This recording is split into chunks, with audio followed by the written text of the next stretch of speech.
Welcome to Simplilearn's Azure Full Course. So whether you're completely new to cloud computing or have some experience, this course will guide you through the key concepts and tools you need to work with Microsoft Azure effectively. Cloud computing is one of the most in-demand skills today, and Azure is the top platform trusted by companies worldwide.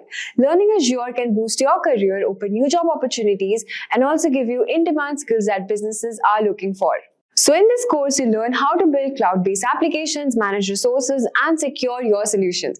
You'll also get hands-on experience with databases, AI, and even DevOps, helping you master the real-world applications of Azure. And by the end, you'll feel confident working with Azure and be ready to take your cloud skills to the next level. So let's jump in and start this exciting journey together. Before we commence, if you're interested in becoming cloud expert, Simplilearn's Cloud Architect Masters program is your perfect choice.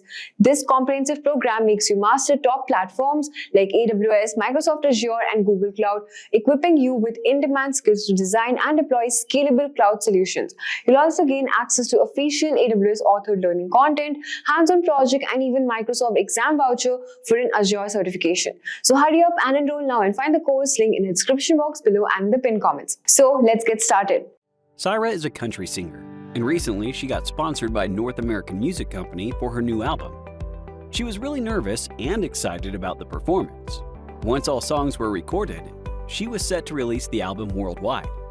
So when she inquired about when it would happen, she realized she barely had 1 week left. She panicked and ran to the manager of that music company, Mark, to inquire how everything like editing, mixing, portfolios, and promotions would be done in just 1 week. That's when Mark answered, "Don't you worry, our production is managed on Microsoft Azure."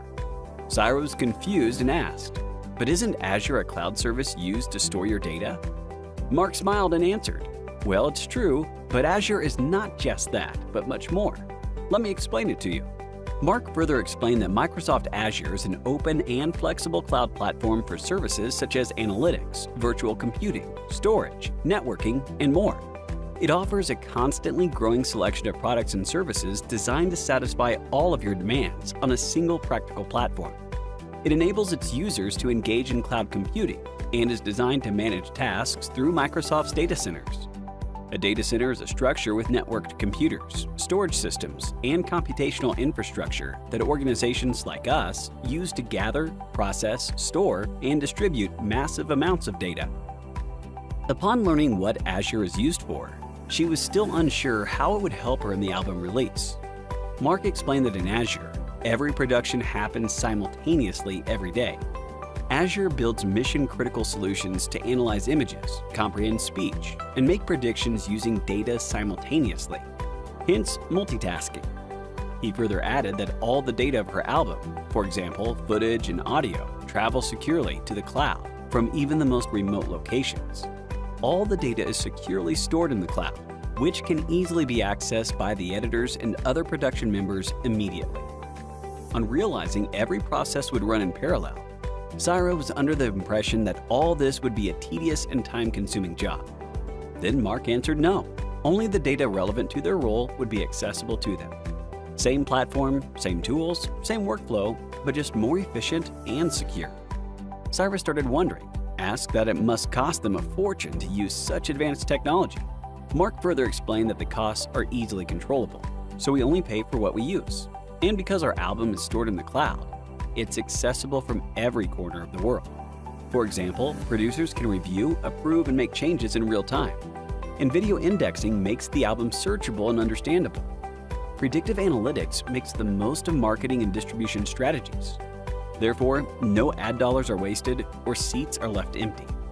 Secure distribution means album releases smoothly and on time, as soon as the audience starts watching and reacting to every interaction.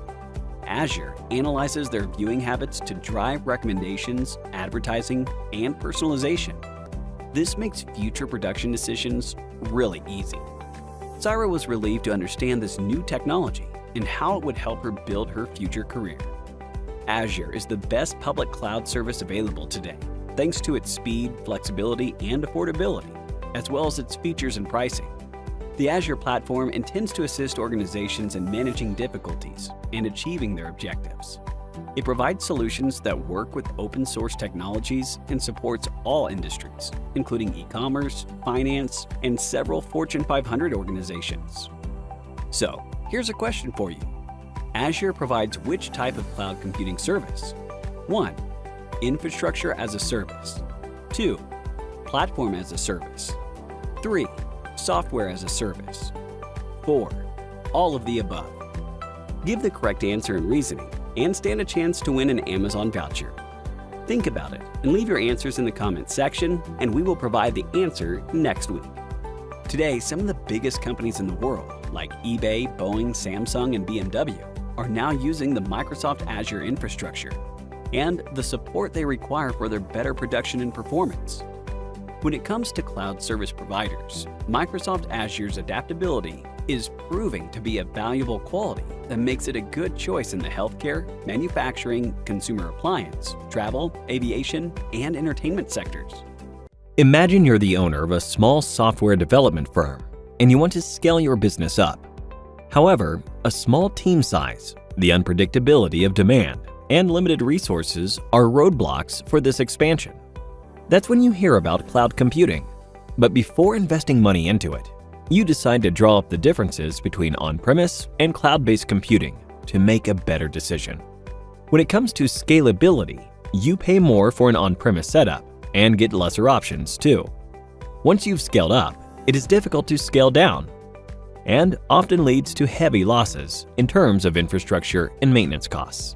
Cloud computing, on the other hand, allows you to pay only for how much you use, with much easier and faster provisions for scaling up or down.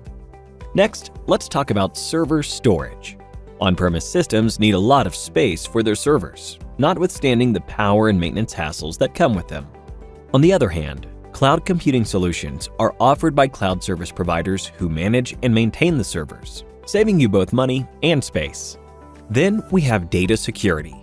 On-premise systems offer less data security, thanks to a complicated combination of physical and traditional IT security measures, whereas cloud computing systems offer much better security and lets you avoid having to constantly monitor and manage security protocols. In the event that a data loss does occur, the chance for data recovery with on-premise setups are very small. In contrast, cloud computing systems have robust disaster recovery measures in place to ensure faster and easier data recovery. Finally, we have maintenance. On-premises systems also require additional teams for hardware and software maintenance, loading up the costs by a considerable degree. Cloud computing systems, on the other hand, are maintained by the cloud service providers, reducing your costs and resource allocation substantially. So now, thinking that cloud computing is a better option, you decide to take a closer look at what exactly cloud computing is. Cloud computing refers to the delivery of on-demand computing services over the internet on a pay-as-you-go basis. In simpler words, rather than managing files and services on a local storage device, you'll be doing the same over the internet in a cost-efficient manner. Cloud computing has two types of models: deployment model and service model.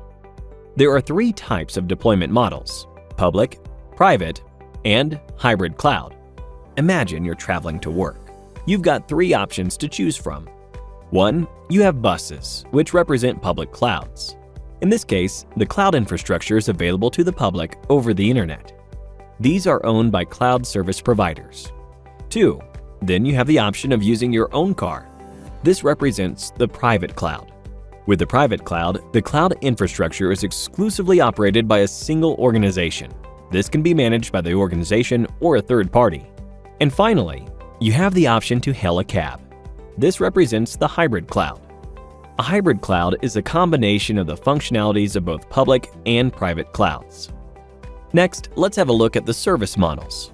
There are three major service models available: IaaS, PaaS, and SaaS.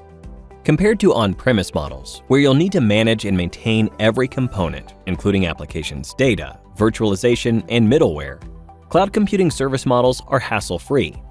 IaaS refers to infrastructure as a service. It is a cloud service model where users get access to basic computing infrastructure. They are commonly used by IT administrators. If your organization requires resources like storage or virtual machines, IaaS is the model for you. You only have to manage the data, runtime, middleware, applications, and the OS, while the rest is handled by the cloud providers. Next, we have PaaS. PaaS, or Platform as a Service, provides cloud platforms and runtime environments for developing, testing, and managing applications. This service model enables users to deploy applications without the need to acquire, manage, and maintain the related architecture. If your organization is in need of a platform for creating software applications, PaaS is the model for you. PaaS only requires you to handle the applications and the data. The rest of the components like runtime, middleware, operating systems, servers, storage, and others are handled by the cloud service providers. And finally, we have SaaS. SaaS, or Software as a Service, involves cloud services for hosting and managing your software applications. Software and hardware requirements are satisfied by the vendors, so you don't have to manage any of those aspects of the solution. If you'd rather not worry about the hassles of owning any IT equipment, the SaaS model would be the one to go with. With SaaS, the cloud service provider handles all components of the solution required by the organization. Time for a quiz now. In which of the following deployment models are you, as the business, responsible for the application, data, and operating system? 1. IaaS. 2. PaaS. 3. SaaS. 4. IaaS and PaaS. Imagine you are at the forefront of your company's shift to the cloud. They need a cloud expert, and you see this as your chance to shine. By earning a Microsoft Azure certification, you can become that expert. With Azure certification, you are not just keeping up with the change, you are leading it. You know how to deploy virtual machines, secure data, and optimize resources. Your team relies on you, and your boss notices your pivotal role in a smooth migration. This certification also boosts your career. Companies everywhere need Azure certified professionals, whether it's a promotion, a raise, or new job offers. Your opportunities expand. The journey itself is rewarding, connecting you with a vibrant community and keeping you ahead of tech trends. In other words, a Microsoft Azure certification does not just boost your skills, it transforms you into a cloud hero, essential to your company's success and your career growth. In this video, we will discuss about the top Azure certification path and how you can prepare for Microsoft Azure certification exams. So what is a Microsoft Azure certification? Microsoft Azure certification encompasses a series of over a dozen credentials designed for professionals in cloud computing or those aspiring to enter the field. Azure is an approach that enables you to innovate rapidly by using cloud-native architectures with loosely coupled microservices, managed databases, AI, DevOps support, and many others. So there are 4 levels of Microsoft Azure certification: fundamental level, associate level, expert level, and specialty level. So the first one is fundamental level, ideal for non-technical individuals starting in cloud computing and cloud professional at the beginning of their career. The next is associate level certification, best suited for candidates with a solid understanding of Azure basics. The third one is expert level certification, designed for those with a strong cloud background, including associate level certification and hands-on experience. The fourth one is specialty certification, focus on specific areas such as Azure IoT Developer, Specialty, and Azure for SAP workloads. So now let's discuss why to pursue an Azure certification. So in the dynamic world of cloud computing, obtaining a certification in platform like Microsoft Azure is a strategic career move. So here are several reasons to pursue an Azure certification. The first one is industry recognition and credibility. The second one is alignment with industry trends. The third one is diverse career opportunities. The fourth one is increased employability and job security. The fifth one is career advancement and higher earning potential. So now move forward and discuss top Azure certification path as per the designation. As you can see this chart, we have 3 types of levels in certification: expert level, fundamental levels, and associate level. So now let's discuss one by one. So first one is fundamentals level certification. So in this first we have Microsoft Certified Azure Fundamental AZ900. The course fundamentals is designed to teach you the foundational concept of Azure. Crafted by AZ900 certified expert, this course aligns perfectly with the Azure fundamental exam syllabus. The exam format is multiple choice questions, exam duration is 45 minutes, and the cost for this exam is $99. Please note that certification which we are discussing in this video might be discontinued in the future or their syllabus can be changed. And the second one in fundamentals is Microsoft Certified Azure AI Fundamentals, AI 900. The AI 900 Microsoft Azure Fundamental course is designed to help you learn machine learning and artificial intelligence. This certification is intended for you if you have both technical and non-technical background. Data science and software engineering experience are not required. Exam format is MCQ and exam duration is 45 minutes. The cost for this exam is $99. Next, we have associate level certification. So first one on the list is Microsoft Certified Azure Administrator Associate, AZ104. As an Azure administrator, you often serve as a part of a larger team dedicated to implementing an organization's cloud infrastructure. You also coordinate with other roles to deliver Azure networking, security, database, application, development, and DevOps solution.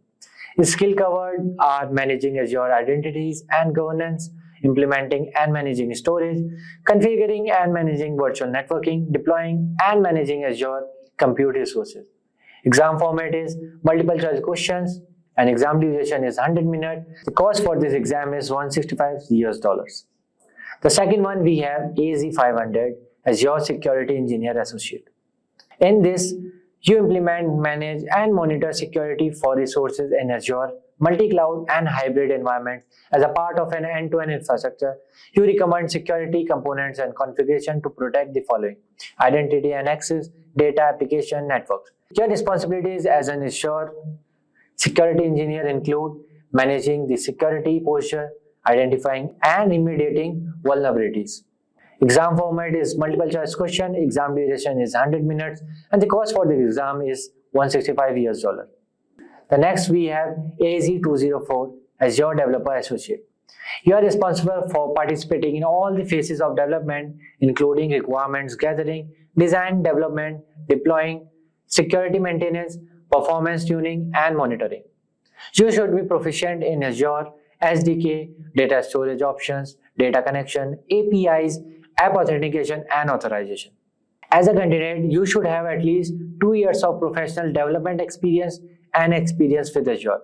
Exam format is multiple choice question, exam duration is 100 minutes, and the cost for the exam is $165. The third one we have expert level certification. So the first one is we have Microsoft Certified DevOps Engineer Expert, AZ400. As a DevOps engineer, you are developer or infrastructure administrator who also has subject matter expertise in working with people, processes, and products to enable continuous delivery of value in organization. Your responsibilities for this role include delivering Microsoft DevOps solution that provide continuous security, integration, testing, delivering, deployment, monitoring, and feedback.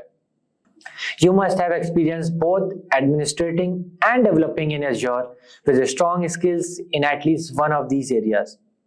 You should also have experience implementing both GitHub and Azure DevOps solution. The exam format is multiple choice questions, exam duration is 150 minutes, and the cost for the exam is $165. The second one we have Microsoft Certified Azure Solution Architect Expert, AZ305. Your responsibility for this role include advising stakeholders and translating business requirements into design for Azure solution that align with the Azure well-architected framework and cloud adoption framework for Azure. In this role, you implement solution on the Azure by partnering with various other job roles, including developers, administrators, security engineer, data engineers. So as a candidate for this certification, you should have advanced experience and knowledge of IT operation, including networking, virtualization, identity, security, business continuity, disaster recovery, data platform, and governance. You should manage how decisions in each areas affect an overall solution. Exam format is multiple choice question, exam duration is 160 minutes, and the cost for this exam is $165. So as we conclude our Azure certification roadmap, we have covered the significance of Azure certification and delve into the fundamentals, associate, and expert level. The future is in the cloud, and cloud engineers are the architects building the digital infrastructure of tomorrow. By 2025, it's estimated that the world will store an astounding 200 zettabytes, that is 2 billion terabytes of data in the cloud. And the architects building this digital infrastructure are cloud engineers. The best part, cloud engineering offers a rewarding career path with immense potential. In the United States alone, the average base salary for a cloud engineer is around $137,000 per year. If you are looking for a stimulating career with excellent earning potential, cloud engineering might be the perfect fit for you. This guide is your roadmap to success in the cloud field. We will walk you through a step-by-step process, transforming your daily routine into a springboard for a cloud engineering career. So buckle up and get ready to embark on the journey to become a cloud engineer.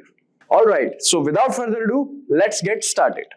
Alright, so the first thing that you should start with is computer networking. So think of cloud as a giant network of interconnected computers. These computers store and run applications you access, like web services, emails, and file storage. Without understanding how data travels across this network, it's like trying to navigate a city without knowing the streets or signs. In the cloud, data needs to move seamlessly between servers, databases, and user devices. Networking is the backbone that makes this possible, ensuring reliable and efficient communication. So by understanding networking concepts like IP addresses, protocols, and subnetting, you can work better on some things like first, design and configure secure cloud networks. So you will know how to set up secure connections between different parts of your cloud infrastructure, such as between virtual machines, databases, and external services.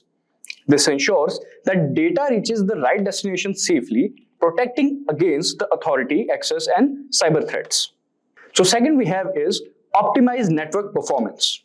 So with a solid grasp of networking, you can troubleshoot network issues, identify bottlenecks, and implement solutions to enhance data flow. This ensures that applications run smoothly, providing a better user experience and improving overall system efficiency. Then at third we have is choose the right cloud services. So yes, this is the third point. So different cloud providers offer varying network features and capabilities. So by understanding the basics of networking, you can make informed decisions about which services best meet your needs. This helps you leverage the strengths of different cloud offerings to build a more effective and efficient infrastructure. Now that you have a grasp of the underlying network, let's dive into the operating system and powering cloud environments. So the second thing that is important for cloud engineering is knowledge of operating system. So most cloud platforms run on Linux-based operating systems. Being comfortable with Linux allows you to interact with and manage cloud resources directly. Imagine it like having a house key, knowing how to use the key, that is the Linux commands. So Linux commands grants you access and control over your cloud environment. So Linux provides the foundation for many cloud services and understanding. It helps you navigate and manage your cloud infrastructure efficiently. So by learning Linux basics like user management, file system, and the CLI, that is command line, you can first manage your cloud instances.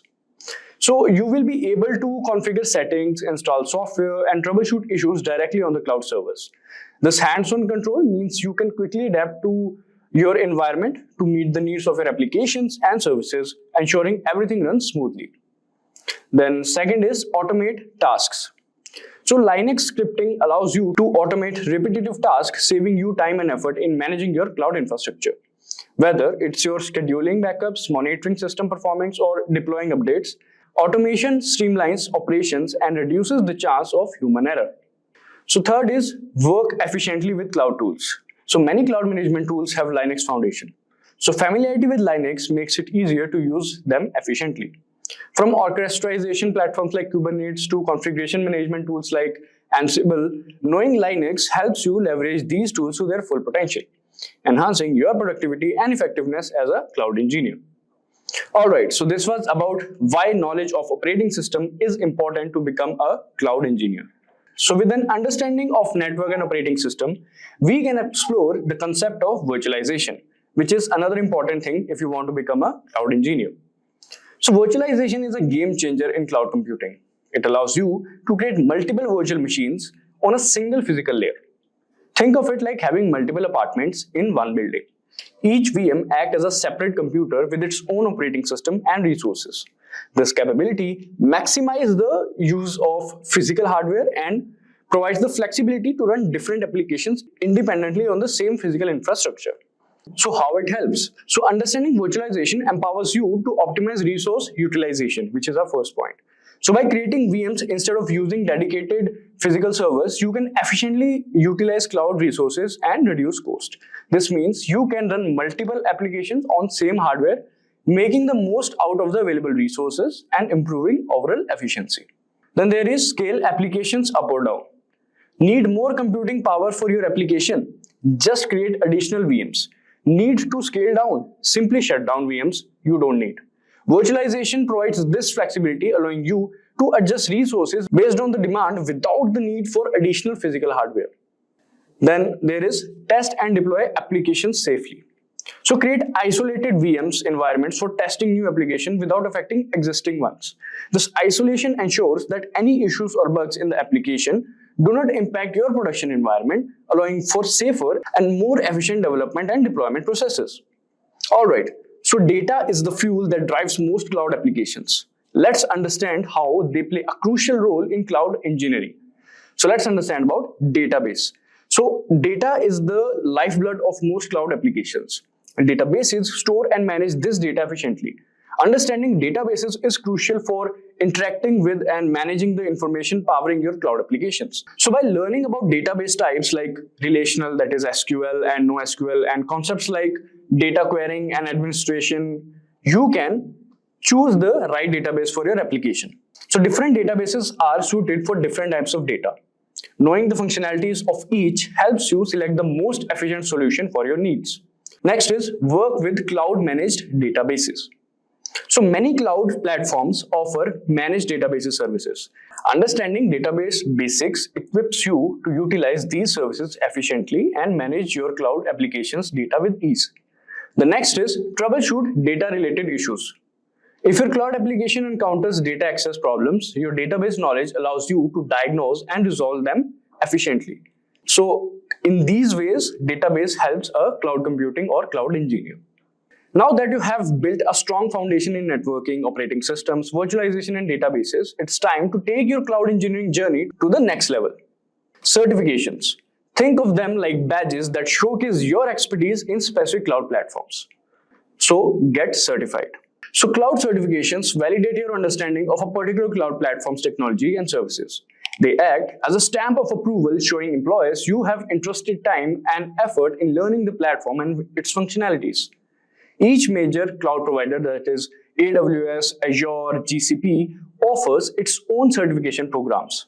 Consider which cloud platform you find most intriguing or aligns best with your career goals. Now that you have equipped yourself with the essential knowledge and potentially some certifications, it's time to get your hands dirty with projects.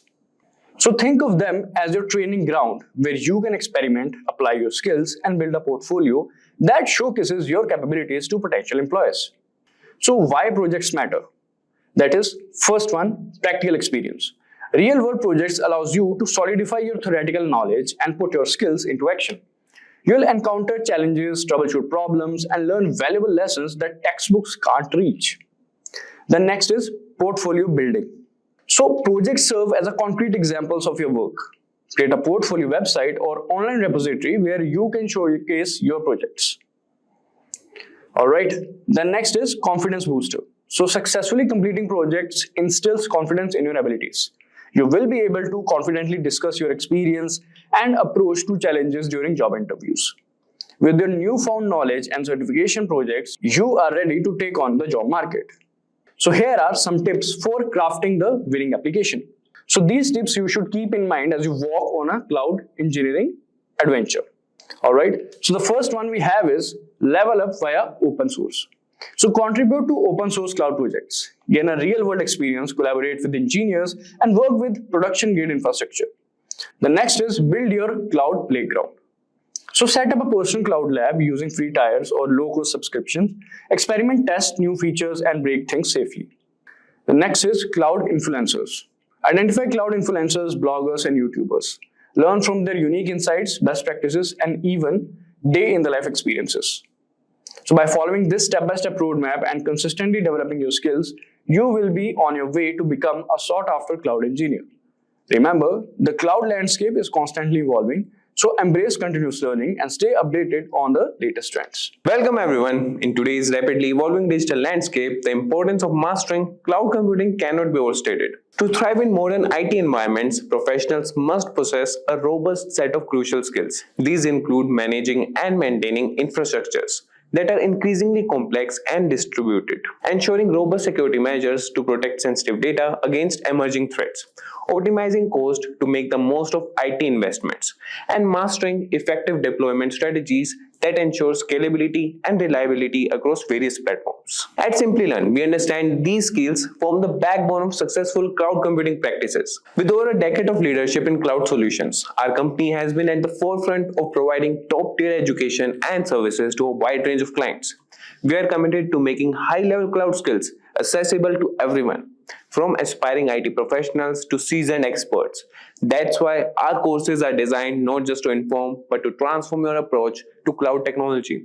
Whether you are just starting out or looking to deepen your expertise, we provide the tools and training you need to navigate and excel with the cloud domain. With our guidance, you will not only keep pace with current technologies, but also stay ahead of the curve in this dynamic field. So let's start with the courses, and number one on our list is the postgraduate program in cloud computing, a comprehensive course designed in collaboration with Caltech CTME. Let's explore what makes this program a standout choice. This postgraduate program is your gateway to becoming a cloud expert.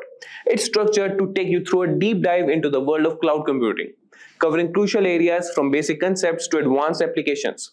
And by joining this program, you are setting yourself up for success in a field that's at the forefront of technological advancement.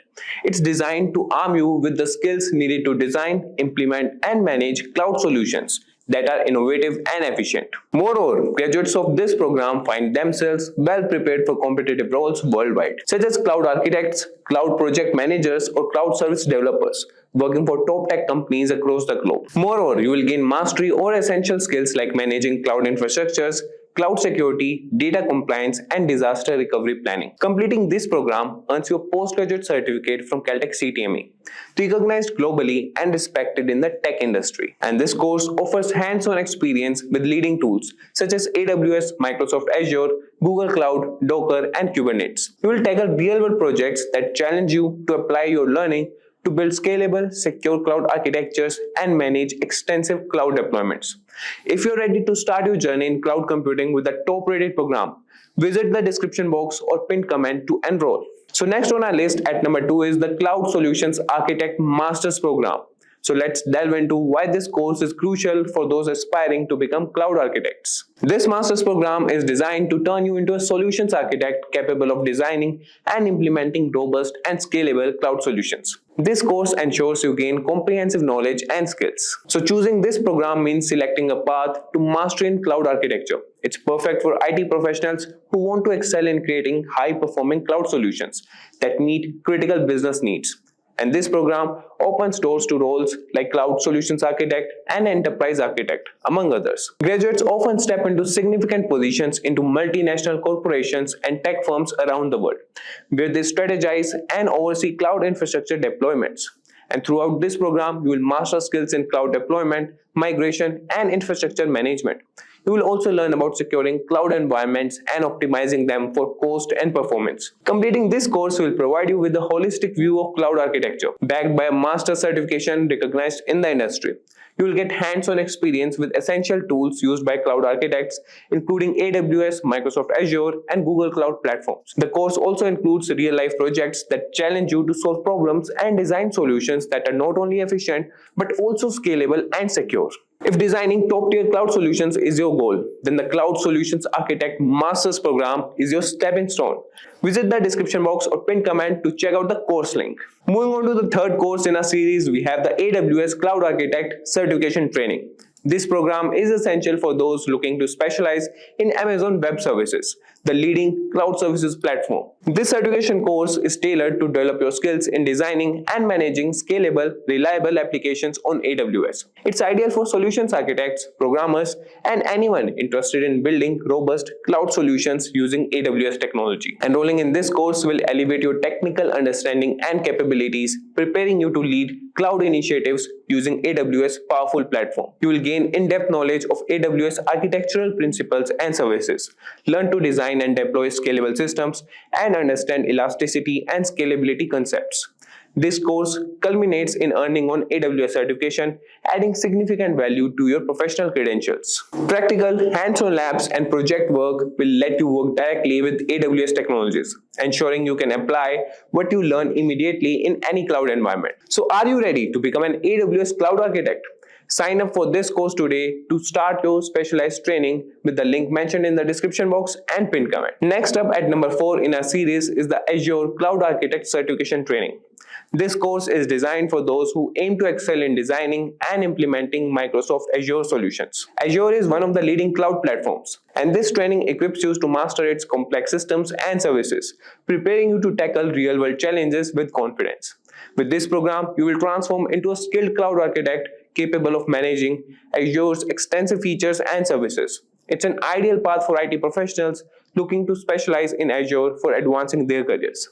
The course covers a range of key areas including Azure administration, Azure networking, security, and identity management. You will also prepare for the Microsoft Certified Azure Architect Technologies exam, a highly respected credential in the industry. Moreover, hands-on labs and projects throughout the course ensure you gain practical experience with Azure. This training includes simulations and real-life scenarios to provide you with the skills needed to succeed in any Azure environment. So are you ready to harness the power of Microsoft Azure? Enroll in our Azure Cloud Certification training today with the link in the description box and pinned comment. Rounding out our top 5 cloud computing courses, at number 5 we have the Azure DevOps Solution Expert Masters Program. This advanced training is tailored for those who wish to blend cloud technology with DevOps practices using the Microsoft Azure platform. This Masters program is designed to empower IT professionals with the skills to implement DevOps practices effectively in Azure environments. It's perfect for those aiming to specialize in building, testing, and maintaining cloud solutions that are efficient and scalable. By integrating DevOps with cloud innovations, this course ensures you are adept at speeding up to IT operations and enhancing collaboration across teams.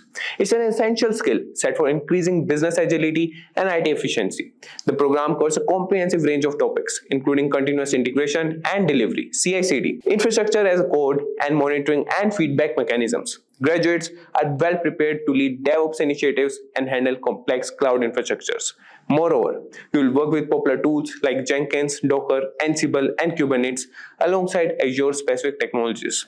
Real-world projects are integrated throughout the course to provide hands-on experience and insights into actual DevOps challenges. If you are ready to advance your career by mastering Azure and DevOps, enroll in our Azure DevOps Solution Expert Masters program today. Check out the link in the pinned comment and description box. So thank you for joining us as we explored these top 5 cloud computing courses. Each program is designed to not only meet but exceed the demands of today's digital landscape, preparing you for a future where cloud technology is ubiquitous. You can check out pinned comment and description box for respective course links. So now, what is Azure?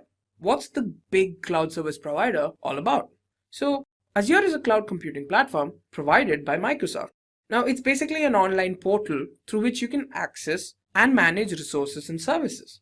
Now, resources and services are nothing but, you can store your data and you can transform the data using services that Microsoft provides. Again, all you need is the internet and being able to connect to the Azure portal. Then you get access to all of their resources and their services.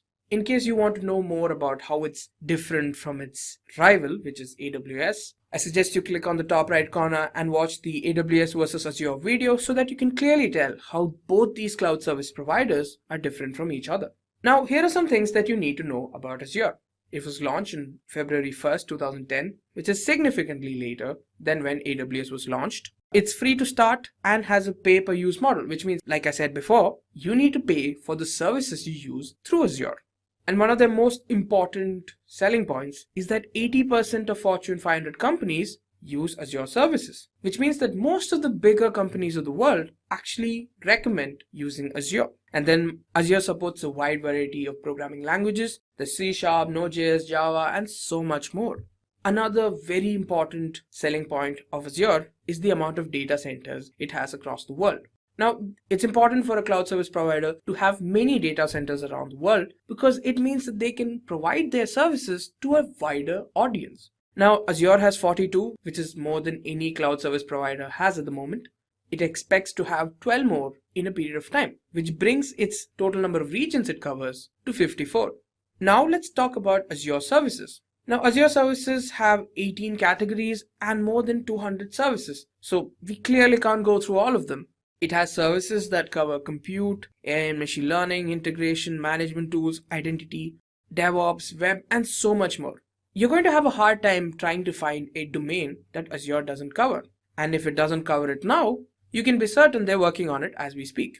So first, let's start with the compute services. First, virtual machine. With this service, what you're getting to do is to create a virtual machine of Linux or Windows operating system.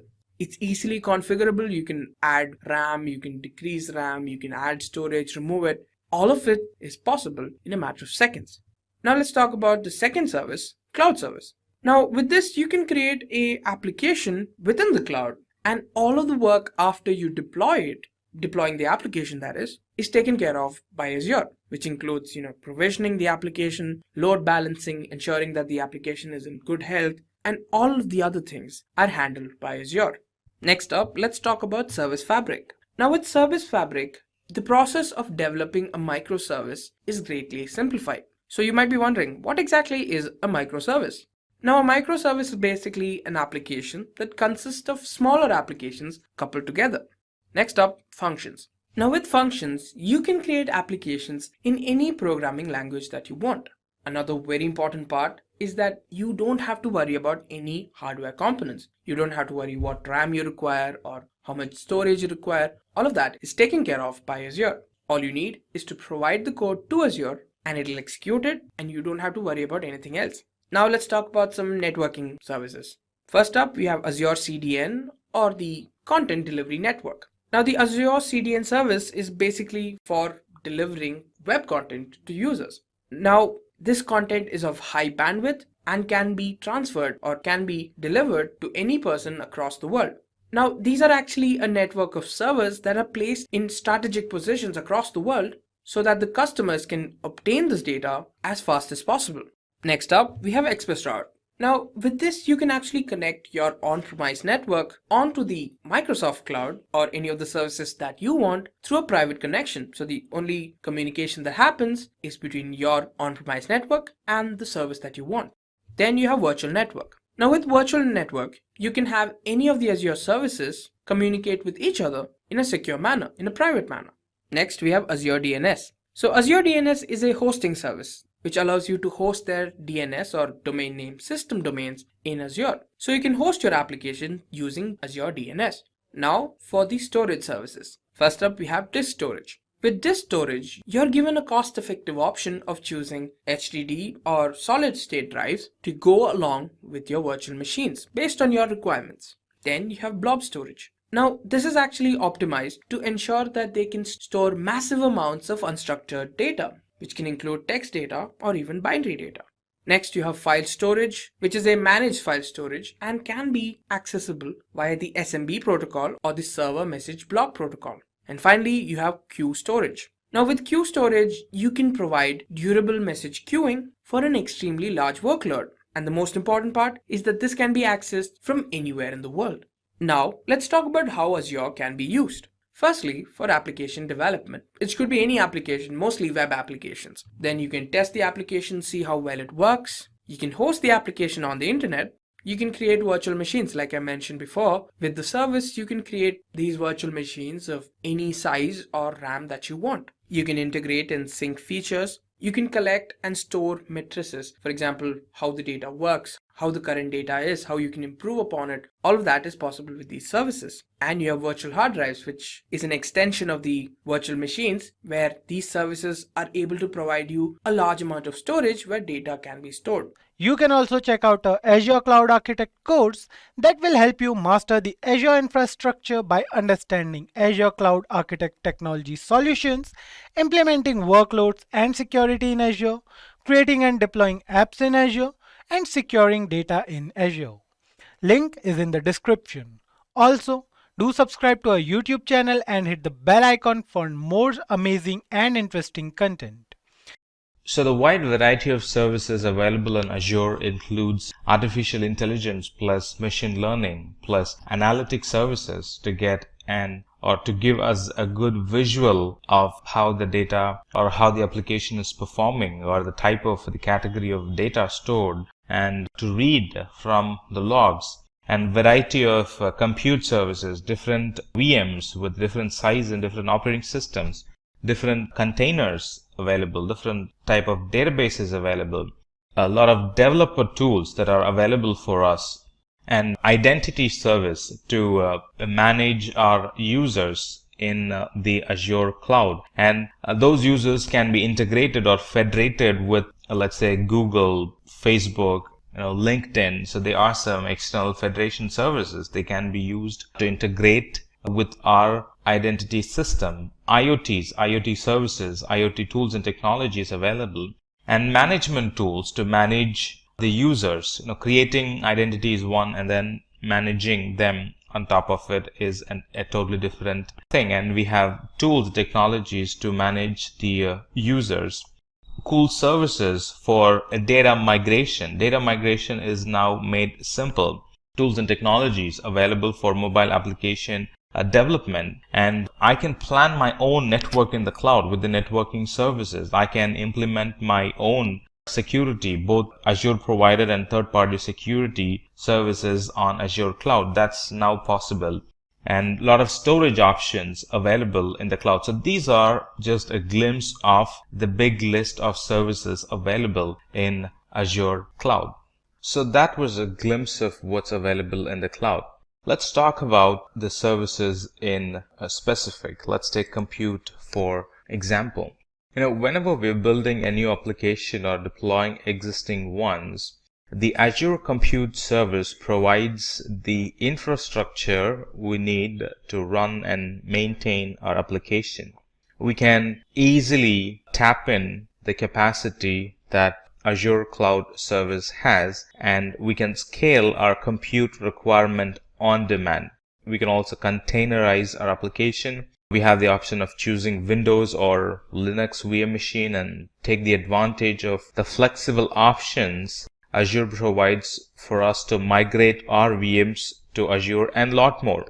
And these compute services also include a full-fledged identity solution, meaning integration with Active Directory in the cloud or on-premises, and a lot more. Let's look at some of the services that this compute domain provides.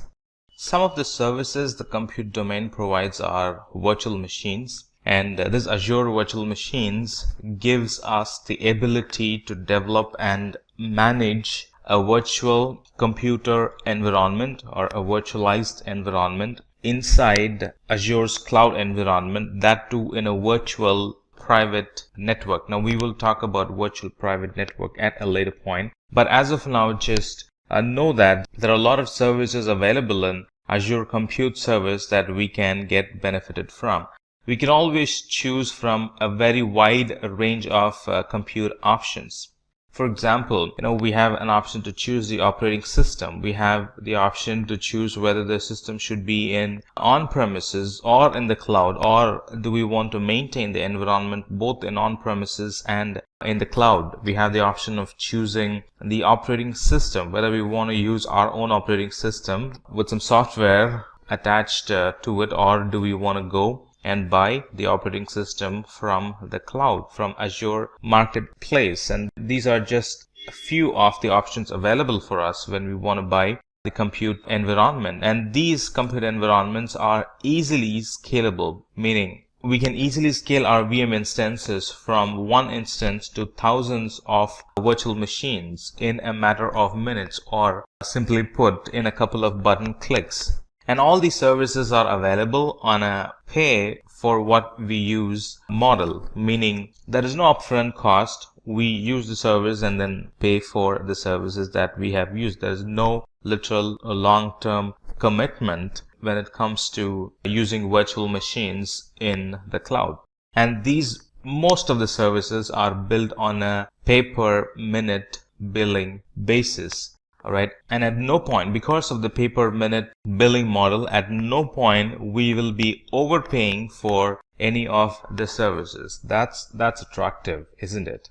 Now let's talk about batch service. Now, batch service is always independent, regardless of whether you choose Windows or Linux. It's going to run fairly well. And with batch service, we can take advantage of the environment's unique features. And not only that, in short, the batch service helps us to manage the whole batch environment, and also it helps to schedule the jobs. Now, this Azure batch service actually runs on a large scale parallel and high performance computing. Because of that, batch jobs are highly efficient in Azure. And when we run batch services, this Azure batch creates a pool of computer nodes and installs the needed applications that we want to run, and then it schedules jobs to those individual nodes in those pools. As a customer, there is no need for us to install a cluster, or there is no need for us to install a software that actually schedules the jobs, or even to manage or even to scale those infrastructure or the software, because everything is managed by Azure. And this batch service is a platform as a service. There is no additional charge for using this batch service, except for, the only charges that we'll be paying is for the virtual machines that the service uses, and the storage that we will be using, of course, and the networking services that we will be using for this batch service. Let's summarize. This batch service, we have a choice of operating system that we can pick and use, and it scales by itself. Now, the alternative for the batch would be queues, but in queues, we'll have to pre-provision and pay for the infrastructure even if we're not using it. But with a batch, we only pay for what we use. And this batch service helps us to manage the application, manage the scheduling as a whole, as if they are just one thing. As next thing in the compute domain, let's talk about this Fabric service. Now, this Fabric service is actually a distributed system platform that helps us to package, deploy, and manage a scalable and a very reliable microservice and containers. And what does it help? This Azure Fabric service helps us, or it helps the developers and administrators, so they can avoid the complex infrastructure problems, and they can focus only on implementing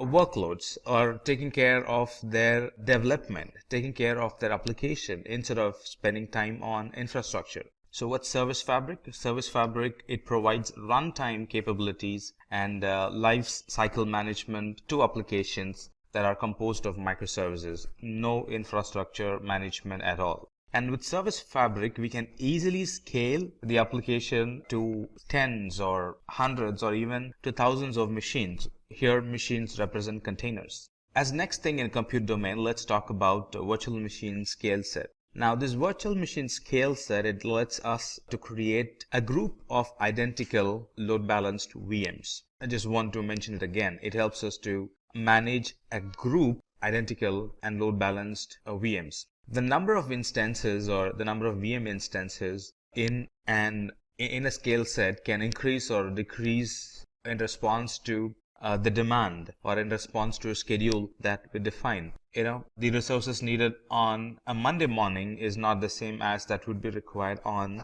a Saturday or a Sunday morning. All right. And even within the day, the resources that would be needed in the beginning of the business hour is not the resources that would be needed at noon, or after 8 or 9 in the evening. So the demands could actually vary in the environment, and this scale set helps us to take care of the varying demand, or take care of the different infrastructure requirement at a different schedule throughout the day, throughout the week, throughout the month, or could be throughout the year as well. The skill set also allows us to provide high availability to our applications, and it helps us to centrally manage, configure, and update a large number of VMs as if they are just one thing. Now you might ask, well, virtual machines are enough. Why would we need a virtual machine skill set? Just like I said, this virtual machine skill set helps us with a greater redundancy and improved performance for our applications. And those applications can be accessed through a load balancer that actually distributes the requests to the application instances. So in a nutshell, this virtual machine scale set, it helps us to create a large number of identical virtual machines, number one. And with scale set, we can increase or decrease the virtual machines. With virtual machine scale set, we can centrally manage and configure and update a big group of VMs. And it's a great use case when it comes to big data or container workloads. As next thing in compute domain, let's talk about cloud services. Now this Azure Cloud Service is actually a platform as a service,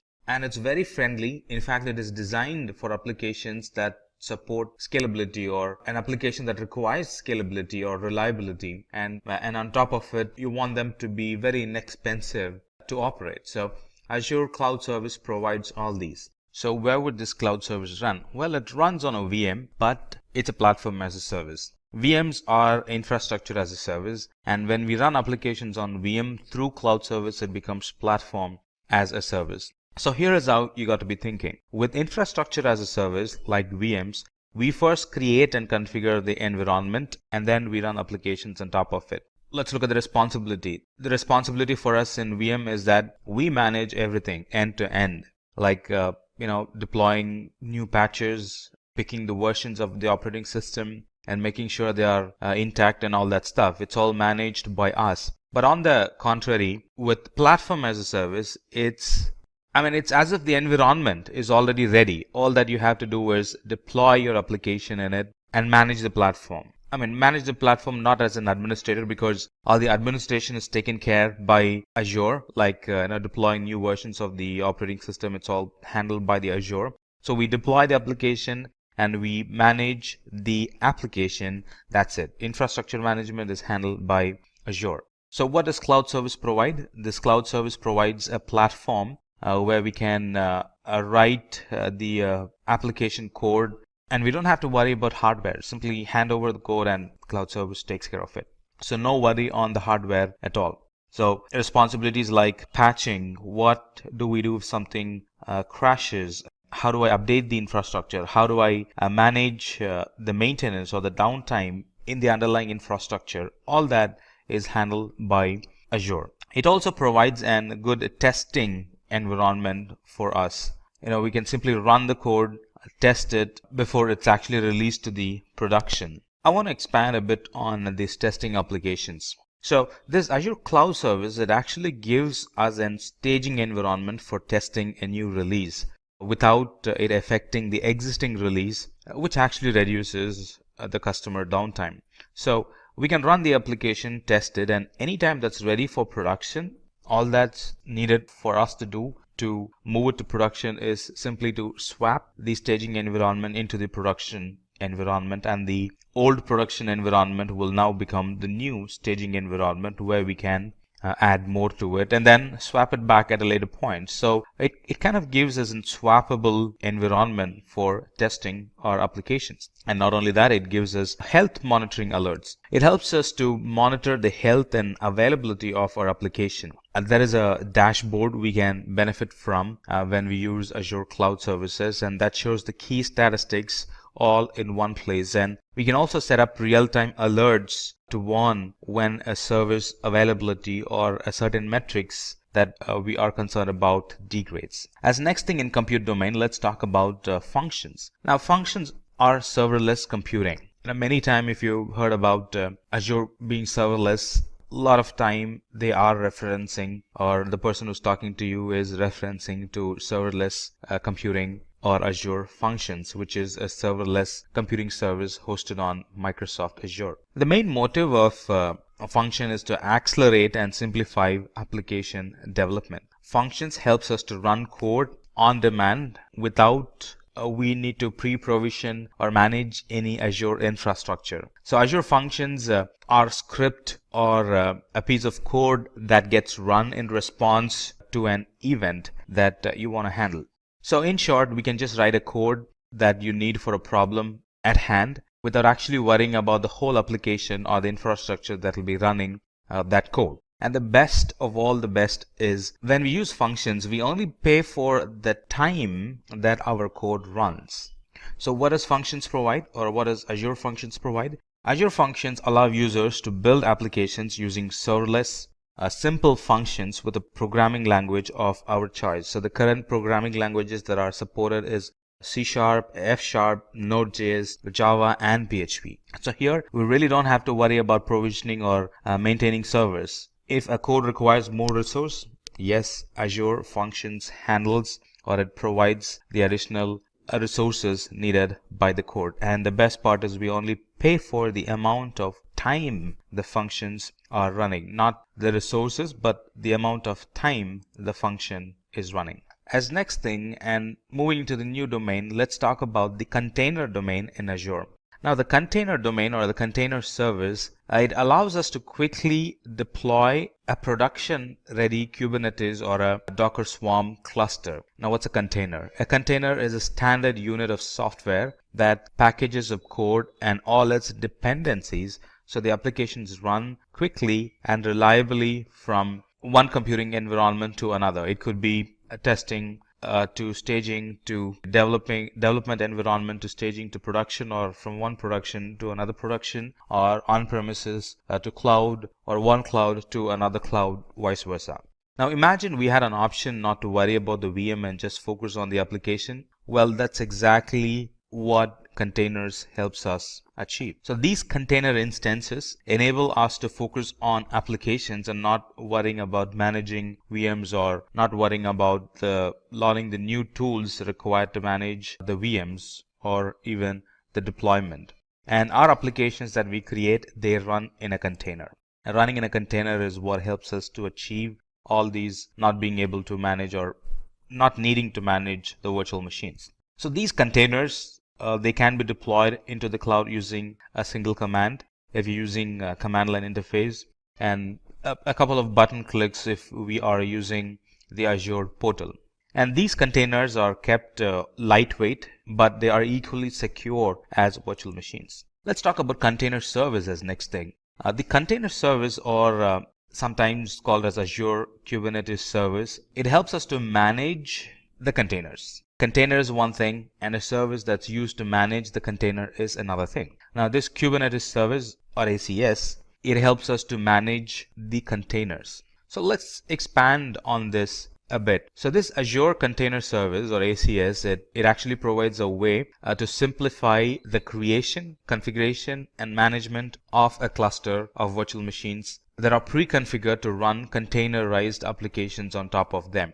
Deploying these containers might take like 15 to 20 minutes, or deploying the virtual machines that run containers in it might take 15 to 20 minutes. And once they are provisioned, we can actually manage them by using simple SSH tunnel into them. And this ACS, when it runs applications from Docker images. What does that mean? A Docker images makes sure that the applications the container runs are fully portable. Images are portable. And ACS also helps us to orchestrate the container environment. Not only that, it also helps us to ensure that these applications that we run in containers can be scaled to thousands or even tens of thousands of containers. So in a nutshell, managing an existing application into a container and running it using AKS or ACS is really easy, or that's what it is all about, to make the application management or migration easy. Now, managing the container-based architecture, and we discussed that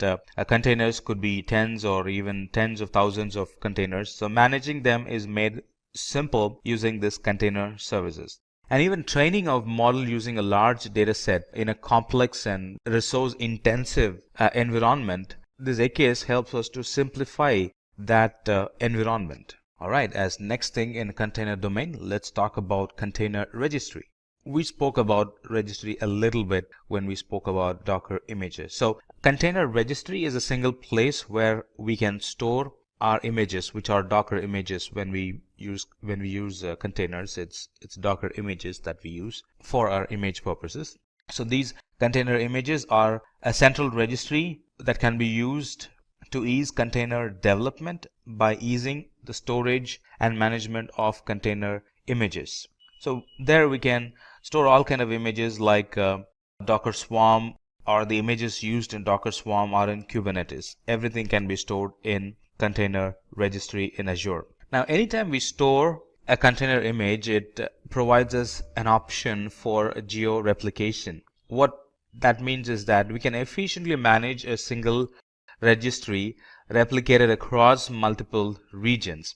Now, these geo-replication, it actually enables us to manage global deployments, assuming we are having an environment that requires a global deployment.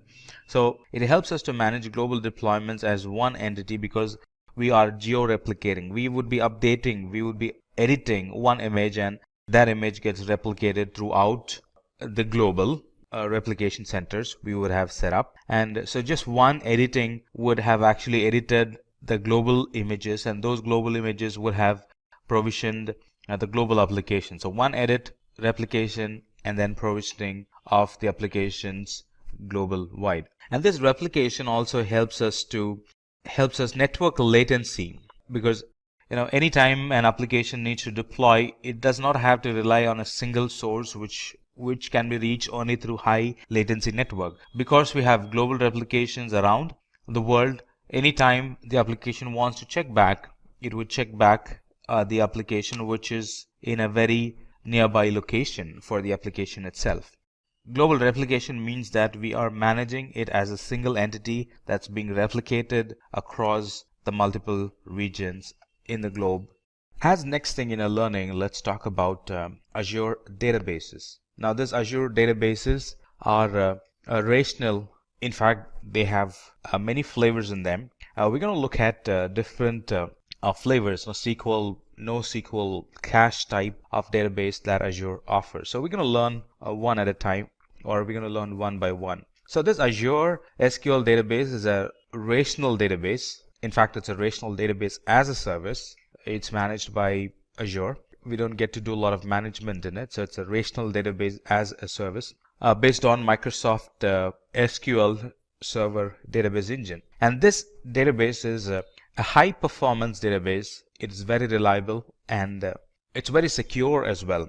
And this high reliability, high performance, and for this high security, we really don't have to do anything. It comes along with it, and it's managed by Azure.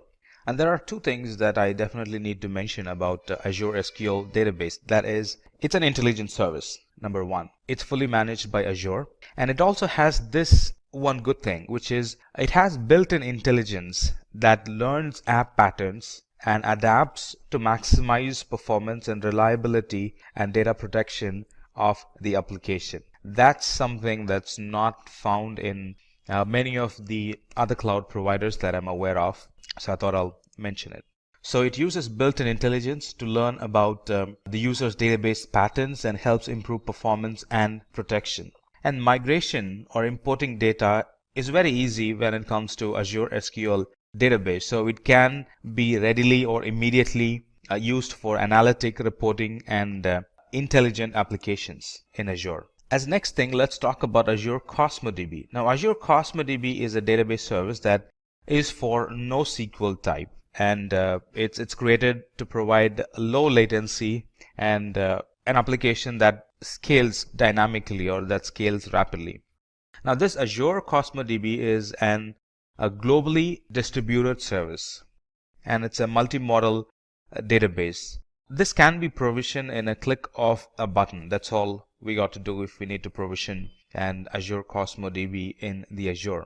It helps with scaling the database. We can elastically and independently scale throughput and storage across this database and in any of the Azure geographic regions. It provides a good throughput, it provides good latency, it provides good availability, and it provides, or Azure promises, a a comprehensive SLA that no other database can offer. That's the best part about Cosmo DB. So this Cosmo DB was built with global distribution in mind, and it's built with the horizontal scale in mind. And all this we can use by only paying for what we have used. And remember, the difference between Azure Cosmo DB and the SQL database is that Azure Cosmo DB supports NoSQL, whereas SQL doesn't. Alright, few other things about Azure Cosmo DB is it allows users to use key value graph, a column, family, and document data. It also gives users a number of API options like SQL, JavaScript, MongoDB, and few others that you might want to check in the document at the time of reading. And the best part here is that all that we mentioned, we get to use only by paying for the amount of storage and throughput that are required. And the storage and the throughput can be elastically scaled based on the requirement of that R. Alright, let's talk about Redis Cache. Discussion about Azure Database won't be complete without we talking about Redis Cache. Now, Redis Cache is a secure data cache. It's also sometimes called as messaging broker that provides high throughput and low latency access to data for the applications. Now, Redis Cache is based on a popular open source caching product, which is Redis, sometimes called as Redis Cache. Now, what's the use case? It's typically used to cache to improve the performance and scalability of a system that rely heavily on backend data stores. Now, performance when we use Redis Cache is improved by temporarily copying the frequently accessed data to a fast storage located very close to the application. Now, with Redis Cache, this fast storage is located in memory with Redis Cache instead of being loaded from the actual disk in the database itself. Now, this Redis Cache can also be used as an in-memory data structure store. Not only that, it can be used as a distributed non-relational database and a message broker. So there are a variety of use cases for this Redis Cache. And by using Redis Cache, the application performance is improved by taking advantage of the low latency and the high throughput performance that this Redis Cache engine provides. So to summarize, this Redis Cache, when we use Redis Cache, data is stored in the memory instead of the disk to ensure that there is high throughput and low latency when the application needs to read the data. It provides various levels of scaling without any downtime or interference. Now, this Redis Cache is actually backed by Redis server, and it supports string, hashes, linked list, and various other data structures. Now let's talk about security and identity services. Now, identity management in specific is a process of authenticating first and then authorizing using security principles. And not only that, identity management involves controlling information about those principal identities. You might ask, now what's a principal identity? Now, identity or principal identity are services, applications, users, groups, and a lot more. The speciality about this identity management is that it not only helps authenticate and authorize principals in cloud, it also helps authenticate and authorize principals or resources on premises, especially when you run an hybrid cloud environment. So all these services and features that this identity management helps us to get additional level of validation, like identity management can provide multi-factor authentication. It can provide access policies based on condition, permit or deny based on condition. It can also monitor suspicious activity. And not only that, it can also report it. It can also help generate alerts for potential security issues, and in a way to mitigate it, can send us an alert so we can get involved and prevent a security accident from happening. So let's talk more about identity management. So some of the services under security and identity management are Azure Security Center. Now, this Azure Security Center provides security management and threat protection across the workloads in both cloud and in the hybrid environment. It helps control user access and application control to stop any malicious activity if present. It helps us to find and fix vulnerabilities before they can be even exploited. It integrates very well with analytic methods that helps us to identify, or it gives us the intelligence to identify or detect attacks and prevent them before it can actually happen. And it also works seamlessly with hybrid environments. So you don't have to have one policy for on-premises and one policy for the cloud. It's now a unified service, both for on-premises and the cloud. The next service in security and identity would be Key Vault. Now, a Key Vault is a service or a feature that helps safeguard the cryptographic keys and any other secrets used by the cloud applications and the services. In other words, this Azure Key Vault is a tool for securely storing and accessing the secrets of the environment, the secret keys. Now, a secret is anything that you really want to have a very tight control access, like the certificates, like the passwords, stuff like that. Now, if I tell you what Key Vault actually solves, that would actually explain what Key Vault is. Now, Key Vault is used in secrets management. It's helped in securely storing the tokens, the passwords, the certificates. It helps in key management. It really helps in creating and controlling the encryption keys that we would use to encrypt data. It helps in certificate management. Talking about certification management, it helps us to easily provision, manage, and deploy public and private SSL, TLS certificates in Azure, and a lot more. So in a nutshell, this Key Vault, it provides users the ability to provision new vaults and keys in just a matter of minutes. All that in a single command, or all that in a couple of button clicks. It also helps users to centrally manage their keys, secrets, and policies. Next in the list, let's talk about Azure Active Directory. Now, Azure Active Directory, it helps us to create intelligent-driven access policies to limit resource usage and manage user identities. What does that mean? Now, this Azure Active Directory is a cloud-based Active Directory and identity management service. Now, Azure Active Directory combines, it's actually a combination of the core directory services plus application access management plus identity protection. And one good thing about this Azure, in fact, there are a lot of good things, but especially when you're running hybrid environments, you might wonder, well, how this Azure Active Directory is going to behave. Now, this Azure Active Directory is built to work on on-premises and cloud environment as well. Not only that, it also works seamlessly with mobile applications as well.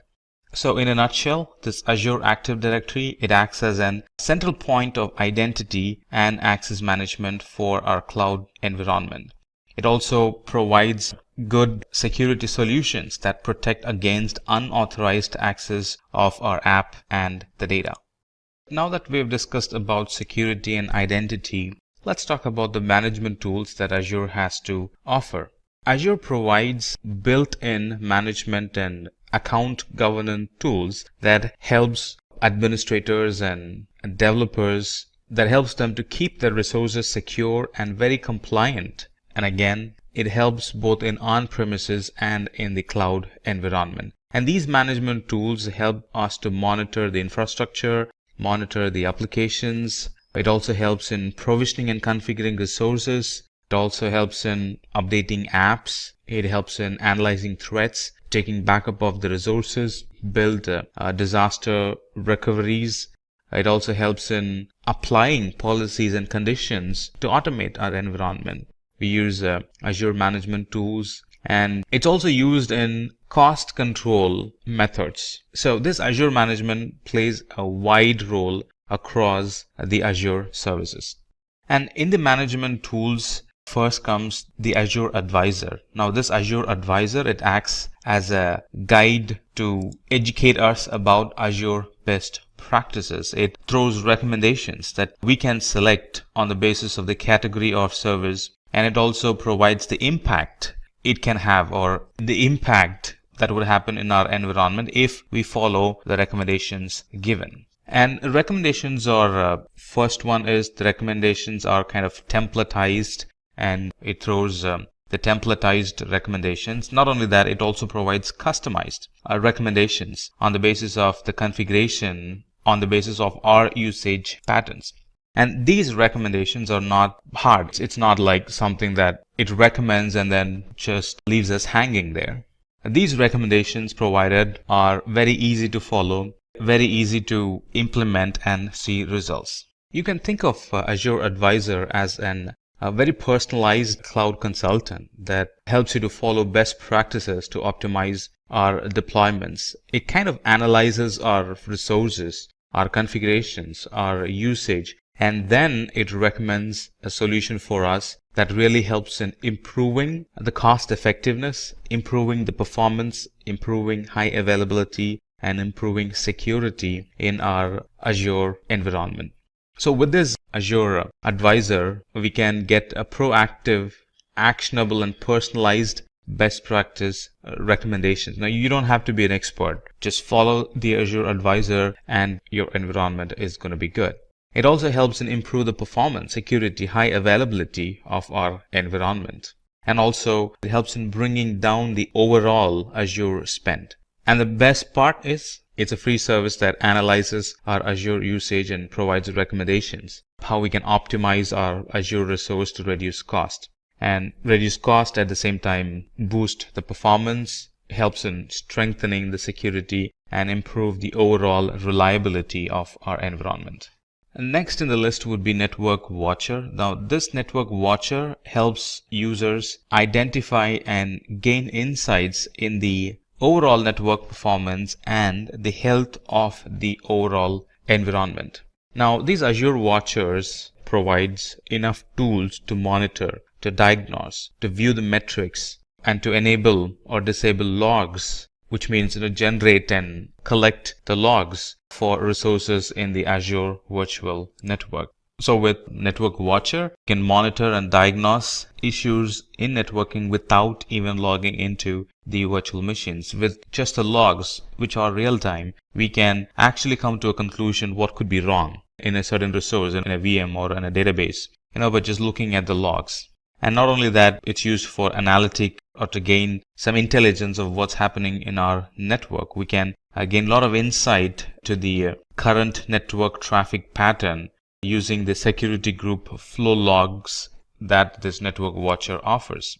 It also helps in investigating VPN connectivity issues using detailed logs. Now, you might or might not know that VPN troubleshooting requires both parties, or it involves two parties. The person, the network administrator on this side and the network administrator on the other side. And they will have to check logs in their end and we'll have to check logs in our end, stuff like that. But with the Network Watcher, it kind of takes it to the next level. The logs itself, we could easily identify which side is having the issue and suggest an appropriate fix. And the next in the list would be Microsoft Azure Portal.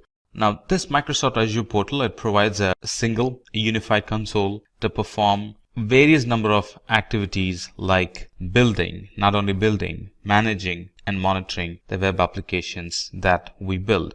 Now, this portal can be used to organize our environment or the appearance of the environment or the visual of the environment based on our work style. And using Azure Portal, users can control who gets to manage or access the resources, all from the Azure Portal. And this Azure Portal gives a very good visibility on the spends that happen on each resource, right? And if we can customize it, we can also identify spends based on team, spends based on days, spends based on department, stuff like that. So it kind of gives us a good visual of where the money is spending or where is the bill consumed within the Azure environment. Next in the list would be Azure Resource Manager. Now, Azure Resource Manager enables us to manage the usage of the application resources. Now, we use Resource Manager to deploy, monitor, and manage solution resources as a group, as if it's one single entity. Now, the infrastructure of our application is typically made of various components, which includes virtual machine, storage, virtual network, web app, database servers, some other third-party services that we might use in our environment.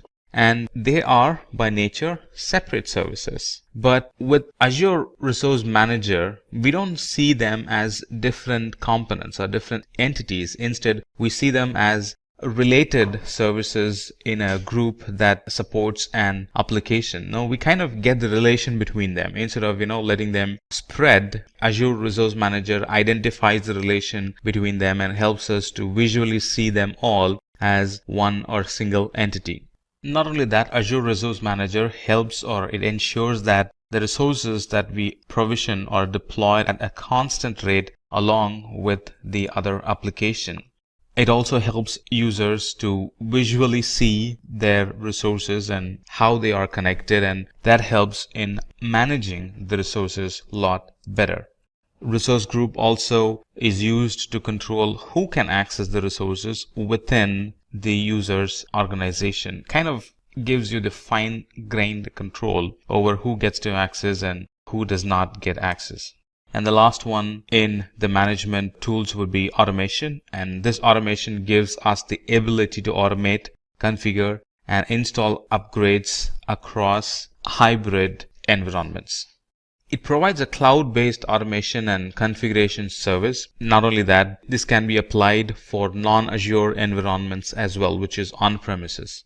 So some of the automation we could do is process automation, update management automation, configuration features automation, stuff like that. And this Azure automation provides complete control during the deployment, operation, and also during the decommissioning of the workloads and resources.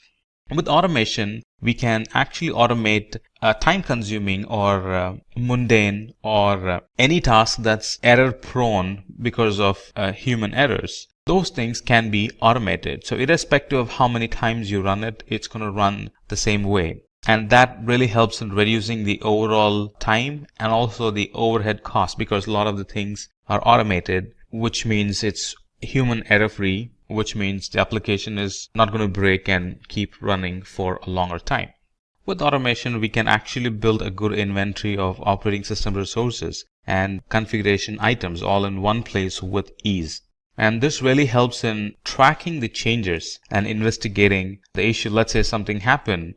Because we have automation, because it's logging the configuration changes, it's easy to track, easy to identify what has changed lately that has broken the environment, go back and fix it or kind of roll it back. That solves the problem. And that actually summarizes the Azure management tools or management services. Now let's talk about the networking tools or the networking services available in Azure. There are a variety of services, especially networking services, that Azure offers, and I'm sure it's going to be an interesting one. Let's begin our discussion with Content Delivery Network. Now, the Content Delivery Network, in short CDN, it allows us to perform secure and a very reliable content delivery. Not only that, it also helps in accelerating the delivery time, or in other words, reducing the delivery time, also called as load times. It also helps in saving bandwidth and increases in responsiveness to the application. Let's expand on this. The Content Delivery Network is actually a distributed network of servers that can efficiently deliver web content to users. Now, CDNs, we're going to use the word CDN here. CDNs store cached content on global edge servers, also called as POPs, point of presence locations, that are very close to the end users, so the latency is minimized. It's like taking a copy of the data or taking a multiple copy of the data and storing it in different parts of the world, and whoever is requesting it, the data gets delivered to them from a server which is very locally to them. So this CDN offers developers a global solution for rapidly delivering high bandwidth content to users by caching the content in a strategically placed location which is very near to them. So these content delivery networks, it really helps in handling. That's one advantage you get for content delivery network, that's we can handle spikes and heavy loads very efficiently. And we can also run analytic against the logs that gets generated in content delivery network, which helps in gaining good insight on the workflow and what would be the future business need for that application. And this, just like a lot of other services, this is on a pay as you go type. So you use the resource first and then you only pay for what you have used. The next one in networking would be ExpressRoute. Now ExpressRoute is actually a circuit or a link that provides a direct private connection to Azure. And because it's direct, it gives low latency link to Azure. It gives good speed and reliability for the Azure data transfer. It could be on-premises to Azure. So it gives very good speed. It gives increased reliability and low latency for that connection. Let's expand on this a bit.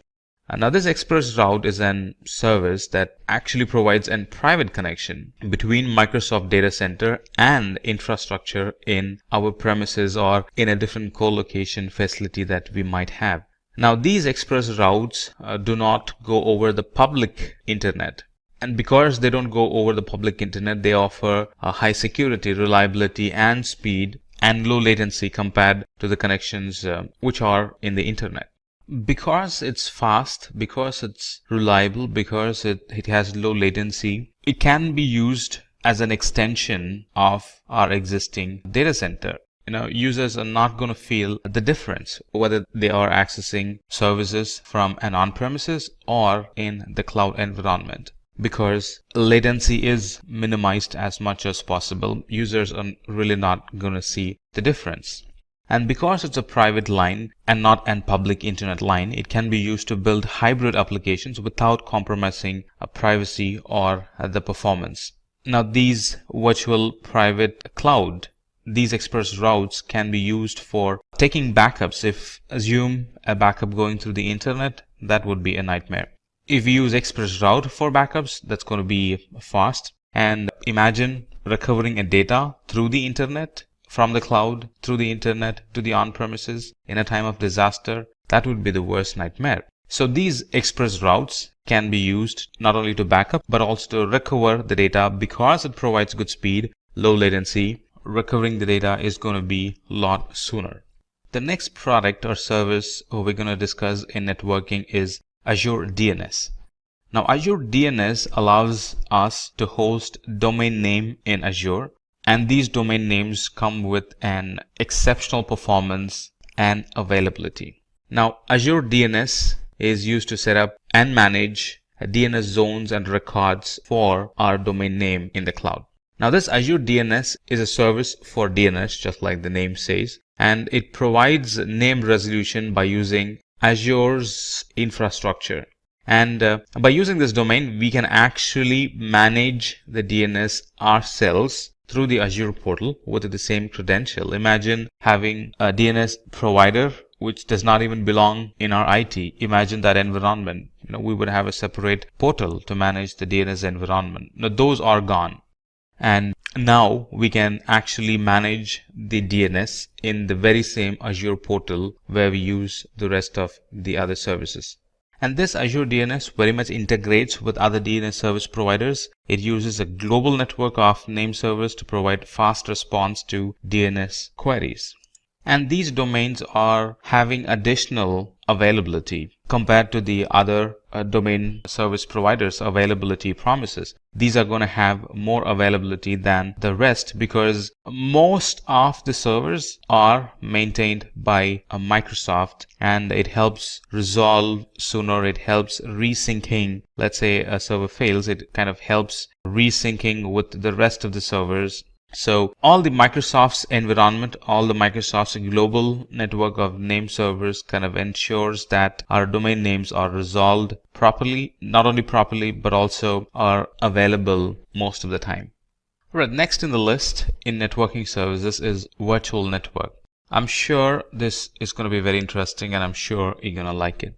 So this networking or virtual networking in Azure, it actually allows us to set up our own private cloud in the public cloud. It gives us an isolated and highly secure environment for our application. Let's expand on this. So this Azure Virtual Network helps us to provision Azure virtual machines and it helps us to securely communicate with other on-premises and internet networks. It also helps in controlling the traffic that flows through or flows in and out of this virtual network to other virtual networks and to the internet. Now this Azure virtual network, sometimes called as VNet, is actually a representation of our own network in the cloud. It's actually a logical isolation of the Azure cloud dedicated to our subscription. All our environments are provisioned in a VNet that is separate from another customer's VNets. That way we have that logical separation there. So this virtual network can also be used to provision VPNs in the cloud, so we can connect the cloud and the on-premises infrastructure and a lot more, especially in an environment where we have hybrid environment. Surely we will be using virtual network because that's going to require a VPN for secure data transfer in and out of the cloud and in and out of the on-premises environment.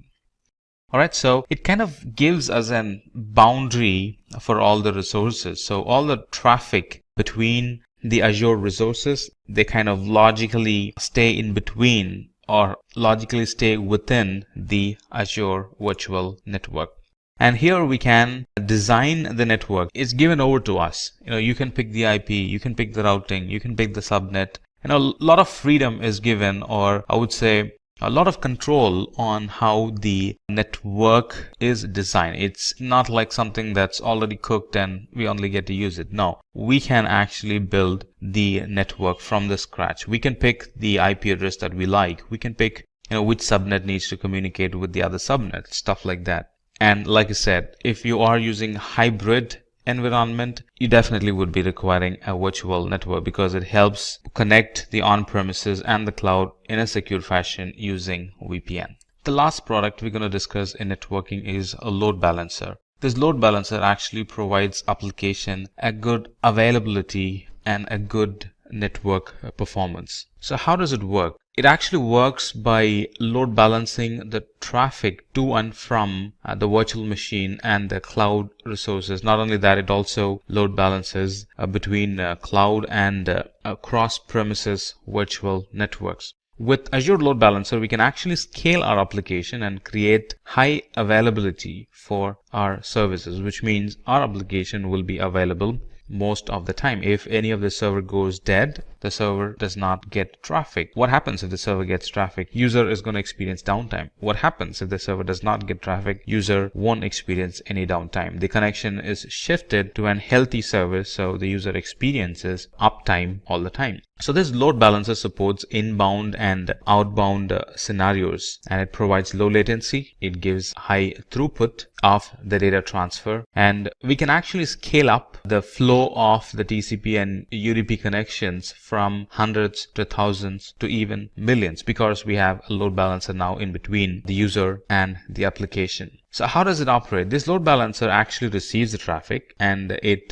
load balances the traffic to the backend pool of instances connected to it according to the rule and the health probe that we set. That's how it maintains high availability. So what does load balancer help? It helps in creation of high available scalable application in the cloud in minutes. It can be used to automatically scale the environment with the increasing application traffic. And one feature of load balancer is to check the health of the user's application instance, and it removes or it stops sending the request to the unhealthy instance and kind of shifts that connection to the healthy instance. That way a user or a connection does not get stuck with an instance that's not healthy. That's all that you need to know about the networking services. Now let's talk about the storage services or the storage domain in Azure. Now Azure Storage in general is a Microsoft managed service providing cloud storage, which basically is highly available, secure, durable, scalable, and redundant because it's all managed by Azure. We don't get to manage a lot of it. And these Azure storages are a group of storage services. They cater different needs. And the storage products include Azure Blobs, which is actually an object storage. It includes Azure Data Lake. It includes Azure Files. As you see, it includes Azure Queues. It includes Azure Tables and a lot more. But let's start our discussion with Azure Store Simple. Azure Store Simple is an hybrid cloud storage solution that actually lowers the cost of storage to nearly 60% of how much you would be actually spending without using it. So Azure Simple Storage, or Store Simple, is an integrated storage solution that manages the storage task between on-premises and the cloud storage. What I really like about Azure is that it's built around a hybrid environment in mind. There are a lot of other cloud providers that are there where running an hybrid environment is a big challenge.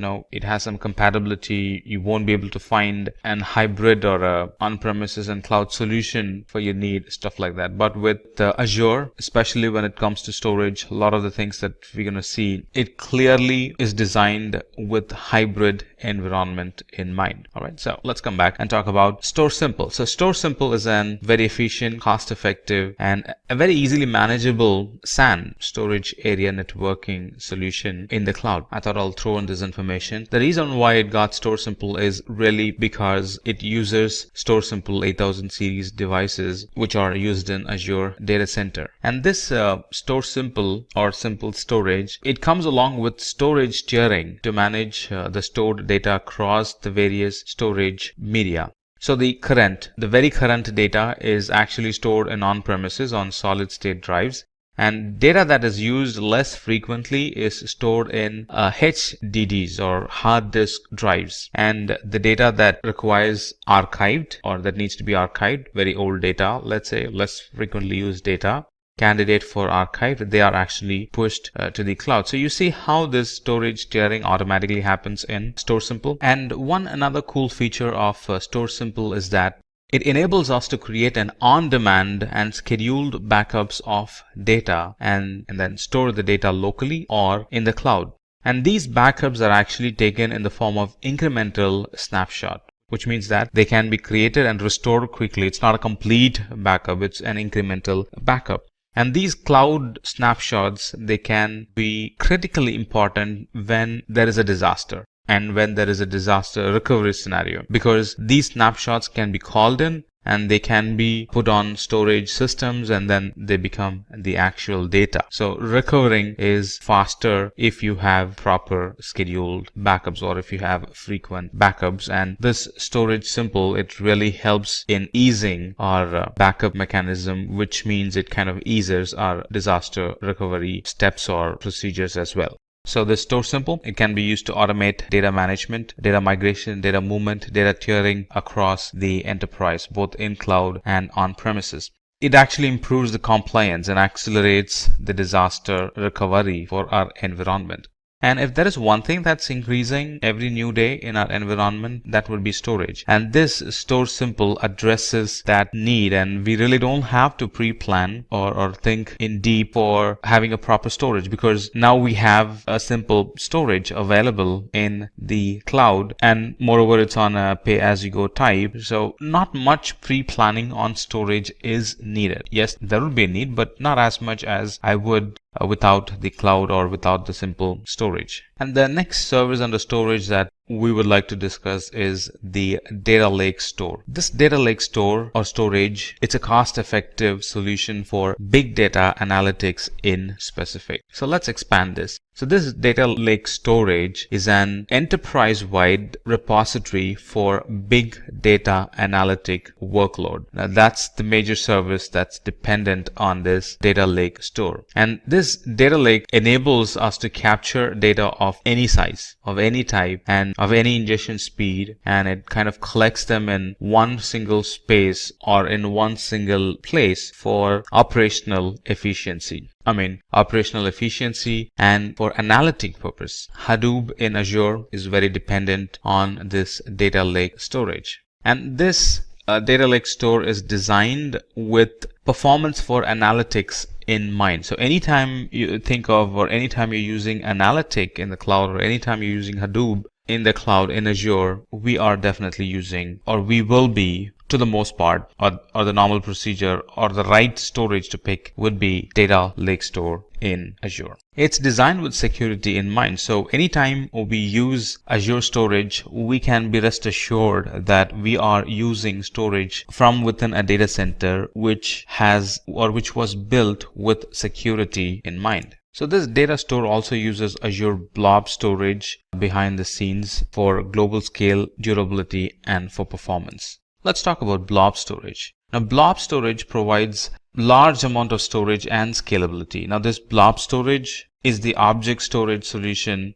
for Azure Cloud. Let's expand a bit on blob storage. Azure Blob Storage is Microsoft offering for object storage. Now, this blob storage is optimized for storing massive amount of unstructured data, which could be text or binary data. It's designed and it's optimized for rapid reads. If I explain to you on what scenarios we would be using blob storage, that might help you get a good understanding of what blob storage is. So it's designed, as of now it's being used in many IT environments to serve images or documents directly to the browser. It helps in storing files for distributed access. A lot of fetchers can fetch data from Azure Blob Storage. And it's currently helping users stream video and audio. It's currently being used for writing log files. It's currently being used to store data as backup and restore at a later point in times of disaster recovery. It also is used as an archiving storage in a lot of cloud IT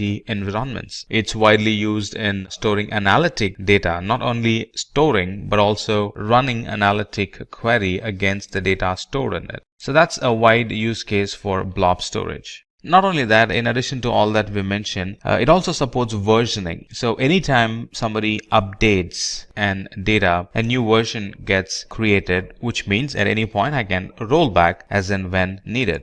And it provides a lot of flexibility on optimizing the user's storage need. It also supports tiering of the data. So based on need, when I actually explore, I would find a lot of options I can pick from that suits to my unique storage environment or unique storage need. And like I said, it stores unstructured data, and this unstructured data is available for customers through REST-based object storage environment. The next product and storage service would be queue storage. Now, queue storage provides durable queues for large volume cloud services. It's a very simple and a cost-effective, durable messaging queue for large workloads. Let's expand this queue storage for a moment. Now, this queue storage is a service for storing large amount of messages that can be accessed from anywhere in the world through HTTP and HTTPS calls. A single queue or a single queue message can be up to like 24 KB in size, and a single queue can contain millions of such 24 KB in size messages. And how much can it hold? It can hold up to the total capacity of the storage account itself. So that's kind of easy to translate. How much would it hold? And this Azure Queue Storage, it provides an messaging solution between applications and components in the cloud. What does it help? It helps in designing an application for scale. It helps in decoupling the application. So, it's not very dependent, or sometimes it's not at all dependent on the other application, because now we have a queue in between which kind of translates or which kind of connects or which kind of decouples both the environment. Now we have a queue in between. Both the environment can scale up or scale down independently. The next in the storage service would be file storage. Let's talk about file storage. Now, these Azure files provide secure, simple, and managed cloud file shares. Now, with file share in the cloud, it actually extends the user server's on-premises performance and capacity. And a lot of familiar tools for the cloud file share management can be used along with the file storage that we're talking about. So let's expand a bit on file storage. Now, this Azure Files or Azure File Storage offers a fully managed file shares in the cloud that can be accessed via the SMB protocol, Server Message Block Protocol. Now, this Azure File Shares can be mounted concurrently by cloud or in on-premises deployments. A lot of operating systems are compatible with it. Windows are compatible, Linux is compatible, Mac OS is compatible. In addition to all these being able to run on-premises and on the cloud, or being able to access from on-premises and on the cloud, it can also offer cache for caching the data and keeping it locally, so it's immediately available when needed. So that's some additional feature. I would say that's some advanced feature that it offers compared to the other file shares available in the market. Let's talk about table storage. Now, table storage is a NoSQL key value pair storage for quick deployments with large semi-structured data sets. The difference between one important thing to note with table storage is that it has a flexible data schema, and also it's highly available. Let's expand a bit on table storage. So anytime you want to pick a schema-less, a NoSQL type table storage is the one we'll end up picking. It provides an key pair attribute storage with a schema-less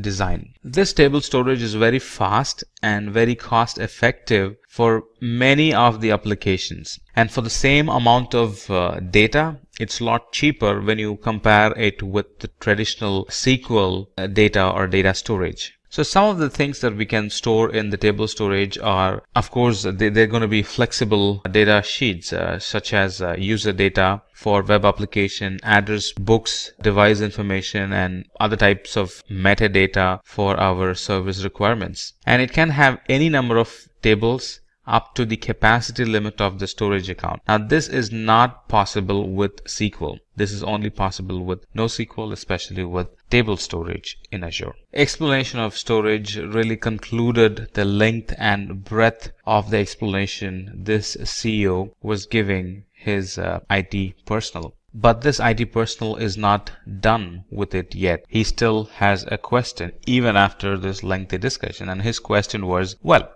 there are a lot of other cloud providers available. What made you specifically choose Azure? I mean, from the kind of question that he asked, we can say that he is very curious, and he definitely had asked a very thoughtful question. So his CEO went on and started to explain about the other capabilities of Azure, or how it kind of outruns the rest of the cloud providers. So he again started his discussion, but from a different angle now. So he started to explain what are the capabilities, or how Azure is better than the competitors. So he started with explaining the platform as a service capabilities. And I'm going to tell you what the CEO told his IT person. So this platform as a service, or in platform as a service, the infrastructure management is completely taken care by Microsoft, allowing users to focus completely on the innovation. No more infrastructure management responsibilities. Go and focus on innovation.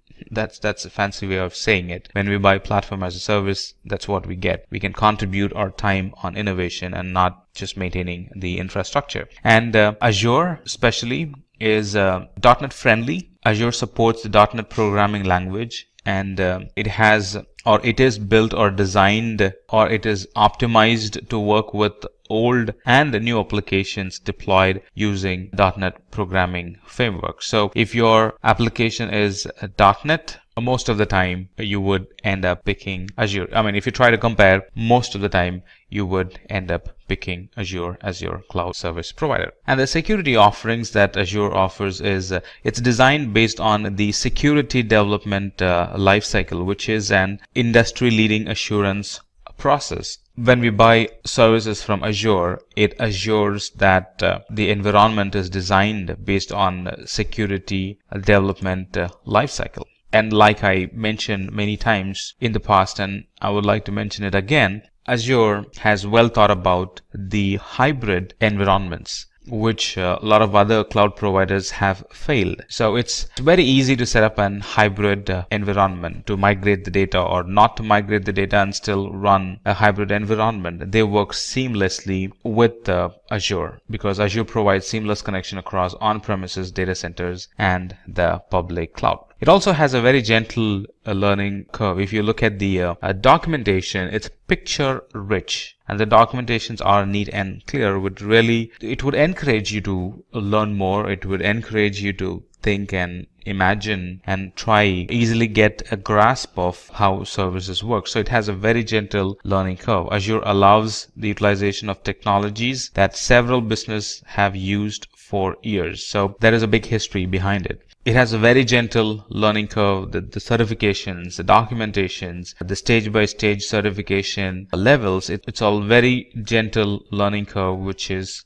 generally missing in other cloud service providers. Now, this would really impress the CTOs or people working in finance and budgeting. If an organization is already using Microsoft software, they can definitely go and avail or be bold and ask for a discount that can reduce the overall Azure spending. In other words, overall pricing of the Azure. So that's what helped, or they are the information that helped the CEO pick Azure as his cloud service provider. And then the CEO goes on and talks about the different companies that are currently using Azure, and they are definitely using Azure for a reason, like Pixar, Boeing, Samsung, EasyJet, Xerox, BMW, 3M. They are major multinational, multi-billion companies. They rely, run, operate their IT in Azure. And this CEO has a thought that his IT person is still not very convinced unless and until he shows him a visual of how easy things are in Azure. So he goes on and explains about a practical application of Azure, which is what exactly I'm going to show you as well. All right, a quick project on building an Azure app using or building a .NET application in Azure Web App and making it connect to an SQL database will solidify all the knowledge that we have gained so far. So this is what we're going to do. I have an Azure account open, as you see, logged in, and everything is fresh here. Let me go to resource group. There's nothing in there. It's kind of fresh. All right, I'm logged in, and this is what we're going to do. So we're going to create an application like this, which is nothing but an to-do application, a to-do list application, which is going to run from the web app, get information from us, and save it in the database that's connected to it. So you can already see it's a two-tier application, web and DB. All right. So let me go back to my Azure account. The first thing is to create an resource group. Let's give it a meaningful name. Let's call it Azure Simplilearn. All right. And it's going to be a free trial. And the location, pick one that's nearest to you, or wherever you want to launch your application. Now for this use case, I'm going to pick Central US and create. It's going to take a while to get created. There you go. It's created. It's called Azure Simplilearn. Now what do we need? We need an web app and a separate SQL database. Let's first get our web app running. So go to App Services and then click on Add. It's not the web app plus SQL that we want. We want web app alone for this example. So let's create an web app. Give it a quick name. Let's call it Azure Simplilearn. The subscription is free trial. And I'm going to use my existing resource group, a resource group that we created some time back. It's going to run out of Windows, and we're going to publish the code. All set, we can create it. All right, while this is running, let me create my database. All right, SQL database, create a database. Give it a name. Let's call it Azure Simplilearn DB. Put it in our existing resource group that we created. It's going to be a blank database, all right? And it's going to require some settings like the name of the server and the admin login, the password that goes along, and in which location this is going to be created. The server name is going to be Azure Simplilearn DB. That's the server name. And the admin login can be, what can be the admin login name? Let's see. So let's call it Simplilearn. That's my admin login name. And let me pick a password. Click on create. So what have we done so far? We have created an web app and we have created a database in the resource group that we have created. So if I go to resource group, it's going to take some time before things show up. So if I go to my resource group, I only have one resource group as of now, Azure Simplilearn, and there I have a bunch of resources being created. It's still being created.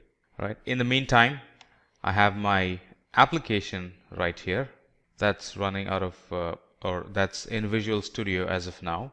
Right. So once the infrastructure is set and ready in the Azure console, we're going to go back to Visual Studio, feed these inputs in the Visual Studio so the code knows what the database is, the credentials to log into the database, stuff like that. So we're going to feed those information in Visual Studio. By that, we're actually feeding it into the application, and then we're going to run it from there. Deploying these applications takes quite a while. We really got to be patient. Right, now we have all the resources that we need for the application to run. Here's my database, and here's my app service. There's one more thing we need to do, that is create an firewall exception rule. So one more thing needed is to create an firewall exception rule, right? So the application is going to run from my local desktop, and it's going to connect to the database, right? So let's add an exception rule by simply adding the client IP. It's going to pick my IP, the IP of the laptop I'm using as of now, and it's going to create an exception to access the database. So that's done. Now we can go back to our Visual Studio. I already have a couple of apps running, or a couple of configurations pushed from Visual Studio. I'm going to clean that up. If you're doing it for the first time, you may not need to do this. Alright, so let's start from the scratch. This is very similar to how you would be doing in your environment. Alright, so we're going to select an existing Azure app service. Now before that, I have logged in. As you can see, I have logged in with my credentials. So it's going to pull few things automatically from my Azure account. So in this case, I'm going to use an existing Azure app. So select existing and then click on publish.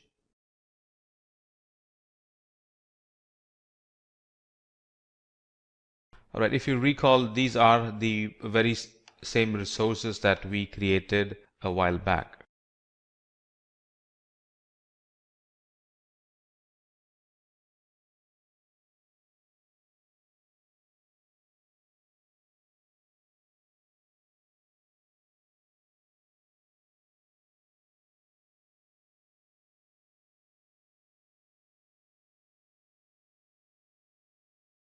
Right, we have clicked on save, and it's running, kind of validating the code, and it's going to come up with an URL. Now initially the URL is not going to work because we haven't mapped the application to the database. So that would be the next thing.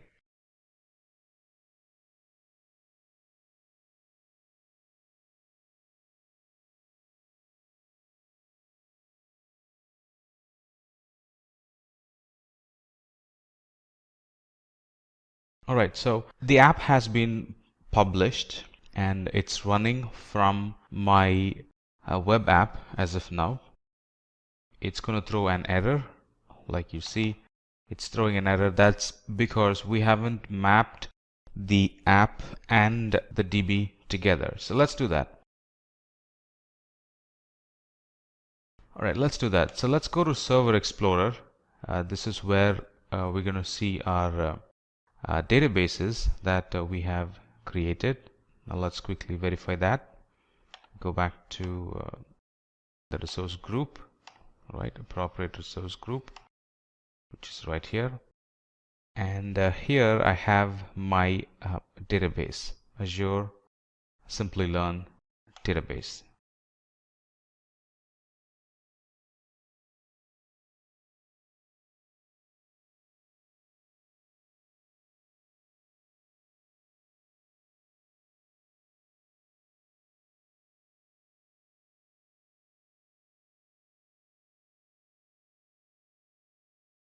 Right, it has some issues connecting to my database. Give me a quick moment. Let's fix it.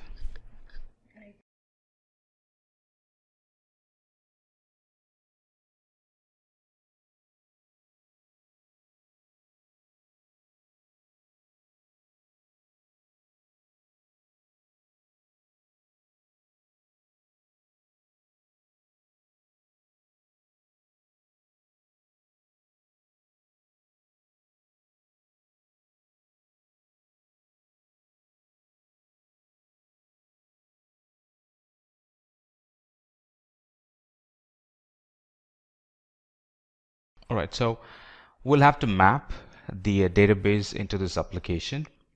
All right, so let's go to the Solution Explorer, click on Publish, and a page like this gets shown. And from here, we can go to Configure.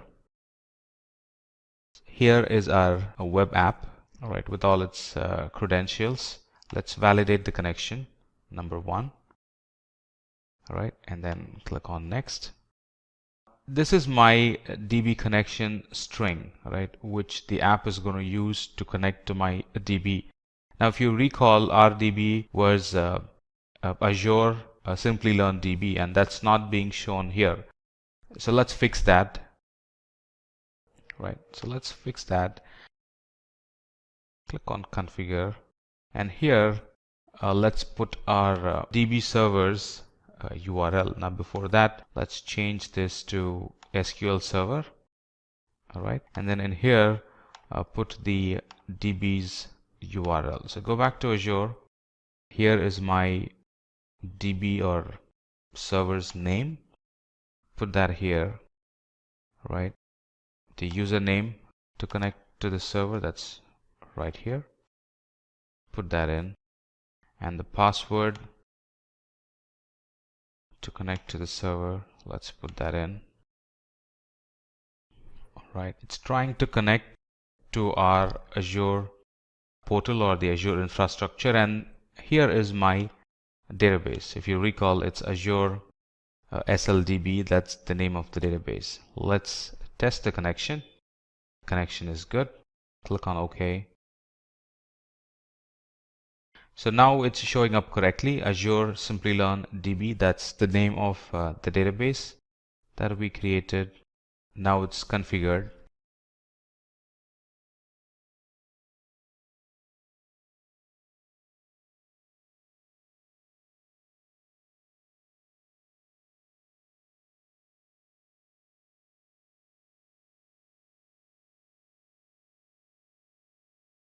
All right, let's modify the data connections.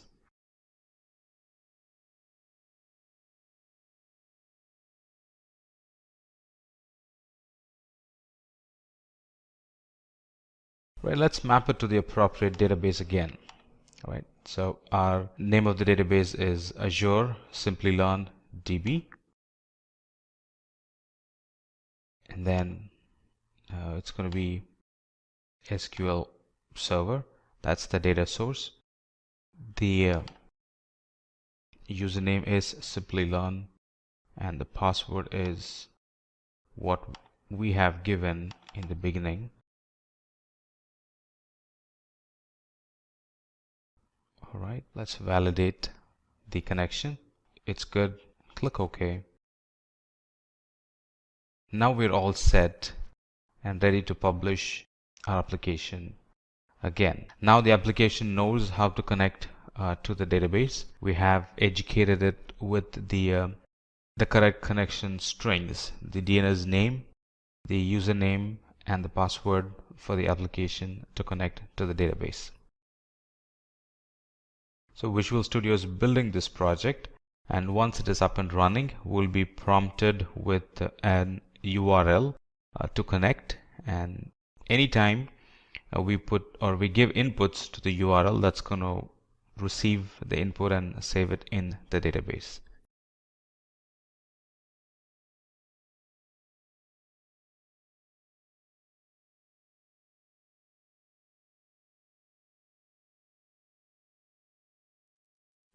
Alright, so here is my to-do list app, and I can start creating to-do list for myself. All right, so I have the items already listed.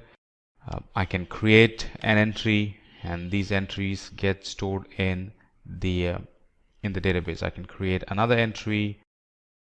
Take the dog for a walk. That's gonna get stored. I can create another entry.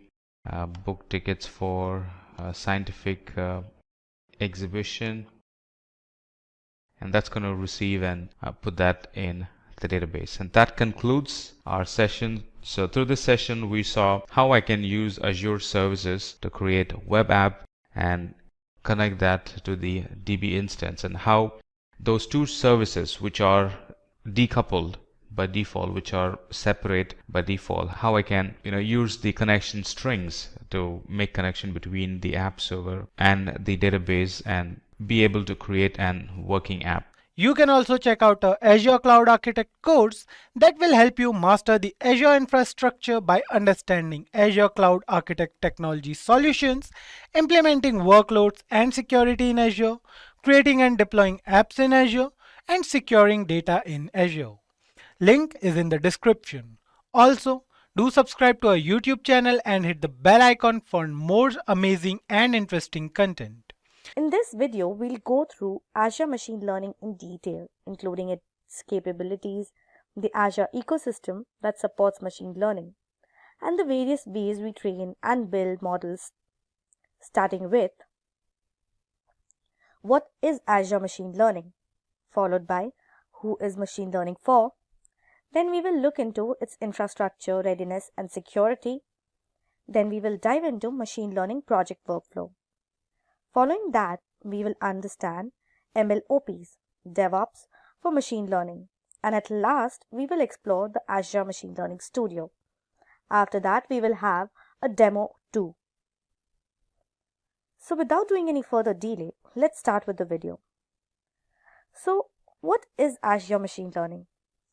Azure Machine Learning is a cloud solution that helps you speed up and manage your machine learning projects. It can be used by machine learning specialists, data scientists, and engineers in their daily workflows. Models are trained and deployed, and MLOps are managed. You can use an open source platform like PyTorch, TensorFlow, or scikit-learn to build a model, or use one created in Azure Machine Learning. Model monitoring, retraining, and redeployment are all made easier using these tools. But this brings us to a question that who exactly machine learning is for? So individuals and teams deploying MLOps inside their company can use Azure Machine Learning to move machine learning models into production in a safe and auditable environment. Data scientists and machine learning experts will find tools to help them speed up and automate their daily tasks. Tools for embedding models into applications or services will be available to application developers. Platform developers will find a strong set of tools for constructing advanced ML technology underpinned by resilient Azure Resource Manager APIs. Now that we know the basics of Azure ML, let's have a look at its infrastructure readiness and security. So Azure Machine Learning is an Azure cloud platform that adds security to machine learning projects. So integrations for security include the following: network security groups in Azure Virtual Networks. Azure Key Vault is a vault where you may store security secrets like storage, account, access details, and set up an Azure Container Registry behind a VNet. So now let's dive down deep and explore its project workflow. Models are usually created as a part of project with a specific goal and objective. Multiple people are usually involved in these projects. Iterative development is used while experimenting with data, algorithms, and models. Now coming to the project life cycle, while the project lifespan will differ depending on the project, it will typically look like this. A workspace organizes a project and facilitates collaboration among multiple users who are all working toward the same goal. Users in a workspace may easily share the result of their experiments through the Studio user interface, or they can use versioned assets for jobs like environments and storage references. So users' work can be automated in a machine learning pipeline and activated on a timetable or HTTPs request when a project is ready for operation. Therefore, models can be deployed to the managed inferencing solution in real time or batch, abstracting away the infrastructure management that is traditionally necessary for model deployment. Now let's proceed further and understand the concept of MLOps, that is DevOps for machine learning. MLOps or DevOps for machine learning is a process for generating models for production use. If not reproducible, the lifetime of a model from training to deployment must be auditable. MLOps or machine learning operations is based on DevOps principles and methods to improve workflow efficiency. Continuous integration, delivery, and deployment, for example. These ideas are applied to the machine learning process by MLOps with the purpose of experimentation and model deployment can be done more quickly, and quality assurance and end-to-end lineage tracking are more efficient ways to put models into production. Now, let's explore what is Azure ML Studio. So, Azure Machine Learning Studio is an online service that includes low-code and no-code alternatives for project development and asset management in Azure Machine Learning. Basically, it is a workspace where you can create, build, train the machine learning models. For an inclusive data science platform, the studio integrates no-code and code-first experience. So now that we have covered all the important concepts of Azure Machine Learning, let's have a demo for a better understanding of how machine learning is used in Azure. So let's start with a demo. First, you need to browse the link studio.azureml.net, and here you need to log in with your Azure account. So once you have logged in, you will be led to a new window. This is the new window. Here you can see a few options. So let's start and see one by one what these options are. So the first one is projects. Basically, this gives you a list of all the experiments that you have already worked on. So here you can see we haven't worked on any experiment yet. Then comes experiment.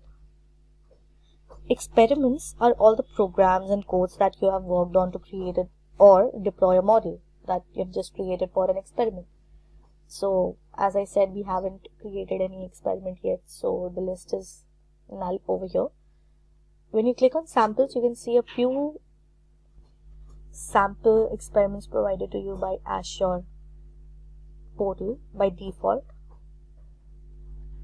And following that, we have web services. So we all know, since Azure is a cloud computing platform, so all the data gathered from our experiments needs to be uploaded to the cloud.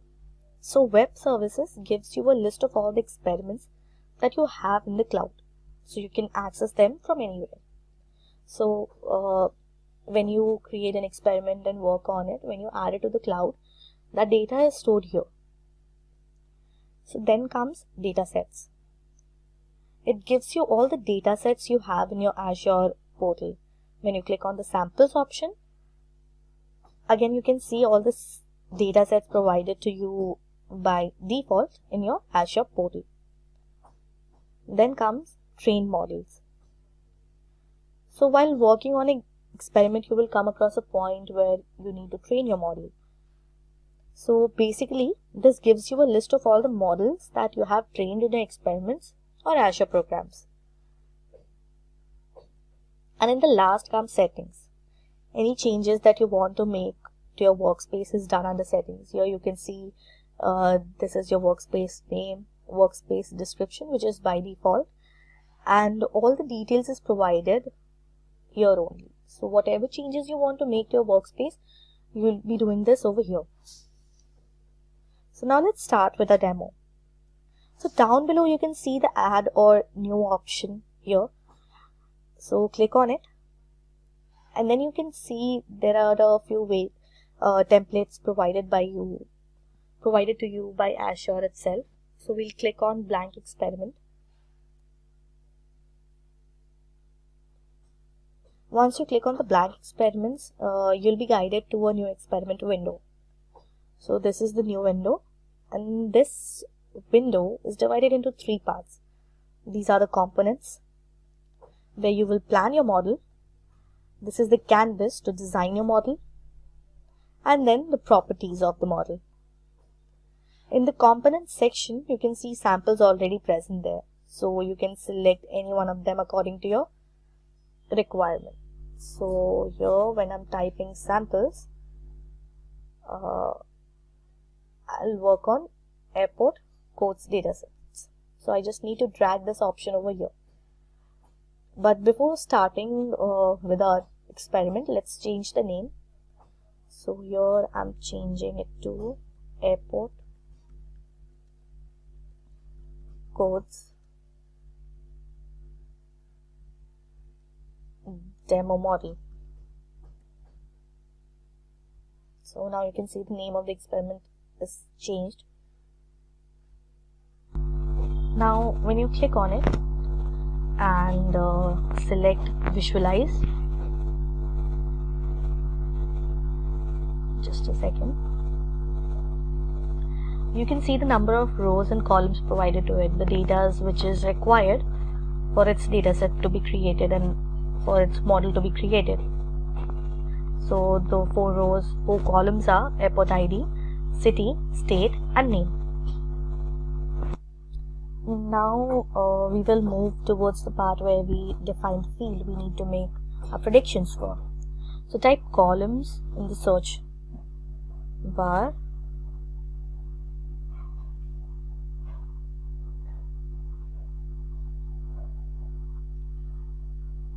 Under manipulation section, you can see there are multiple options provided to you. So here we will select columns and data sets, as we are working on data sets.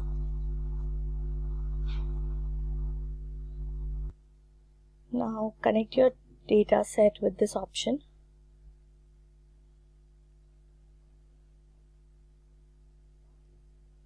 So you can see a red alert over here. So when you click on it, you can see it is asking for values in your dataset. So to add values, click on the launch column selector under properties section.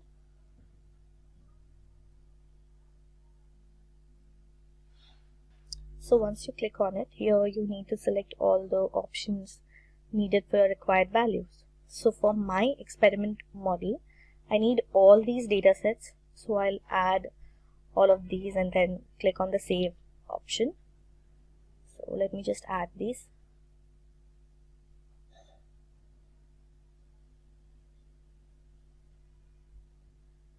So now I have saved all the values I need in my data set. So now you can see the alert is gone. So now we have the data sets that we want to work on. So let's look for an appropriate algorithm for it. So while looking into the classification algorithm, we know that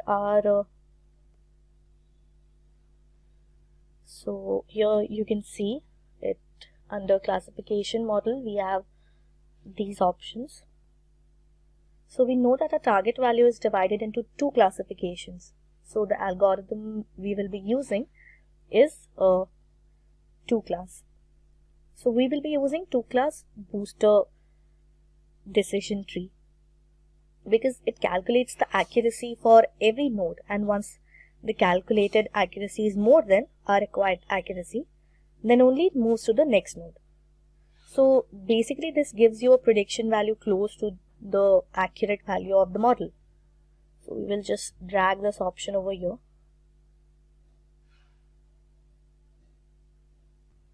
So now the next step we have is to train our model. So we just need to type train over here and select train model option. Yeah.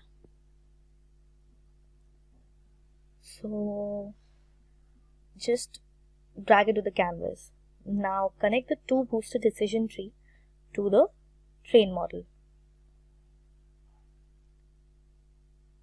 Now you can again see the red alert for required data, as it doesn't have any data to work on. So our next step is to split the data. So we'll type split and drag the split data option on our canvas.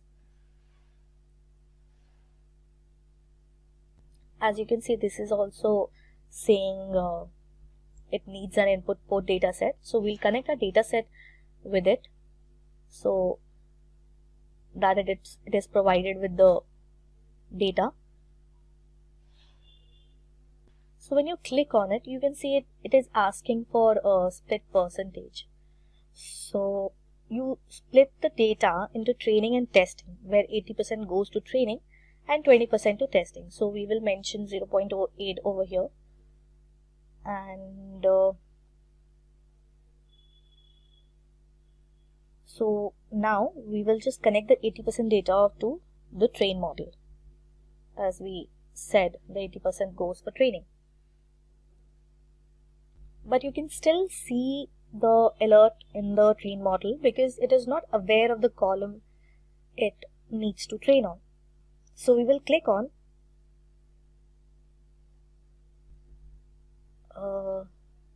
launch column selector.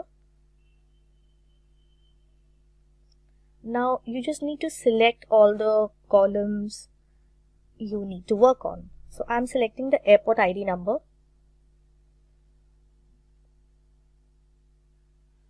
Now you can see once I save it that the alert is gone. Now our next step is to find the score of our model. So let's type score in our search bar and drag the score model over here. Let me just reduce the size of the canvas. Yeah.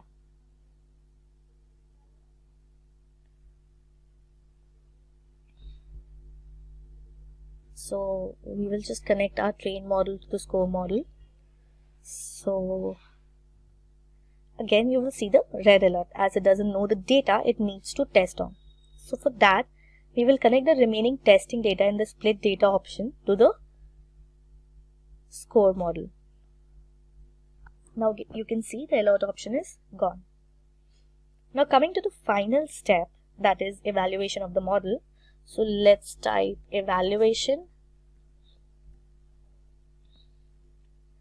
and here you can see the evaluate model option. We just need to drag it to the canvas.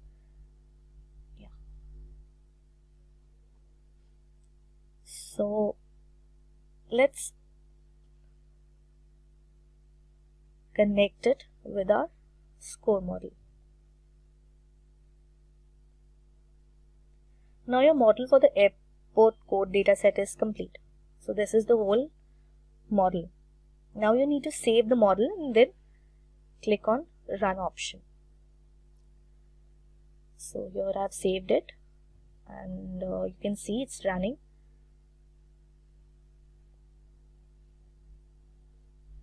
You can see the model running and going through every node. As you can see the green mark as it's verifying through every node.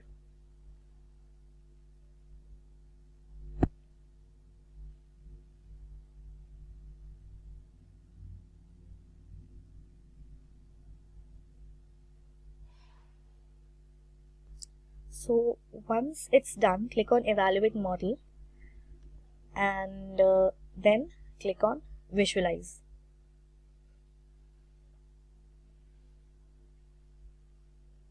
Now you can see the accuracy is 98. Here you can see the accuracy is 98, which is almost the prediction value. Now you can see the positive and negative labels as well. So this whole data is known as confusion matrix. Now for the values close to the positive label, it gives me the number of true predictions. That the number of data I'll provide, it shows that 72 predictions will be right and 1 will be wrong. Now let's go back and run this model over the web. So by clicking on Setup Web Service, we will click on Predictive Web Service.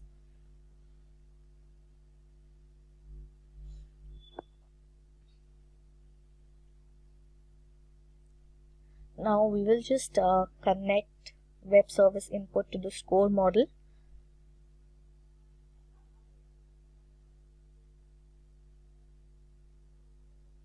So that once the program is uploaded to the cloud, it is directly connected to the score model and gives us the output. So now you need to save this and run. This will execute the entire model. Now all we are left with is deploying the model. Now we just need to click on deploy web service. So then you will see you will be taken to a new window.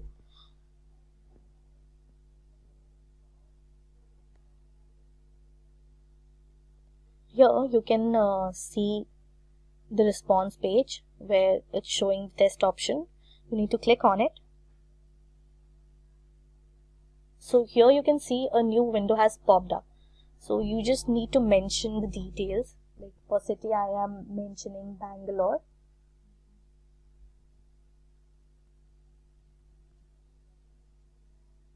For state I am mentioning Karnataka. And name of the airport is Kempagoda.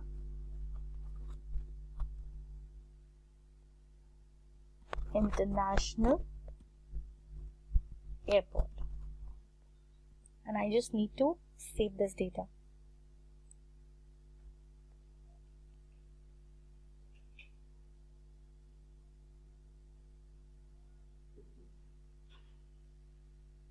So now down below you can see it gives me predictive values. And this is the airport ID for my mentioned details. So the accuracy of this ID will be 0.98, which is 98%. Which is almost accurate to the 100%. So this was our experiment, and this is how we can use ML in Azure. You can also check out a Azure Cloud Architect course that will help you master the Azure infrastructure by understanding Azure Cloud Architect technology solutions, implementing workloads and security in Azure, creating and deploying apps in Azure, and securing data in Azure. Link is in the description.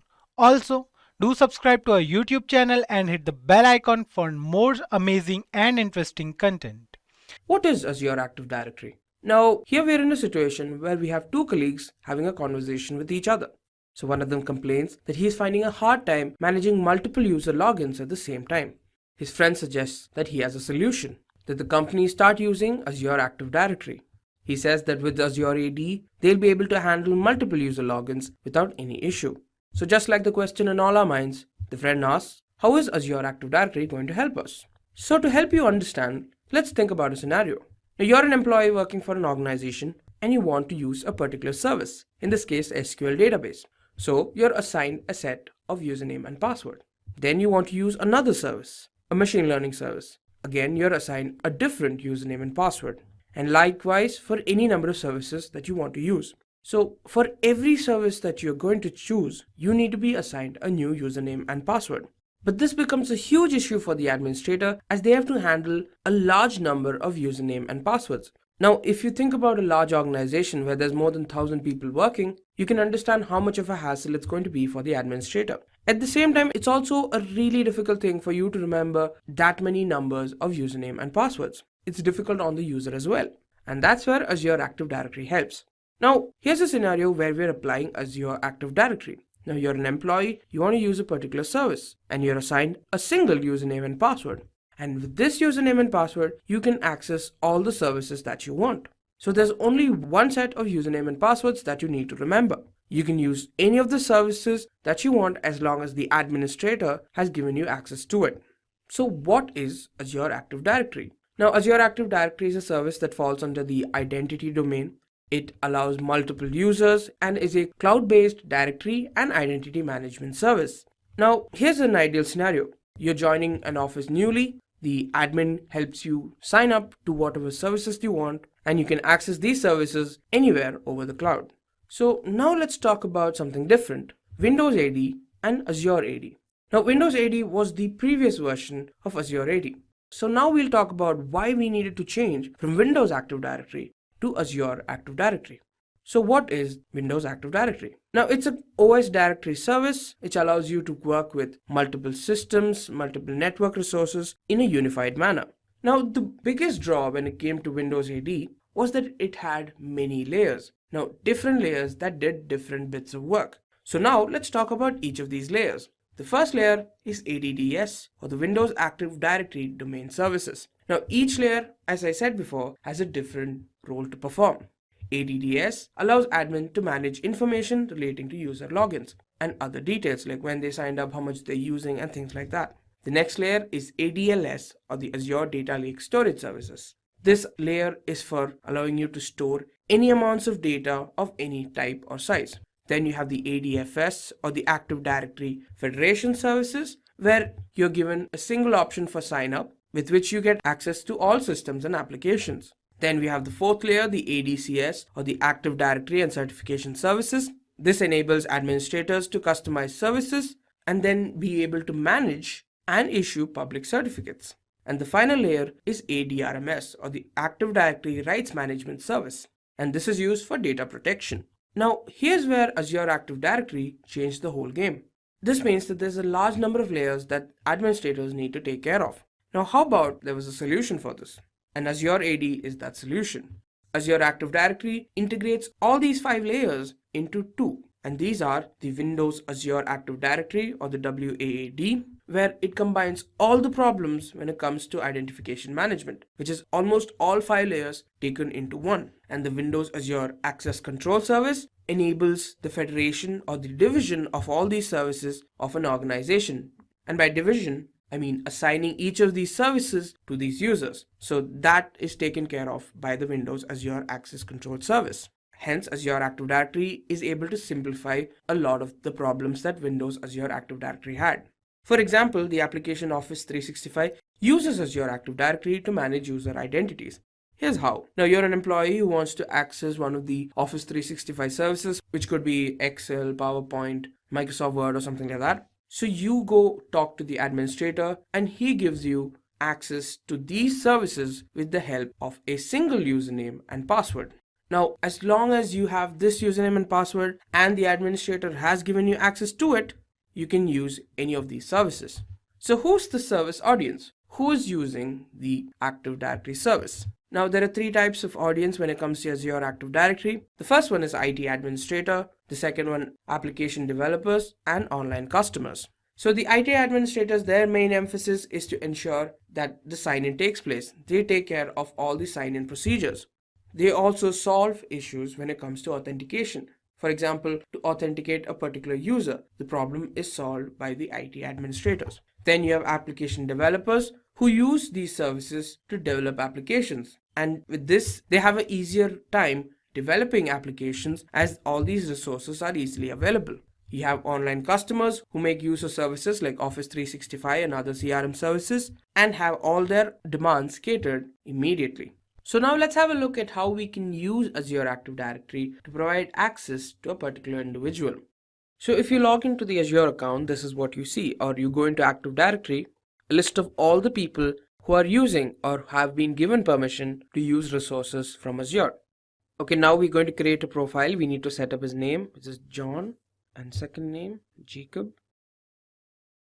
Now for properties, we need to determine the source of authority, which is already the Active Directory, so that's fine.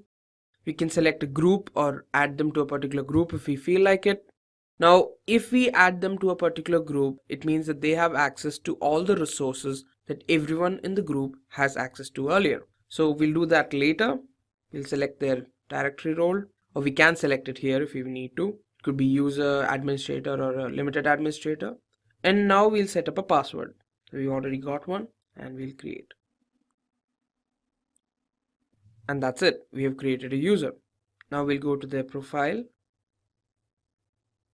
So what we can see here is that you have access to every bit of detail related to this account. So you have the name, your first name, the username, the object ID, job info, everything. You can even have other details like how often they've signed in, when did they sign up. You can check their password, you can reset the password, delete their account, and so much more. Now we can even add a directory role, which we saw earlier. And now let's add this person to the admin group. So, he gets access to all the services that those people have access to. And select. That's it. We've added them. Now the other things that you can see here, there are applications, licenses, devices.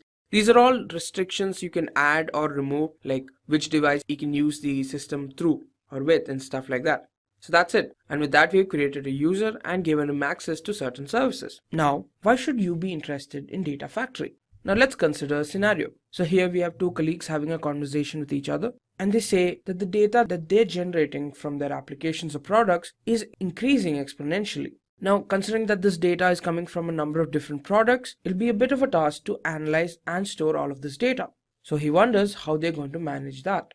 His friend suggests that they use Azure's Data Factory. Now, what does Azure's Data Factory actually do?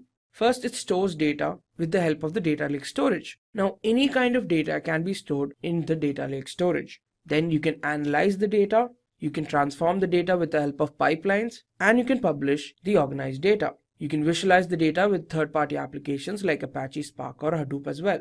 Now, what exactly is Data Factory? So now let's have a look at what exactly is Data Factory. Now, Data Factory falls under the identity domain of services in the Azure catalog and is a cloud-based integration service. Basically, what it does is it works on your data, it stores your data, it orchestrates and automates the movement or transformation of data. It works heavily on the data that you store. Now, let's see how it actually works or how the flow of its processes are. Firstly, we have the input data set, which is nothing but the data that you have within your data store, the one that you need processed. Then you pass this data through a pipeline. Now, what does a pipeline do? A pipeline basically performs an operation on the data that transforms it, which could be anything from just data movement or some data transformation. Now, data transformation is possible with the help of USQL, some stored procedures, or Hive. Now, after this is done, you get an output dataset. Now, this output dataset will contain data that is in a structured form because it's already been transformed and made structured in the pipeline stage. Then it is given into linked services like Azure Data Lake, block storage, or SQL. Now, what it does is these store information that is very important when it comes to connecting to an external source.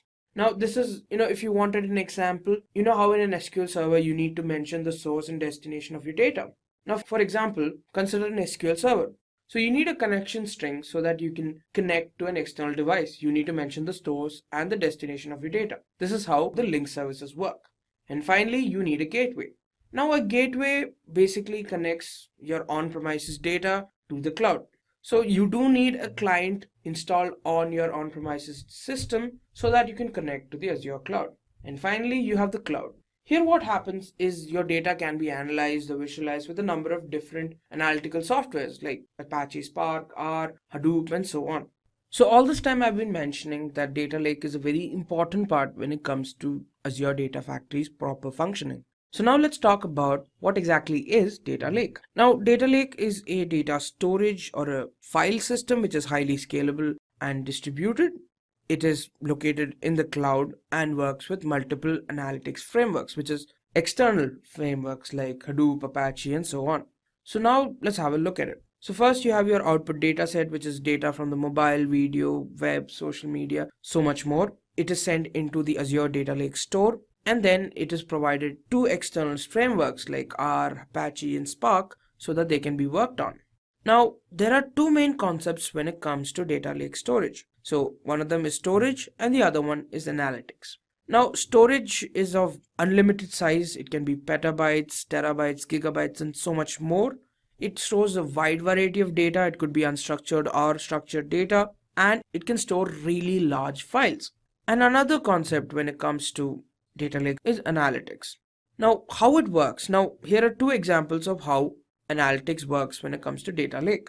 Now, when it comes to analytics, you can monitor and diagnose real-time data. For example, data that you're getting from vehicles or buildings. These can be used to optimize how they work, respond to certain events, or generate alerts in case something goes wrong. Then you can also identify fraudulent transactions on your credit card, or you can identify the geographical position of your card. Perhaps monitor how many transactions have been taking place on that card, and so on.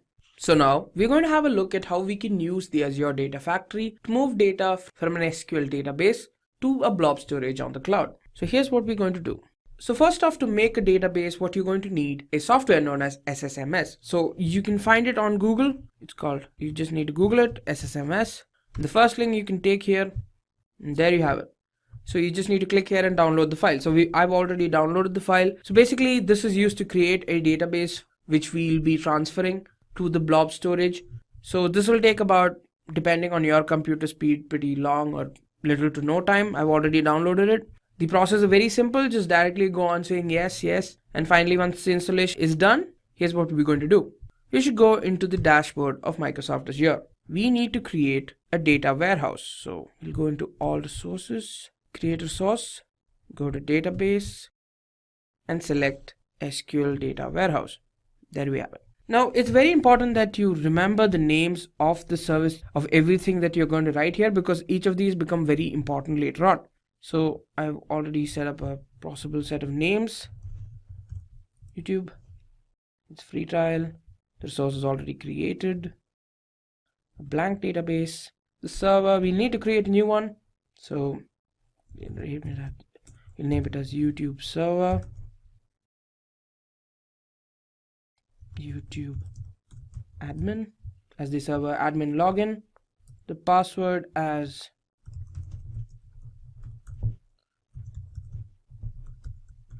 alright, the location does not matter. Okay, that's done. Now here the server is done, and here we need to change how much you want the lowest, how much computation you want, how much the workload, how important your workload is. So we'll put it at the lowest since we don't require much. We'll apply. The rest is normal and create. So now we're creating an SQL data warehouse. So we'll wait.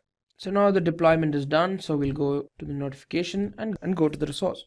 Here, now this is done. So we'll go to the SSMS, which I've already opened here, and then go here and copy this. Paste it here. SQL authentication, login, which details we have already stored here, which is admin, YouTube admin, and the password, which is also given there. Right. Go to options. We go to the database name, which is YouTube. Everything else is there. We need to change it to TCP/IP and connect. We sign in.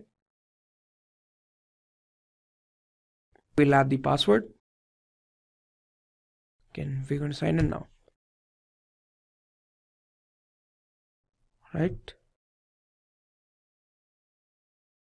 So now that that's completed, you can see that this is what will pop up. So this is the name of the server we've given, as you saw earlier. We go to databases, and here you have the YouTube database that we just created. Right click this and add a new query. I already have a code for this program. It's a very simple program. So copying and pasting this.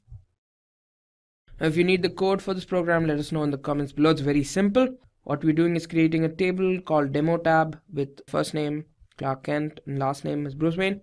And the table that's created will have these two rows. So now we're going to execute this. And there you have it. Two rows have been affected. So now let's have a look at our table. Execute this line. And there you go. the tables here. So now that this is done, we're going back into Azure, and we need to create a storage account. So that's where the blob storage is going to happen. So we're going to storage accounts and click on add. So here it's a free trial. The resource group is YouTube. Storage account name is Simply Store. That's all. Okay. US performance is standard. General purpose can do locally since we don't need it to be very reliable, at least for this one. Advanced is fine. View and create. That's done, and we create. Now we'll wait for the deployment to finish. And that's it. The deployment is done. So we'll go to the resource and go to blobs. So this is where the storage is happening. We need to create a blob. Simply blob, which does not exist. And okay, it has been created. Now for the next bit, we need to create the data factory now. So we go to all services, search for data factory.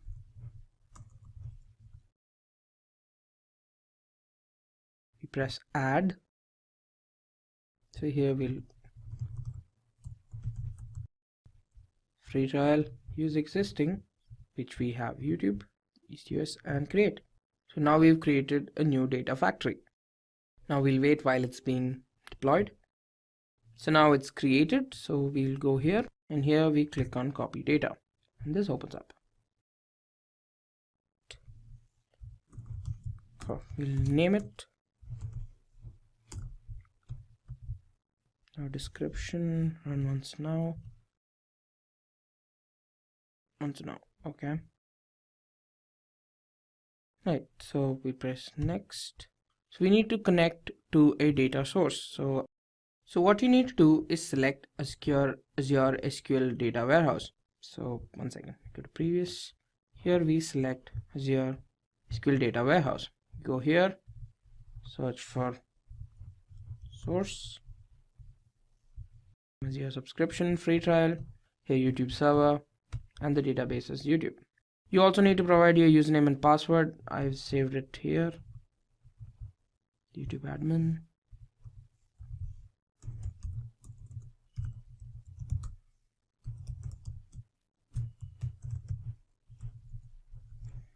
Right. Okay, now we can select the table, which is demo tab. Next. And now for our destination. So where are we going to connect this to? We're going to Azure Blob Storage. Next, destination, Azure subscription free trial, and Simply Store. Now we need to name our storage path. Next, all of this can be passed on. So here's what we're doing. We're copying whatever is inside this to the Azure Blob Storage. That's what's happening right now. All of that is set, and next, it's validating, and we'll wait now. It's registering connections, creating database, and in the end it's creating a pipeline.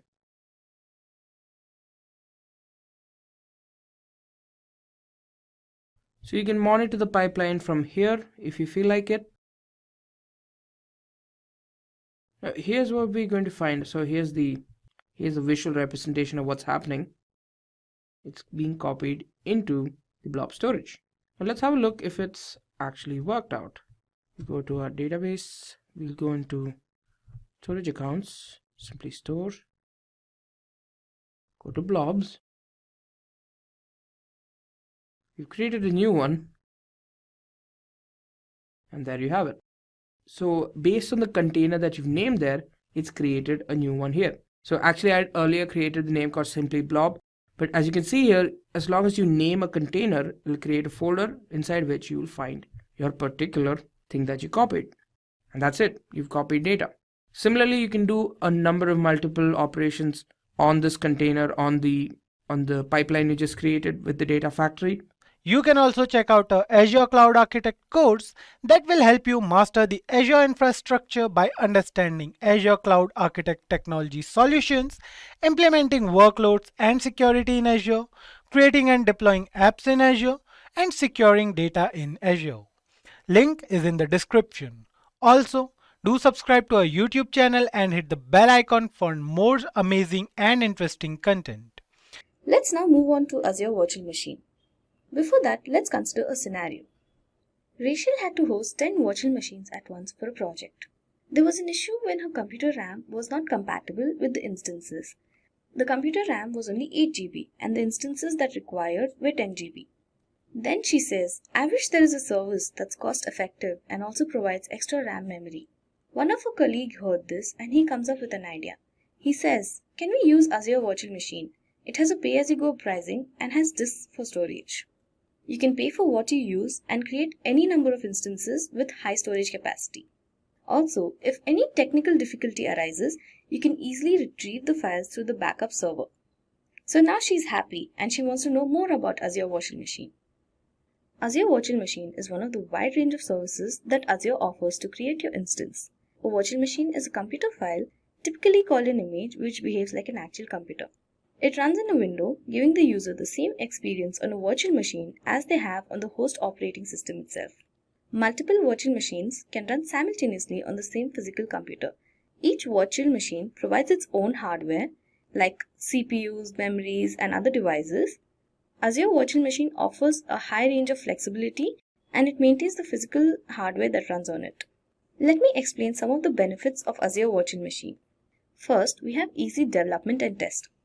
Azure Virtual Machine has a quick and easy way to configure the computer that is required to code and test an application. Next, agility and scale. Azure Virtual Machine is agile and the ability to clone and spin up multiple instances of the same virtual machine allows us to scale services and applications rapidly, efficiently, and very cost effectively.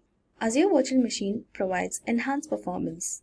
Demands for applications can fluctuate, so you pay for the virtual machines you need and shut down the unnecessary ones to save the cost. Azure Virtual Machines provide extended data center and can be easily connected to an organization's network. It is easy to set up your redundant infrastructure on Azure, and Azure provides a full disaster recovery site at a fraction of the cost. Furthermore, let me explain Azure Virtual Machine components in details. Virtual Machine comes under the compute domain of Azure. It also offers various services like availability sets, snapshots, disks, images, and many other services like hosts. Virtual Machine can be clubbed with other services like disks, images, availability sets, hosts, and many more. So, the first component and the most important component is the operating system. The operating system creates connections to the remote desktop session host. There are many operating systems available like Ubuntu, Red Hat, Linux, Windows Server, CentOS. You can also set the operating disk size so that the memory is not wasted. The next component is disks. Azure Virtual Machines use attached virtual hard disks for storage. There are two types of virtual hard disks. First is an image. It is a template for creation of new Azure Virtual Machine. Then we have disks. It is a bootable virtual hard disk. All durable disks are backed up by page blobs in Azure Storage. Therefore, the disks inherit the benefits of blob storage, high availability, durability, and many more. The disks are mounted as drives on the VM. The next component is virtual network. Many components operate the virtual machines in a scalable and secure manner. Virtual networks could include equipment such as separate network spaces for internet-facing and backend servers, load balancers, firewalls, and more. Many of these components are deployed into an Azure Virtual Network. Azure Virtual Network provides many features such as subnet, IP address, load balancer, and network security group. Another important component of Azure Virtual Machine is availability sets. If in case there's a slight chance there could be a failure in physical servers, then these come into picture. So in case of such failure, the Azure platform will migrate the failed virtual machine to a healthy host to reconstitute the VM. It is highly recommended to deploy at least 2 instances of the virtual machine, and virtual machines placed on an availability set perform identical set of functionalities. Now that we know what Azure Virtual Machine is, let's look into the demo. In this demo, first we are going to create a virtual machine, connect it, and then create a web server and modify the web server, and finally launch the web application. So let's go ahead into the demo now. So the first step is to log into Microsoft Azure with your credentials. Now let's click on virtual machines and create a new one. So I can put add, and you can use the subscription you want, either pay as you go pricing or free tier. Resource group will create a new one, that is payroll 1. Okay. Virtual machine we can create, I'm going to use VM web 001, and then region I'll be using East US.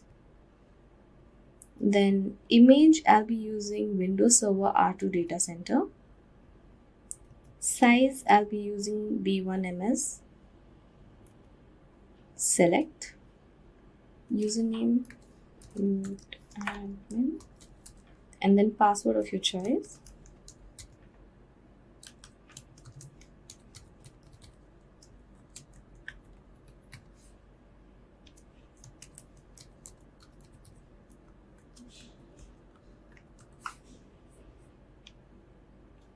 And then I'm going to allow selected ports and choose RDP3389 and next. So OS test tab I'll be using standard HDD, and then next. So I can see a default virtual network and a default subnet and public IP as well as default. Then next.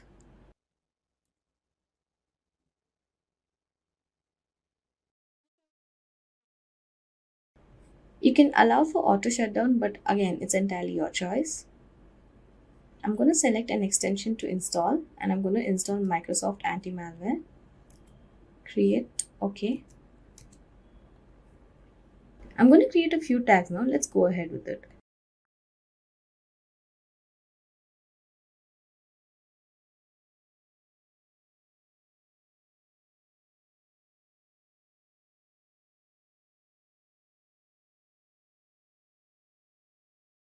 So I've created 5 tags. Now review plus create.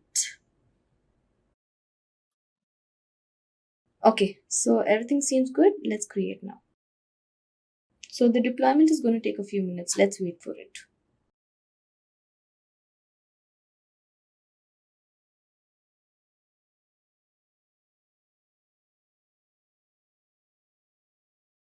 Okay, so that's done. Now let's go to virtual machine and see our virtual machine. Okay, so it's been deployed. Now let's get into the virtual machine and copy the IP address. Then hit Windows plus R and open MSTSE and paste the IP address and connect. Let's use a different account. You have to use the administrator account that we created before with the same password.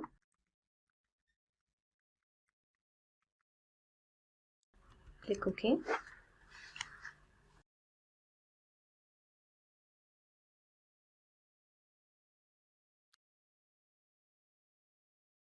Now the remote desktop session host opens. The next step is to click on Server Manager and add rules and features. Click on Next. Select role-based or feature-based installation and click on Next.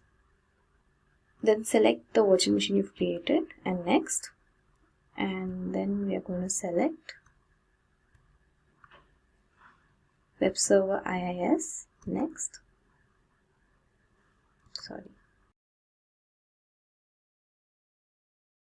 Next. Okay, so it's already installed on my computer, but you have to install this.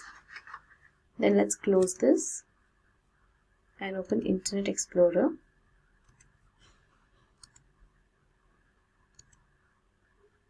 Let's type in HTTP localhost. Yeah, so now we can see the default browser opening. Let's minimize this and let's try it here. Here you have to just put the IP address. I think there's an issue.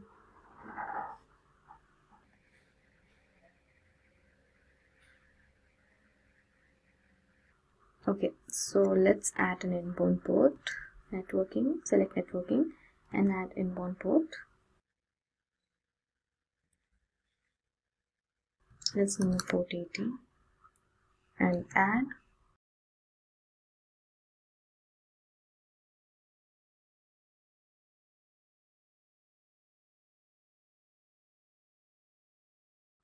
Okay, so it's added. Now let's go and refresh it.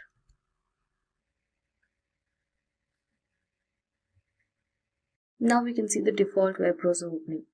So the next step is to modify the web browser. Let's go ahead with that. Go back to your remote session host.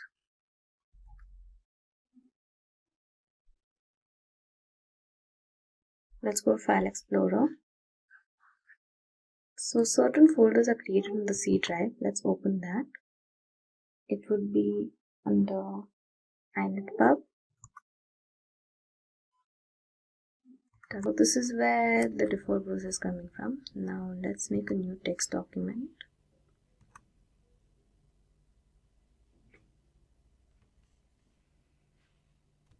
Open that and put hello, welcome to this demo by Simplilearn.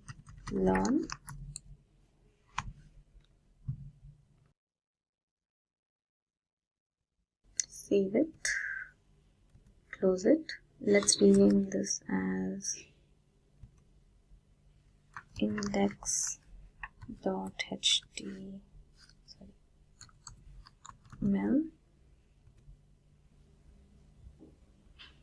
So this is a text document, so we need to change that.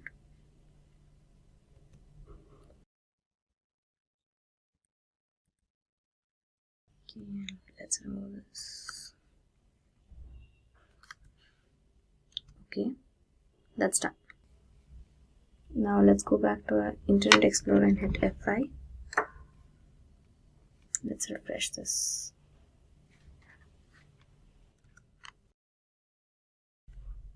Let's try now. Okay, so let's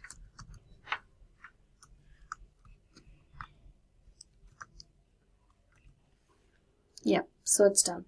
Now let's go back to the previous browser and try. Let's refresh. Yeah, that's done. First of all, let's look into why is Azure Virtual Network important. So why Azure Virtual Network is required? So somewhere far away at an office, a company was struggling with few challenges. The company got a bigger projects which lead to the following challenges. That includes poor network connectivity, time-consuming process in building network topologies, could not divert network traffic to its destination on time. So these were a couple of challenges the company was facing. So the employees thought that what could be the possible solution to these challenges? And then we require the Azure Virtual Network in that case. So first of all, let's understand what is Azure Virtual Network is. An Azure VNet or a virtual network represents your network or environment to run VMS and applications in the cloud. When it is created, the services and virtual machines within the network interact securely with each over the internet. So virtual network, you can consider it as a virtual cloud, which is basically kind of a cloud space virtually assigned to the users or to the organization, which they can dedicatedly use for their purpose. So for example, if you have to create some instances or virtual machines onto the Azure cloud, and you want to connect it with the on-prem servers, for example, then you might require the virtual network in that case. Let's assume that those instances that are created in the virtual network require the range of IP addresses that you want to allocate to them, and that is something you can customize using the Azure Virtual Network. How do you want that the traffic should be routed to your instances in the virtual network, how the firewall securities should be applied? Everything the end user can control in the virtual network. So it seems like that you are working in your own data center. Ideally, you would be working onto the Azure cloud using the virtual network. Now, what are the advantages of using the Azure Virtual Network? So a couple of them are, it provides an isolated environment for your application. So as I said that it seems like that you are working in your on-prem environment. That means within your data center. But ideally it is a virtual space that is allocated to you, which is a kind of an isolated environment that is specifically designed for your task and the activities. Generally a subnet in a VNet can access the public internet by default. So we create a subnet inside the virtual network which can access the public internet. So there is a public network connectivity that is enabled in the virtual net, so that a subnet which will be created in the VNet can be accessed. Traffic can be easily filtered from different resources. So you can have some control lists defined, you can have some security groups created, and how do you want to allow the traffic onto the servers or the application, that is something which you can control. It is a highly secure network, and the security groups and the policies are basically implemented by the end user. So you can design how the security should be implemented. High network connectivity, so you have a higher bandwidth as compared to the normal internet connection you might be having in the data center. Compared to that, you use the Azure network only, which gives you the higher network connectivity. It builds sophisticated network topologies in a simple manner, and which is easily manageable, as well as there are less troubleshooting issues that we would encounter. Now, what are the components of Azure Virtual Network? One of them is the subnets. Then you have routing. Then you have network security groups. Now, what do we mean by subnets? The subnet is one of the major or a prime important component in the virtual network. So what you have to do is, first obviously you would be creating a virtual network. Inside that you can create the subnets. Subnets, you can consider it a logical partitioning or virtual partitioning inside the virtual network. Subnet lets user segment the virtual network into one or more subnetworks. For example, let's assume that you're working in an organization, and in the organization there are different departments. For every department there should be some set of IP addresses that you want to allocate to the machines that the employees are using. Or all the departments should be isolated. That means that they should have their own network IDs and the network addresses allocated to their machines. And in that case, what you would do is you would create the subnets and the subnet IDs that would be allocated to those departments. These subnetworks can be separated logically, and each subnet consists of a server. So what you do is, when you create a subnet, you can create a server or an instance inside that subnet, and how do you want to give an access to that instance depends on criteria or the requirement. Hence, a subnet can further be divided into two parts, one as the public subnet and the other one as the private subnet. These are the naming conventions of the subnet. Then how do you want to give the internet connectivity depends on how the public subnet should be interacting with the internet. And for the private subnet, as the name suggests, that the internet is blocked. So that means it is completely isolated in the virtual network. The private instances, though, if you want that any instance created in the private subnet should have the internet connectivity or an access, you can primarily go with the NAT gateways in that case, which is a network address translation or kind of a translator which converts the private to public and vice versa. And that would actually enable the internet connectivity to your subnets. Then in the public instances, they can directly access the instance. As the name suggests, public instances, that public subnets, that means they have the direct internet connectivity. Next component is routing, and the routing is primarily a routing rules, you can say, that are applied, and those are actually applied to the routers only. So since on the cloud we cannot have a direct router access, and hence using the routing as a component, we can define some routing rules which are directly applied to the router in the infrastructure. It delivers the data by choosing a suitable path from source to destination. For each subnet, Azure Virtual Network automatically routes traffic and creates a route table. When you create a virtual network, automatically a route table is created, and that basically is required to route the traffic, and that can be used by every subnet. That doesn't mean that you only have to create a single route table in the virtual network. You can have multiple route tables also created which can be associated with different subnets as well. Then you have the network security groups. It is kind of a firewall that protects the virtual machine by limiting the network traffic. It restricts inbound and outbound network traffic depending upon the destination IP address port and the protocol. So it is basically the network security group sits on the instances and or virtual machines, and they basically define that how the traffic should be reaching to the ports onto the virtual machine. So how do you want to open up the ports, and for which IP addresses you want to open up the ports? That is something the end user or the administrator has to specify or design. So they act as a kind of a firewall rules only that protects the virtual machines. So how to launch an instance using Azure VNet? So first of all, you have to create a virtual network. So virtual network act as a container for subnets. So first thing is that you would be creating a virtual network. Then you would be creating subnets which are considered as a subset within the virtual network. So cloud instances included in the subnet. So first VNets are created, then the subnets are created, and then you configure the properties in the security group. Have a look at this in detail. Now with respect to the virtual network, what you need to do is you have to create a virtual network in the Azure cloud. Then you have to create subnets into each virtual network, which is kind of a subset of a virtual network. So you can create one as a public subnet, the other one as a private subnet, for example. Now you have to assign instances. So when you create an instance, you have to specify that what is the virtual network, for which virtual network you are creating an instance. Within that virtual network, you have to select that on which particular subnet the instance should be created. And then connect instance to a relevant network security group. So attach your network security group to the instances, and based on the properties or the rules that are defined in the network security group, that will be applied to the instances within the subnets. Finally, configure the properties in the network security and set the policies. As a result, you will be able to launch your instance on Azure within the virtual network. Now we will be seeing one demo that how we can create Azure Virtual Network subnets and the network security group.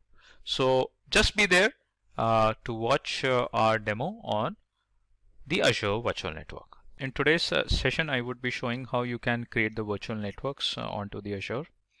And for that, you require the credentials on Microsoft Azure, and here you can see on my screen that I have already logged in into the Azure console. Now what you need to do is, in order to search virtual network, you can type and search in the dashboard, in the search bar, with respect to the virtual networks. And here you can find the virtual network and the gateways. So what you need to do is you just have to click on the virtual networks, and then it will give you the options to add the components inside the virtual networks. So let me first open up the virtual network. Right. Now, in theory, we discussed that the virtual network comprises of multiple components and subcomponents. So primarily is that first you have to create a virtual network.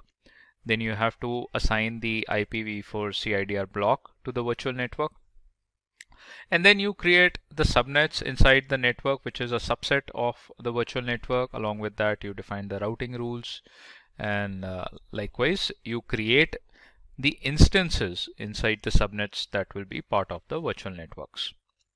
So that's what we are going to do in this demo. So I would be adding up a new virtual network. So you can see here there are already two virtual networks that have been added.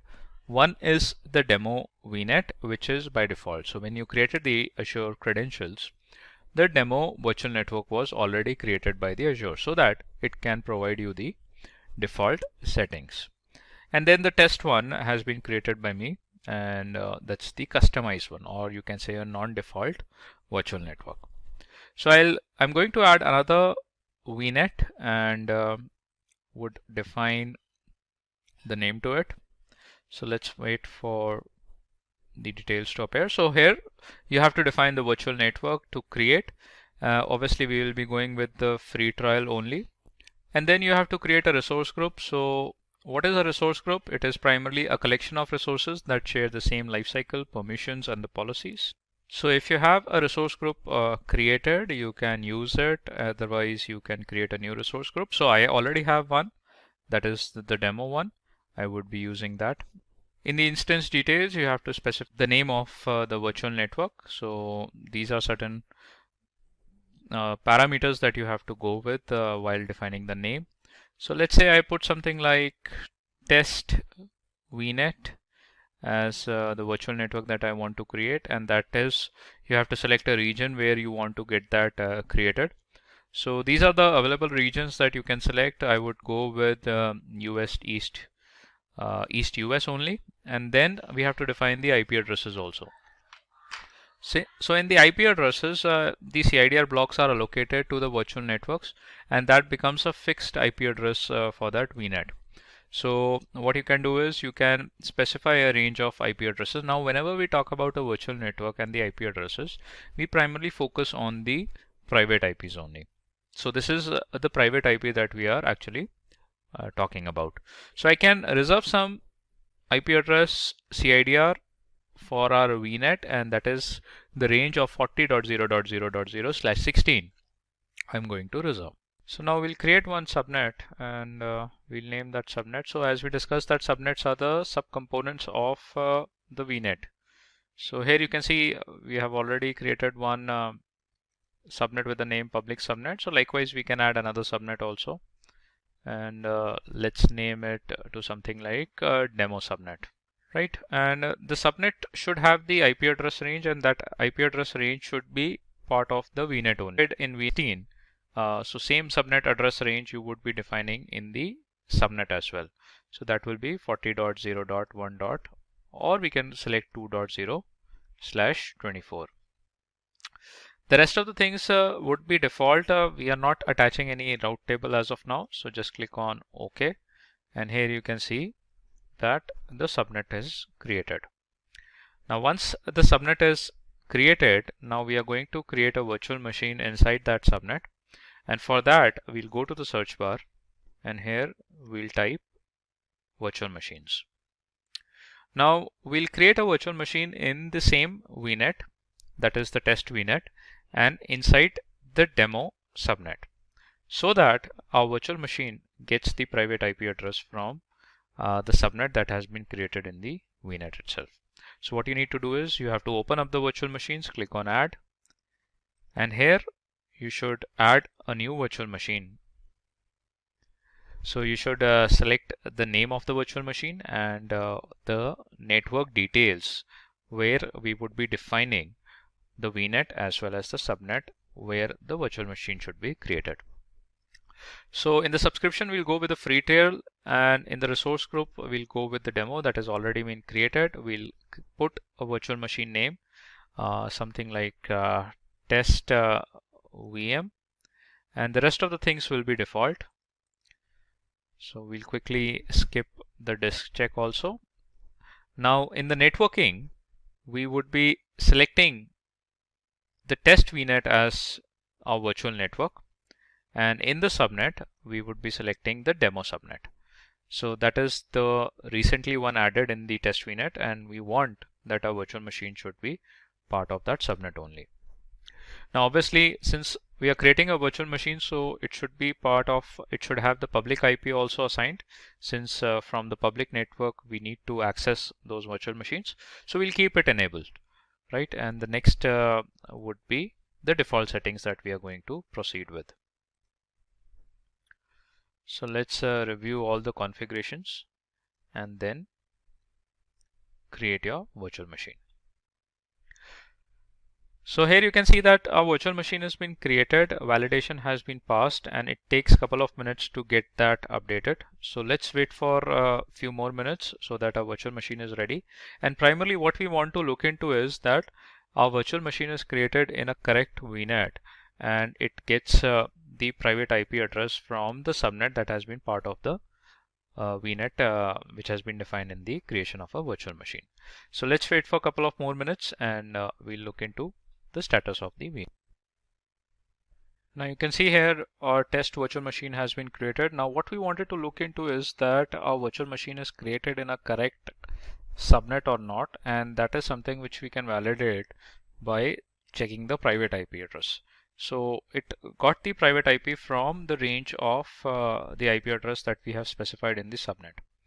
Now, in order to access this particular virtual machine, you have to use the public IP since we have to access it from the internet. So from the private IP, this virtual machine will not be accessible.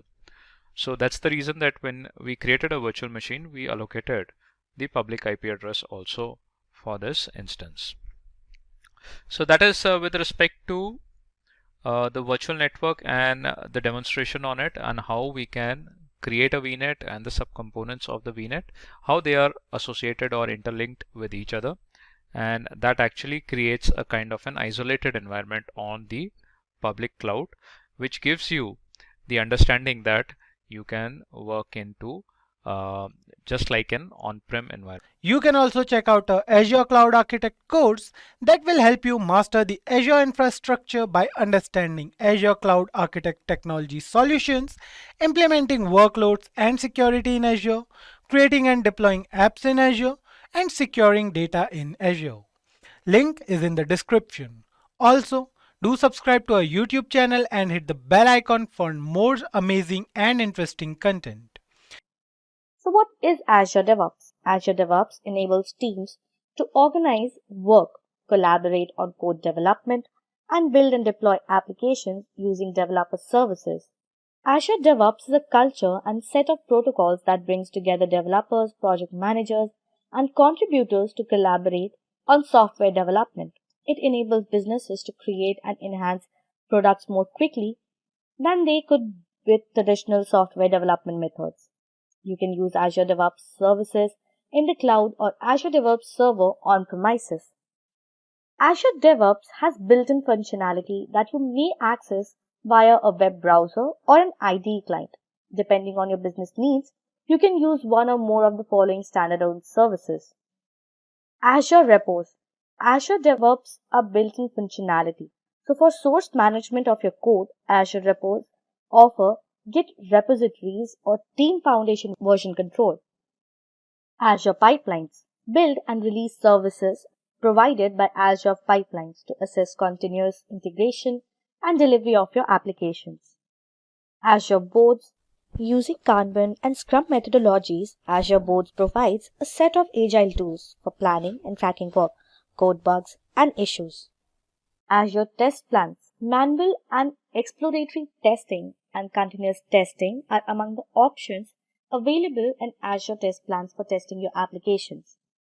And at last, Azure Artifacts. This allows teams to share packages from public and private sources, including Maven, NPM, NuGet, and more, and incorporate package sharing into their pipelines. So this brings us to the features of DevOps. First we have is dashboard control. You can rapidly navigate to different regions of the project, build and manage dashboards, and set dashboard widgets using the DevOps dashboard functionality. Then we have improved source control. Git and Team Foundation version control, a centralized client-server system, which are two prominent methods of source control supported by Azure DevOps solution. To observe change history, you can add and manage Azure Git tags, reviews, downloads, and modify files. Following that, we have plan and track your work. You can utilize Azure DevOps systems to track features, requirements, user stories, tasks, issues, and more using a variety of work items. Then we have integrated collaboration servers, a tool that allows teams to collaborate throughout the whole Azure DevOps feature set, including team dashboards, project wiki, discussion within work item forms, and many others. Then we have support for exploratory testing. Manual exploratory and continuous testing are made easier with Azure DevOps, which include workflow customization, end-to-end traceability, criteria-based selection, and real-time visualization that show the test activities. And at last comes continuous integration and deployment. Many developers use CI/CD, and Azure DevOps makes it so easy to do so. Developers may automate various design activities with Azure pipelines, including defining and building association steps, writing test instructions, and managing simultaneous releases. Well, this brings us to Azure DevOps services. You get an integrated set of services and tools with Azure DevOps to manage your software project, from planning to development to testing and deployment. A client or server model is used to deliver these services. Many of them are offered via a user-friendly web interface that works with all major browsers. So source control, build pipelines, and work tracking are just a few of the services that may be managed through a client. You can see the left pane is where you access Azure DevOps services as demonstrated in the figure below. So now that we have covered Azure DevOps services, let's move on to Azure DevOps Server. Version control, reporting, requirements, management, project management, automated builds, testing, and release management are all capabilities of Azure DevOps Server, a Microsoft product. It provides DevOps features and spans the complete application cycle. So now that we know what Azure DevOps Services and Azure DevOps Server are, so let's have a crisp comparison between them to know how exactly they differ from each other. Despite the fact that Azure DevOps Service is a hosted version of Azure DevOps Server, there are several features that differ. Some functions of Azure DevOps Server aren't available in Azure DevOps Services.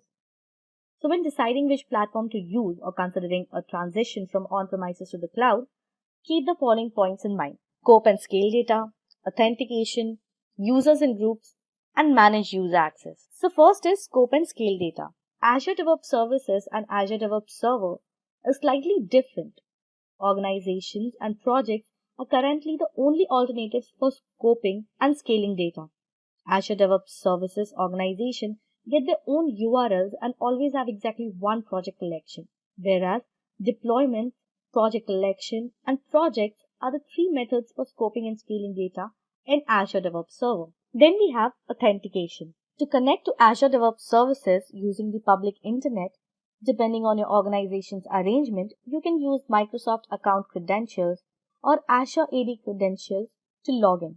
You can also configure Azure AD to require multi-factor authentication, IP address restrictions, and other security features. But you connect to an intranet serving using Azure DevOps Server. Windows authentication and your Active Directory domain credentials are used to log in. So this method is completely open and you will never be asked to sign in. Next we have users and groups. You may use a similar technique to grant access to groups of users in Azure DevOps Services. Azure AD groups can be added to Azure DevOps Services group. So you must add users one at a time if you utilize Microsoft account instead of Azure AD. On the other hand, by adding Active Directory groups to multiple Azure DevOps groups, you may grant user access to deployment in Azure DevOps Server. The membership of AD groups are kept in sync, so users gain and lose access to Azure DevOps Server as they're added and withdrawn in AD. And at last, there is Manage User Access. You manage access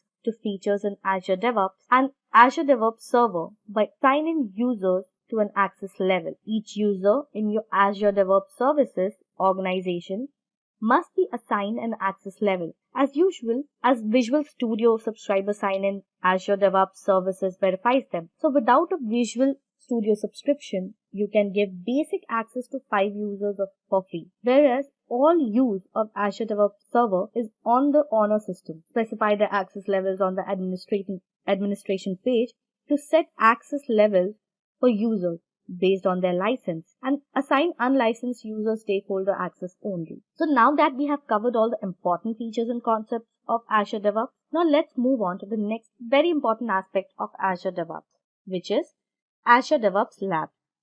The Azure DevOps Lab is a place where you can learn about software development and operations with Azure DevOps services. You can simplify and speed up the DevOps process. It explains how to use Azure DevOps services to automate software delivery and satisfy business requirements. So to understand it in a better way, let's have a demo of Azure DevOps Lab. So let's start with our Azure DevOps demo. So first, what we need to do is navigate to this website, azure.microsoft.in, or we can directly log in through dev.azure.com also. So first, what we need to do is sign into a Microsoft Azure account. So after signing in, you'll be led to this page that you just need to click on continue. And here what you need to do is create an organization under which you're gonna create your projects, multiple projects, and you're gonna attach your team members to it or group members to it whom you want to give the access to your projects. So what is the difference between organization and project is, if you have given anybody access to your organization or somebody is a part of your organization, then that particular individual will have access to all of your projects. But if you have given somebody only access to your project, then he'll be only restricted to that particular project. He won't be able to access any other project that is present under that particular organization that you both are part of. So basically, organization is something that is used to connect to groups of a related project or somebody who is already a part of a particular organization. So here we will give it a name. So I am giving simply demo as an organization name. And here you can see that the projects under this organization will be hosted under the South India region. And we need to enter the captcha.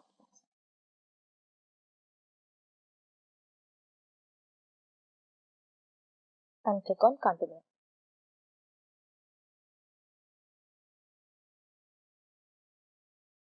Just a second. So now you can see it is saying that it is taking you to an organization. Okay, so we already have an organization of the same name. So let's just change it to something else.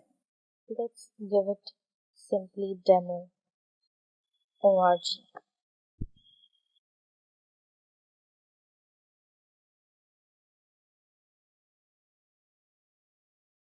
So here you can see this saying that it's taking to your Azure DevOps organization where you'll be creating your projects. So now you can see your organization name here, and here you just need to create a project name. So I'm giving it simply demo project. Now below you can see visibility. We can opt either public or private. So what is public or private? So basically, if you keep the visibility of the project public, then once you copy this URL, so as I was saying, once you copy this URL into some other browser or incognito mode, you will be able to have the access to the project. But if you keep its visibility private, then only the people who have real access to your organization or to your project will be able to access that project or will be able to see that project or work on it.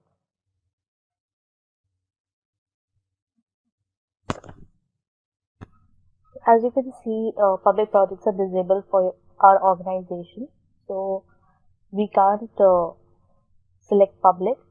So we'll go for private and click on create project.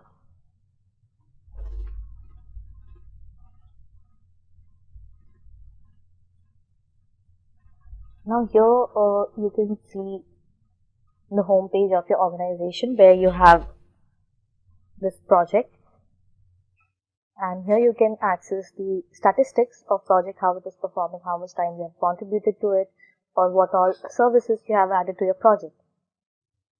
And down below you will be able to see that there is just one member, which is the root user of this project, and once you start adding more members to your project, their details will be added to this particular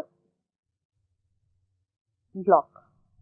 So now here you can see these are the services, boards, repos, pipelines, test plans, and artifacts services that is provided to you to add to your project.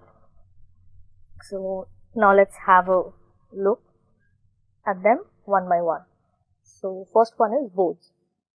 As we click on boards, you can see multiple options, your work items, boards, backlogs, sprints, queries, delivery plans. Here you can see it is all empty as we haven't added any service or we haven't worked on a project yet. So let's just click on new work item. So here you can see one is epic, issue and task.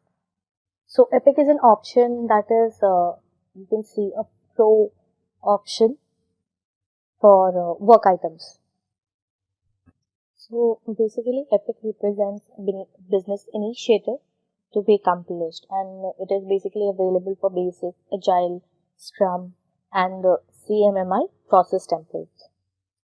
So what it exactly does is increases customer engagement, that whatever your project is, if it's the engagement of your project, that how it's performing and how it is performing towards the people whom you have given access to the project. Also helps to create new architecture to improve the performance of your project, and it also supports mobile applications. So basically when you're deploying any mobile application in your project or creating a mobile application as a project, so it will be able to support that as well. Let's click on Epic. So here you can see you need to enter a title for your Epic option. So here you need to add the title of your Epic, like for say we are creating a healthcare or an e-commerce application. So obviously it will be segmented into different parts, like you'll be having search options or support options or home page. So we just need to give it a name, and here you can see its state is to do. For now we just have to do because we haven't actually created anything in our project and we haven't given any input. So it's in to-do list, and once we start working on it, we can change the state. It can be in progress or completing. So there are multiple states for your Epic. And here you can see the area is simply demo project. That means that we want to assign this search new Epic into this project. And we can also click description over here, that what exactly our new Epic is about. Like for search options, we need to specify or give a description that this is for searching options related to our application. Like for healthcare, one can type medicines or doctors or slots.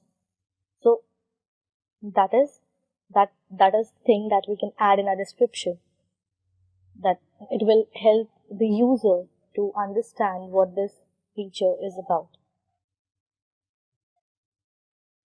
So this was Epic, and once done we can click on save. So here you can see other stuffs also, like priority. So we can select priority according to our will. So here by default it is priority 2. So priority basically is which function will come first. And here you can mention start date, target date. So once it's done, you can click on save. Now let's move to the next one. Second, what we have is issue.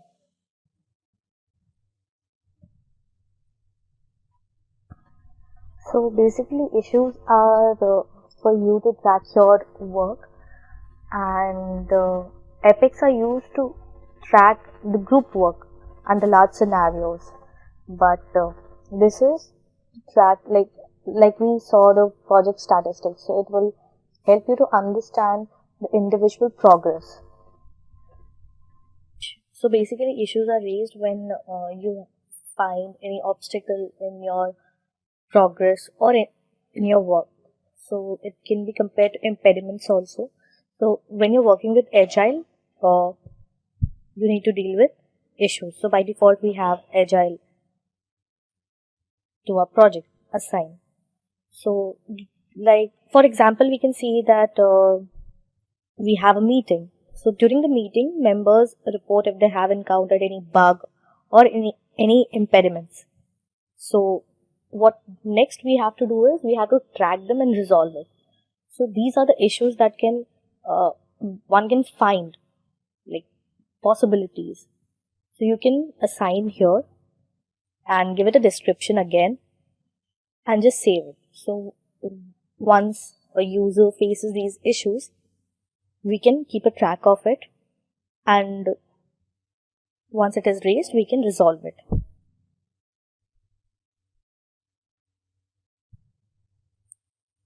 Coming to the next one. Next we have is task. So by the name only we can well understand what task is. So a task is a smaller item or smaller segment to track activity that contains all the information needed to accomplish a part of an issue, or you can say user story requirements. So this option is available for basic, agile, Scrum and CMMI process templates. So again we can give it a name, what task we want to assign, and give it a description, and according to that we can select the priority and save it. So the task will be added to your project. We are not assigning any task right now because, as I said, we haven't added any particular project or particular details or application, or we haven't deployed any application yet in our project. So that is why we are not adding anything over here again, because first we need to understand what these services are and what these services are used for.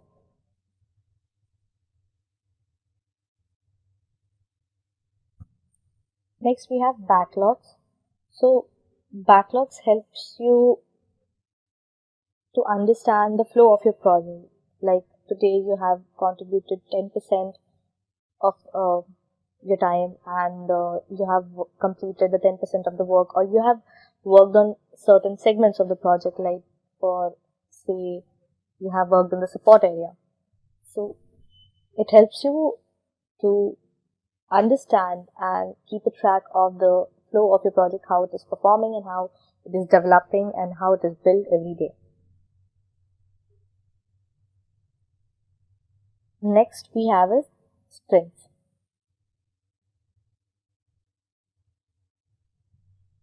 So sprints are basically a time-boxed intervals that supports your team's ability to work using the agile processes and tools. So what you can do is, whether you're having, let's say you're having a healthcare application, so you just need to have a segment of it and drop it over here. So what it will do is it will get the attention of all the team members. So basically what it does, it makes your project more manageable. It increases the quality of your project and also makes it work even more faster and more frequently once you add the segment to the sprint. So you can say it in one way, it gets the priority and people need to work on it, and it gives your project more flexibility to adapt to change. Now sometimes what happens is many associates scrum sprints with agile software development. So sometimes agile are often thought to be the same thing. Coming to the next one, we have queries.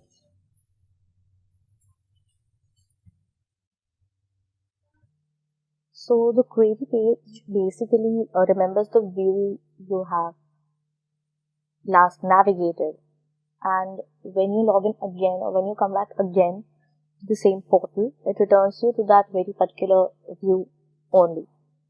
So you can say that it runs with Azure DevOps command line interface, and all the open all the pages like you have gone through, you can keep a track of it over here.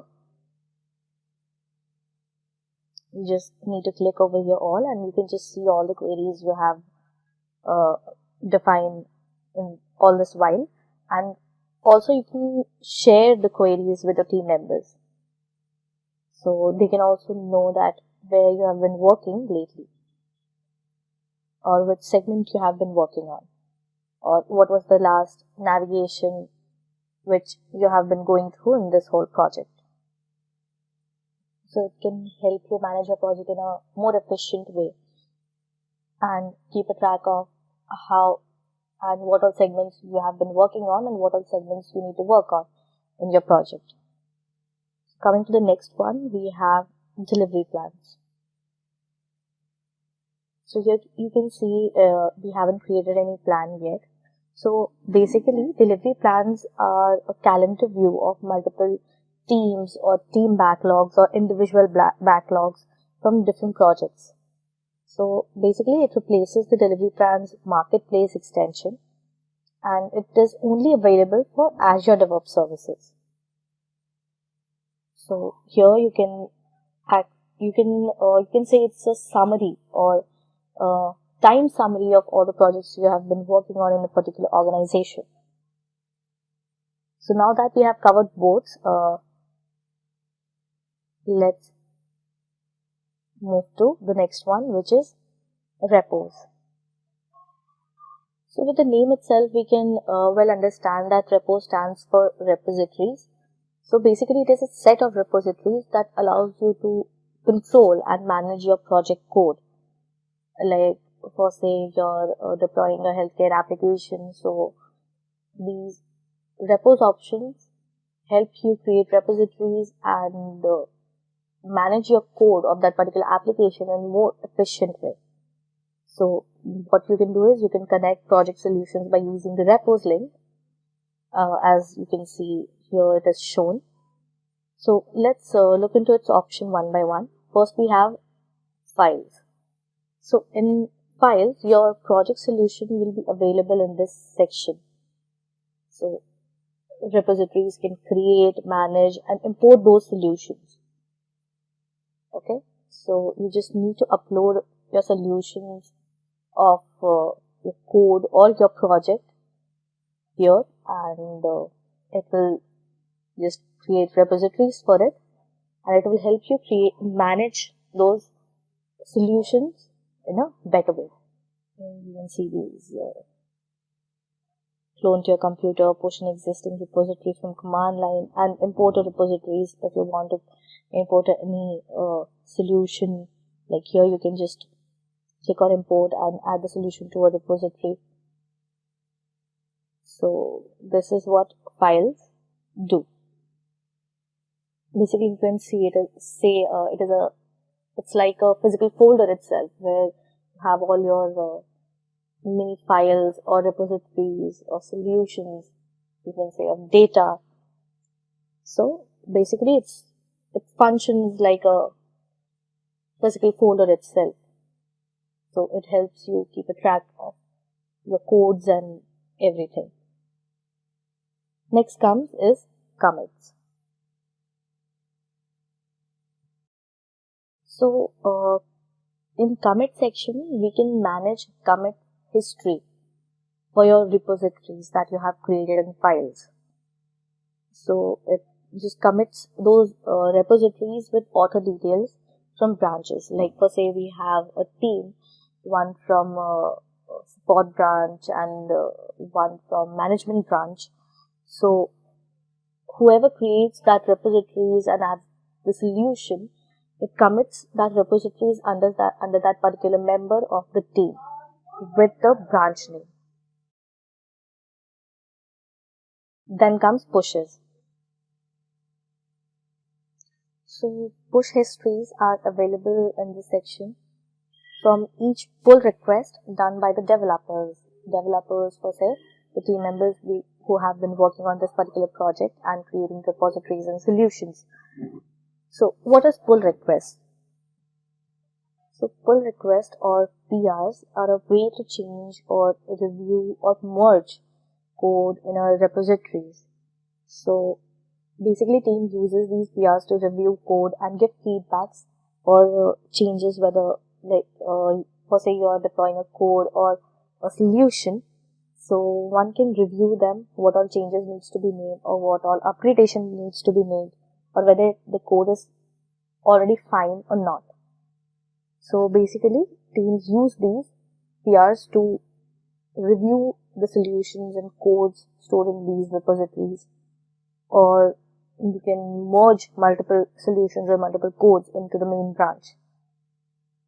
So basically reviewers can step through the proposed changes and leave those comments and vote to approve or reject that particular code, or you can say to upgrade or what all changes we want to make it. They vote for it, that whether that needs to be made to that particular solution or not. So these are the PRs. Next, we have branches. So we can manage multiple branching information in this particular section. You can create or release branches from master to dev. Okay, so all users can actually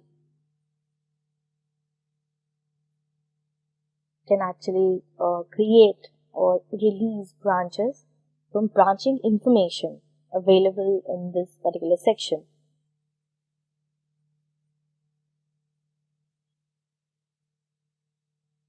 Next come tags. So tags are used to point out specific commits, like giving message tags and data information to branches. You can create your naming conventions to branches by using commit tags. And the next one is pull request, which we have already discussed. The PRs that are basically used in pushes. So now we have completed repos also. So let's move on to the next one, which is pipelines. So here you can see that we don't have any pipeline created for us yet. So let's have a look at its provided options one by one. The first one is environments. So basically it is a collection of resources where you actually deploy your application that you're working on. So you can say it contains one or more virtual machines, containers, web apps, etc. Whatever resources you have actually used for deploying your application, or what all services you have used for creating the environment for the deployment of your application.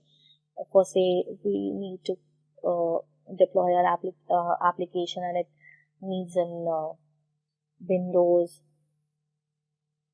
Java environment. So whatever resources you need to create that environment, that will be added to this environment list. It will be listed over this section. Next we have releases option. So basically this pipeline stores the data of your pipelines or stages or tasks and deployments in Azure pipelines, that deployments you have done so far in your applications, for your applications actually. So you can say that it helps your team continuously deliver software to your customers at a faster pace with a very minimum, you can say, lower risk. So you can fully automate the testing and the delivery of your software or applications on multiple stages.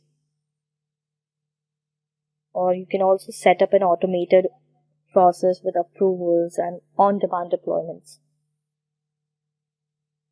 Then comes library. So again you can see the page is blank. From the name itself we can scrutinize that it will be a collection of assets from Azure DevOps projects. So basically it is a collection of build and release assets of a particular project. So assets defined in a library can be used in multiple builds and multiple releases pipelines of the project. Okay, so all assets that are defined in a library share a common security model. So you can control who can define new items in a library and who can use an existing item that you have already added in this library. So roles are defined for library items. Per se, you have added a particular asset or particular item to this library segment, and you can assign a particular member who will be working on this item. Okay, so roles are defined here for these, and these governs the operation you can perform on those items. That person will be keeping track of whatever changes have been made or whatever upgradation has been made to the particular item that has been added to this segment, library segment. So then comes task groups. So task groups are a way to standardize and centrally manage deployment steps for all applications in your projects. So when you include a task group in your definition and then make a change centrally to the task group, the change is automatically reflected in all the definitions. So we can conclude with this that a task group allows you to encapsulate a sequence of tasks already defined in, you can say, build or a release pipelines or into a single task group. So it just encapsulates all those sequences of tasks. So you can choose to extract the parameters from those encapsulated tasks as configured variables and abstract the rest of the task information. So what happens is the new task group is automatically added to the task catalog, and it is ready to be added to other release and build pipelines. So task groups are stored at the project level and are not accessible outside the project group. So the task groups will be only limited to the members who you have assigned in this project, and it won't be accessible to the other people or other team members from different projects, even though they are the member of the same organization. So you can say it's more of a private segment. Now that we have covered task groups, next we have deployment groups. So deployment groups are only available with classic release pipelines, and it is totally different from the deployment jobs. It is basically a collection of deployment related steps defined in a YAML file to accomplish a specific task. So in a nutshell, it is a logical set of deployment target machine that have agents installed on each one. The deployment groups represent the physical environment, for example, testing or development or production environment. So a development group is just another grouping of agents, much like an agent pool, you can say. So what you can do with this is you can specify the security context and runtime targets for the agents, or you can let yourself view live logs for each server as a deployment take place. Or you can also enable you to use machine tags to limit deployment to a specific set of servers. So this was about deployment groups. Now that we have covered one more service, let's move on to the next one, that is test plans. So test plans, the first one we have is progress report. So you can analyze with this only. The progress report will be the progress of the project you have been working on, or the deployments you have been doing, or the tasks you have been performing. So basically it lets you analyze and view data for more than one or an individual test plans in a particular project. So data for test plans can be migrated from an on-premises Azure DevOps server that won't show up in this report. Okay. So basically this section lets you drill down by each test plans and give you summary of each test plan in it. So this section also lets you to navigate to a test plan or suite of choice by double clicking on it. Okay. So this was the progress report. Next we have runs. So basically it represents the execution of pipelines. So during a run, the pipeline is processed and agents process one or more jobs. So when you run a pipeline, many things happen under the cover. While you often won't need to know about them, occasionally it's useful to have the bigger picture, right? So Azure pipelines will get processed under this test runs segment. So you'll be able to see what all performance is happening over here. Like while you're running a pipeline, you can see the running state, the date you have started that, or what all that running pipeline includes, like jobs, steps, and tasks.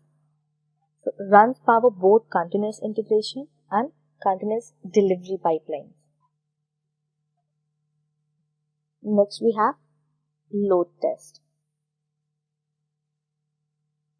So basically Azure load testing is a fully managed Azure service that enables developers and testers to generate high-scale load with custom Apache JMeter scripts and gain actionable insights to catch and fix performance bottlenecks at scale. So basically, application performance and resiliency are more important than ever before. So how you can run an Azure DevOps test? So first you need to click on it and select a test suite that contains all the automated tests, and you can just choose the run test option.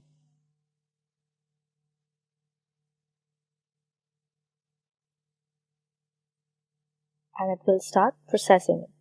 So this service basically simulates traffic for your application, you can say, regardless of on which platform or where it is actually hosted. So now that we have covered test plans as well, let's move on to the next one, that is artifacts. So this is the last service that is provided to your project by Azure DevOps. So artifacts is a byproduct produced during the software development process. So it mainly consists of the project source code, dependency, or binaries or resources that could be represented in different layout depending on the particular technology. So it's like an extension that makes it easier to discover, install, or publish, and Maven packages in Azure DevOps. It's basically deeply integrated with other hubs like Build, so that package management can become a seamless part for your existing workflows. So what is exactly it is used for? So it can be used for both public and private organization with teams of any size. It basically manages your NPM or NuGet packages via feeds, and it allows you to create and share your Maven. So it's a package management solution integrated with your Azure DevOps. So this was all about the services that is provided to your projects. So now that you know what all services do for your project and what are their benefits and how they function, now you can actually plan your project and start creating and working on it and start deploying with the users and what all services you want for your particular project. So what you can do is click here on project setting. Just a second. Yeah, you can just click on project setting. So now what you can do is you can add in description that what your actual project is about. So for say, like I said, if you're creating a healthcare application, so you can just give it a description that it is for healthcare related issues, queries, and helps needed, and like you're tying that particular application with different hospitals or healthcare organizations. So you can actually add those information in this description.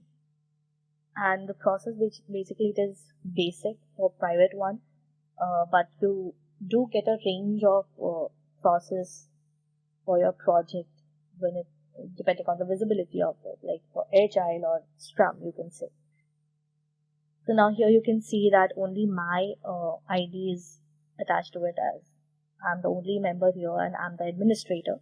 So you can add members here, and scrolling down, you can, now that you know what all services provide you or what they provide to your project, so depending on the need of your project, you can just select the services you want to assign to your particular project. Like, per se, if I don't want boards assigned to it, or you can say if I don't want the services provided by the boards, you can just click on it and select remove boards, and I just need to refresh it.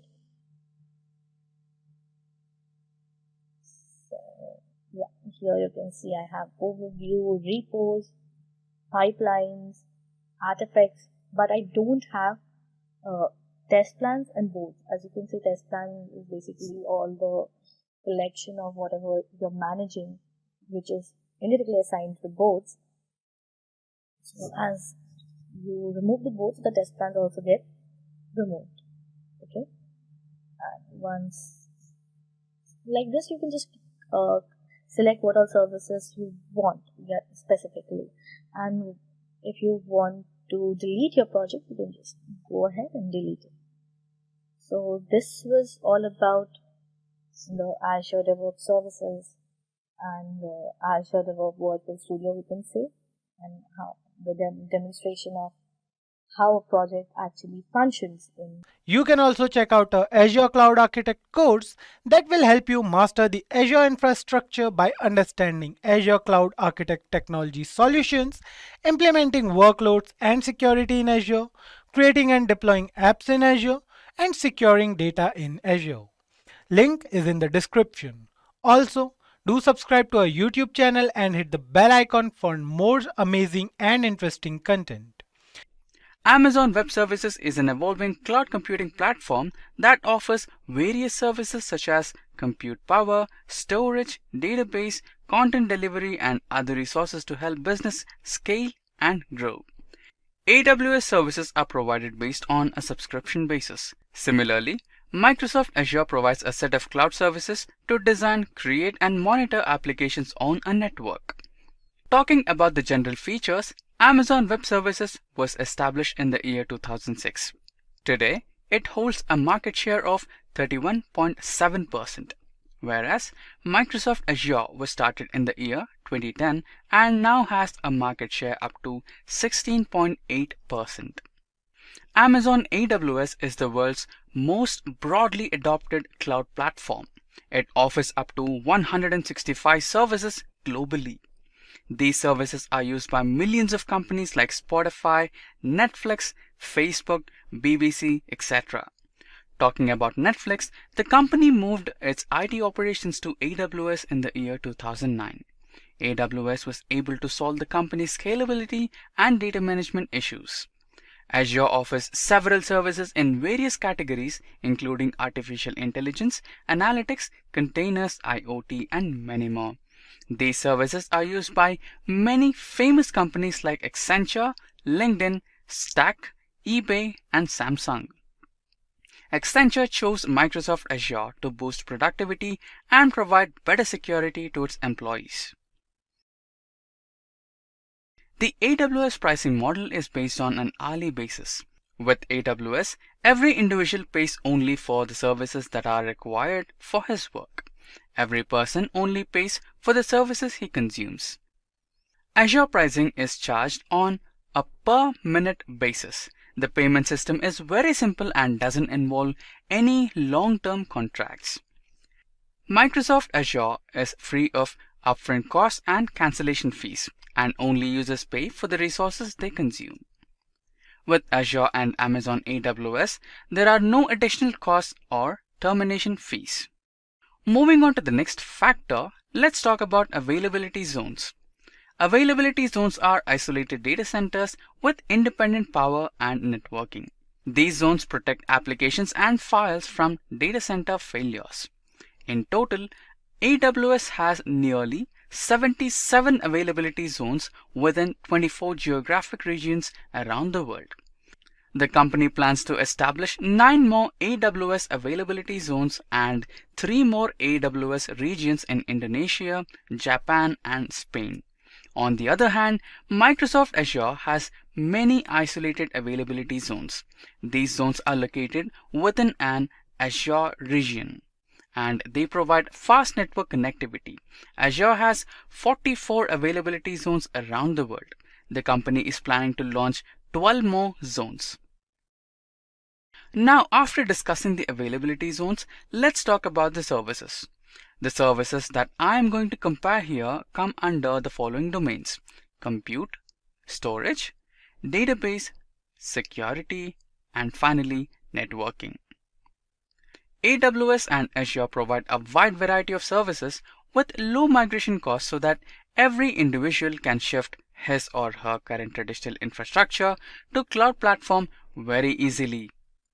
AWS EC2 is a suitable example of compute services. EC2 is a web service that aims to make life easier for developers by providing secure and resizable compute capacity in the cloud. It can be integrated to several other services like S3, IAM, CloudFormation, etc. Azure has a small service called Azure Virtual Machine Image. It helps the developers to develop and design identical virtual machines in the matter of minutes. Azure virtual machines are becoming more popular among IT infrastructures. These machines let an individual create and use virtual machines in the cloud as IaaS or infrastructure as a service. Virtual machines can be created using Azure Portal, Azure PowerShell, and ARM templates, Azure CLI or Client Software Development Kits. Next comes Amazon S3. It is the best example for storage service. Simple Storage Service is an object storage service designed to store and recover any information from anywhere via the internet. Amazon S3 facilitates storage through a web service interface. The service provides 99.9% durability and 99.9% availability of objects.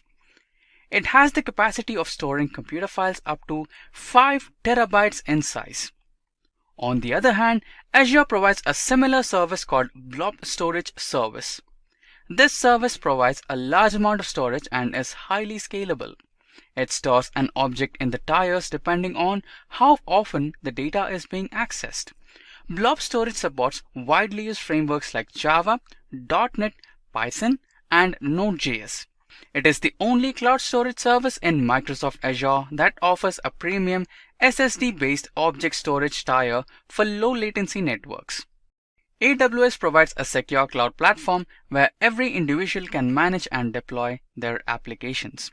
Compared to the on-premises environment, AWS security offers a high level of data protection at a lower cost. For security purposes, IAM is a suitable service. AWS Identity and Access Management is a cloud service that controls and manages AWS resources securely.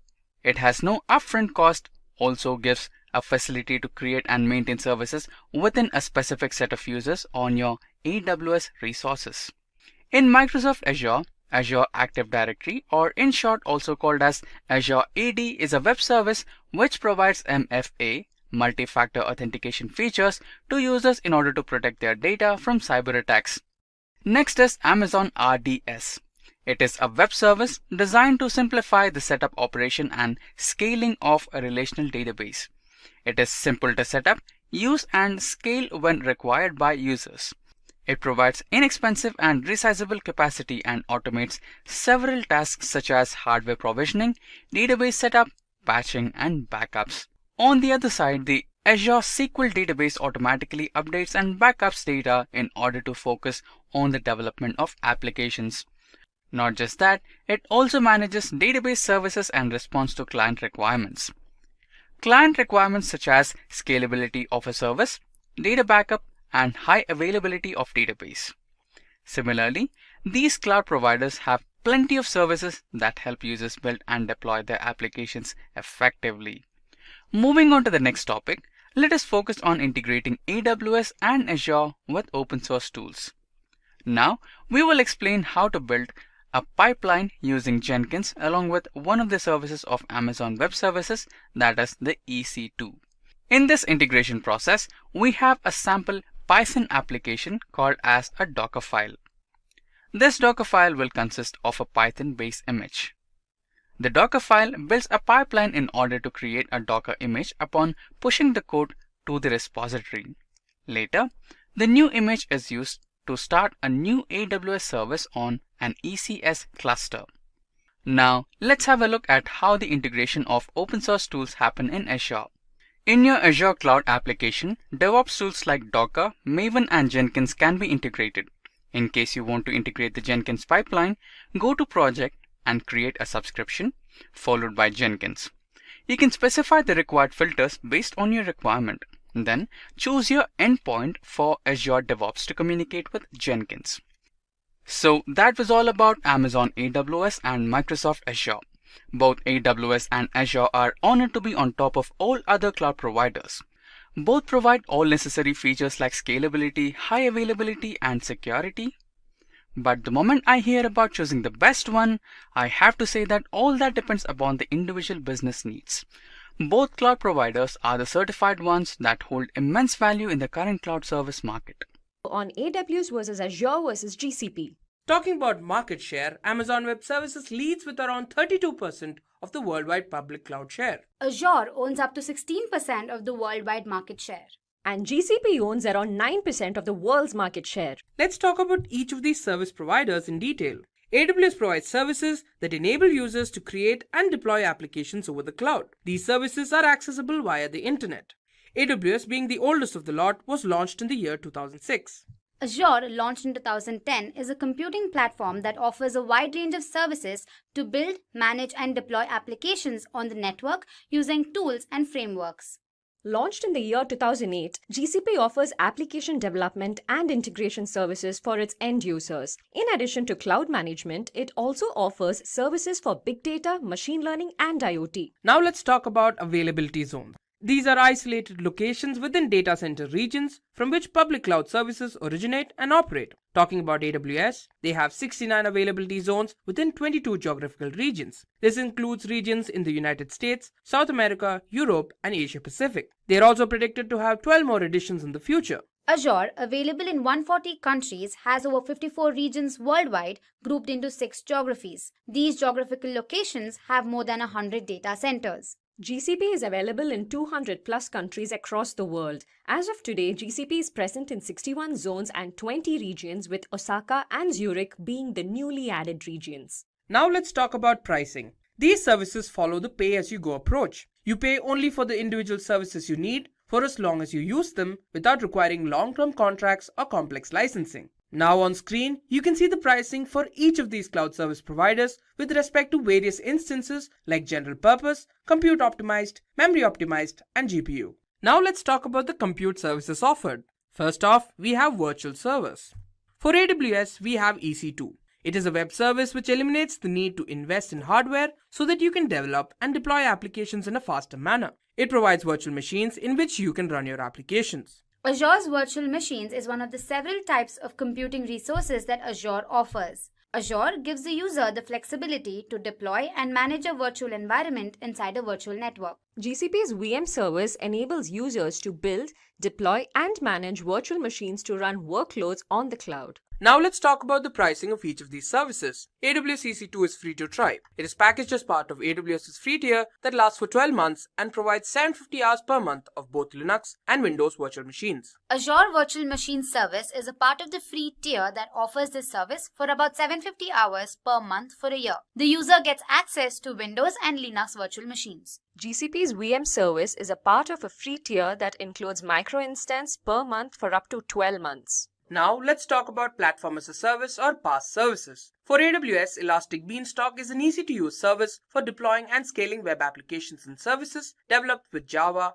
.NET, Node.js, Python, and much more. It is used for maintaining capacity, provisioning, load balancing, auto-scaling, and application health monitoring. The PaaS backbone utilizes virtualization techniques where the virtual machine is independent of the actual hardware that hosts it. Hence, the user can write application code without worrying about the underlying hardware. Google App Engine is a cloud computing platform as a service which is used by developers for hosting and building apps in Google data centers. The App Engine requires the apps to be written in Java or Python and store data in Google Bigtable and use the Google query language for this. Next, let's talk about virtual private server services. AWS provides Lightsail. It provides everything you need to build an application or a website along with the cost-effective monthly plan and minimum number of configurations. In simple words, VM Image is a more comprehensive image for Microsoft Azure virtual machines. It helps the user create many identical virtual machines in a matter of minutes. Unfortunately, GCP does not offer any similar service. Next up, we have serverless computing services. AWS has Lambda.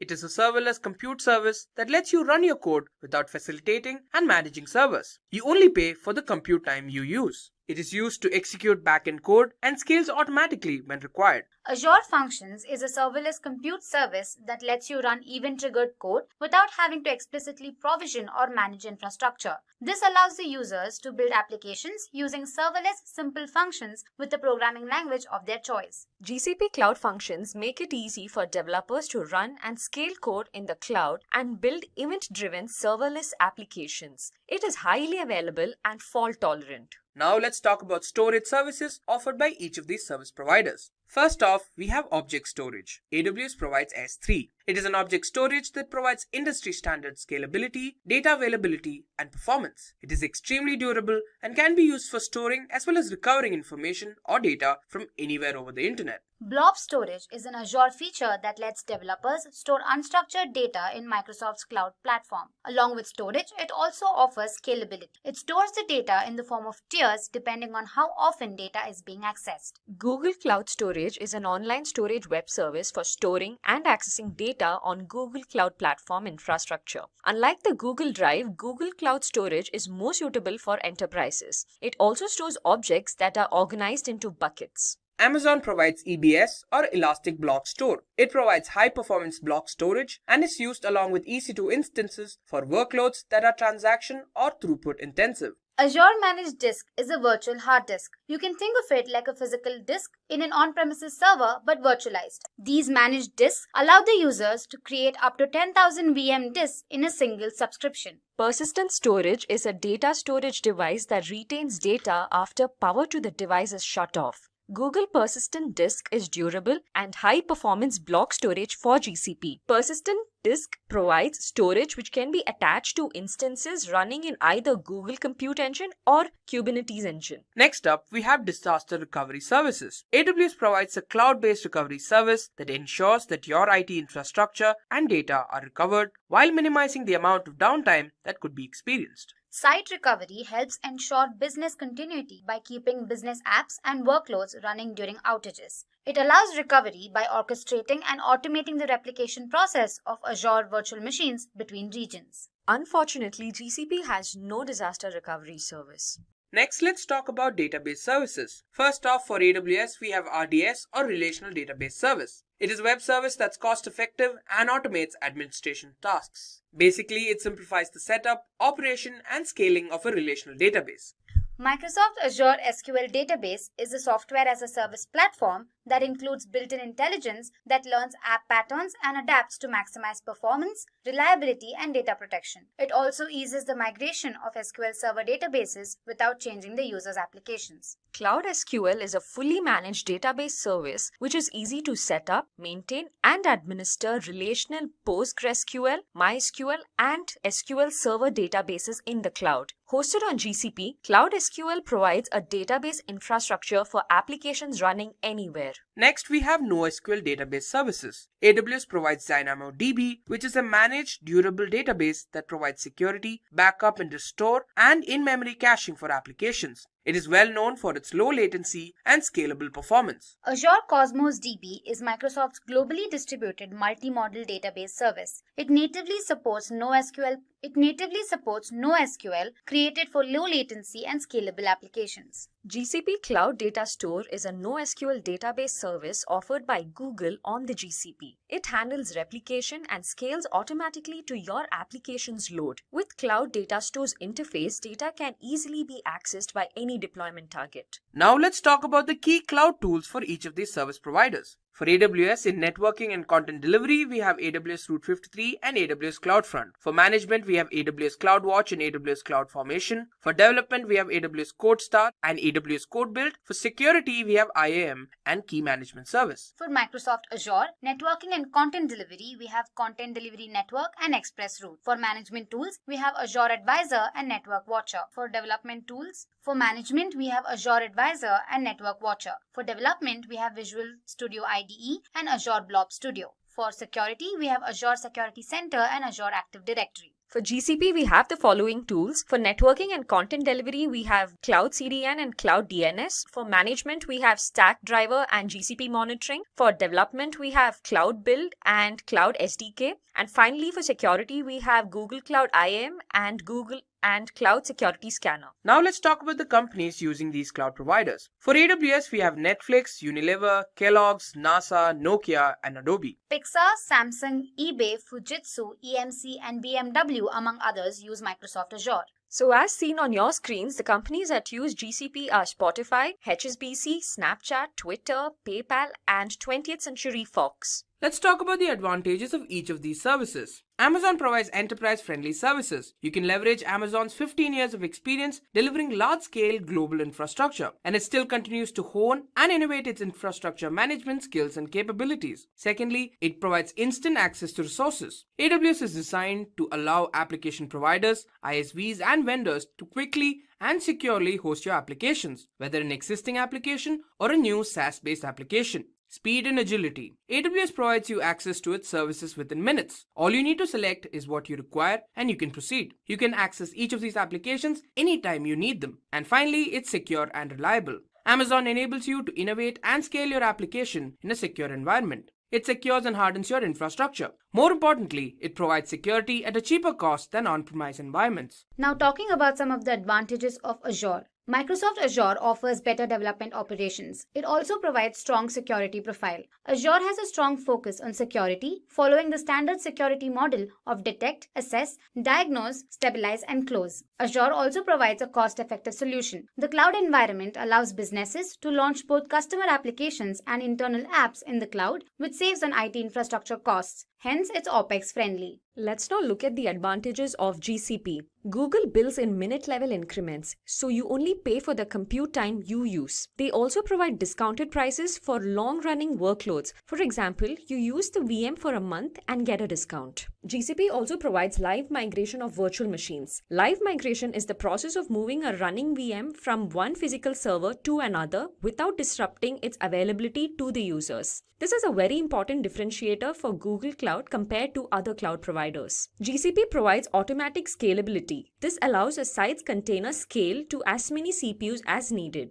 Google Cloud Storage is designed for 99.9% durability. It creates server backup and stores them in a user-configured location. Let's talk about the disadvantages of each of these services. For AWS, there's a limitation of the EC2 service. AWS provides limitations on resources that vary from region to region. There may be a limit to the number of instances that can be created. However, you can request for these limits to be increased. Secondly, they have a technical support fee. AWS charges you for immediate support, and you can opt for any of these packages. Developer, which costs $29 per month, Business, which costs more than $100, and Enterprise, that costs more than $15,000. It has certain network connectivity issues. It also has general issues when you move to the cloud, like downtime, limited control, backup protection, and so on. However, most of these are temporary issues and can be handled over time. Talking about some of the disadvantages of Microsoft Azure. Codebase is different when working offline and it requires modification when working on the cloud. PaaS ecosystem is not as efficient as IaaS. Azure Management Console is frustrating to work with. It is slow to respond and update and requires far too many clicks to achieve simple tasks. Azure Backup is intended for backing up and restoring data located on your on-premises servers to the cloud. That's a great feature, but it's not really useful for doing bare metal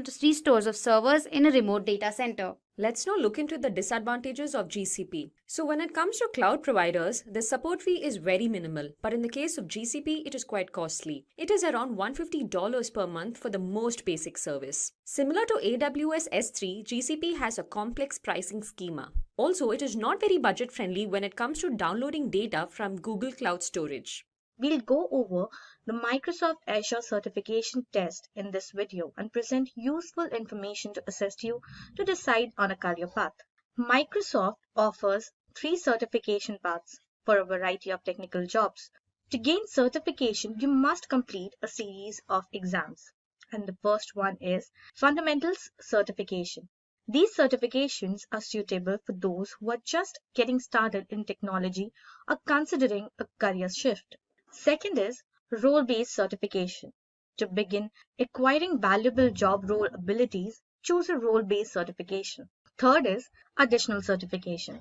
Examining Microsoft Office technical qualifications as well as Specialist and Microsoft Certified Educator certifications. Now in each category, we have sorted the certifications for your better understanding. In the first category, Fundamental Certification, are Microsoft Certified Azure Fundamentals, Microsoft 365 Certified Fundamentals, and Microsoft Certified Power Platform Fundamentals. In the second category, role-based certifications are Microsoft 365 Certified Security Administrator Associate, Microsoft Certified Azure Developer Associate, and Microsoft Certified Dynamics 365 Sales Functional Consultant Associate.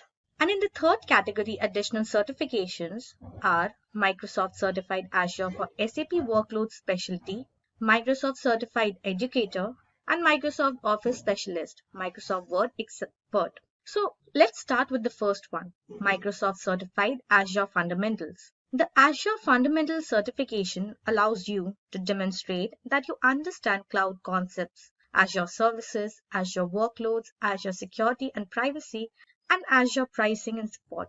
Candidates should have basic understanding of technical fundamentals such as networking, storage, computation, application support, and application development.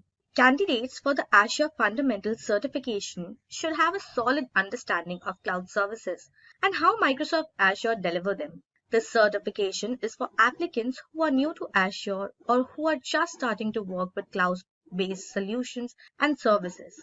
Moving ahead, let's look into its skills requirement. Describe cloud concepts, describe core Azure services, describe core solutions and management tools on Azure, describe general security and network security features, describe identity governance, privacy and compliance features, and describe Azure cost management and service level agreements.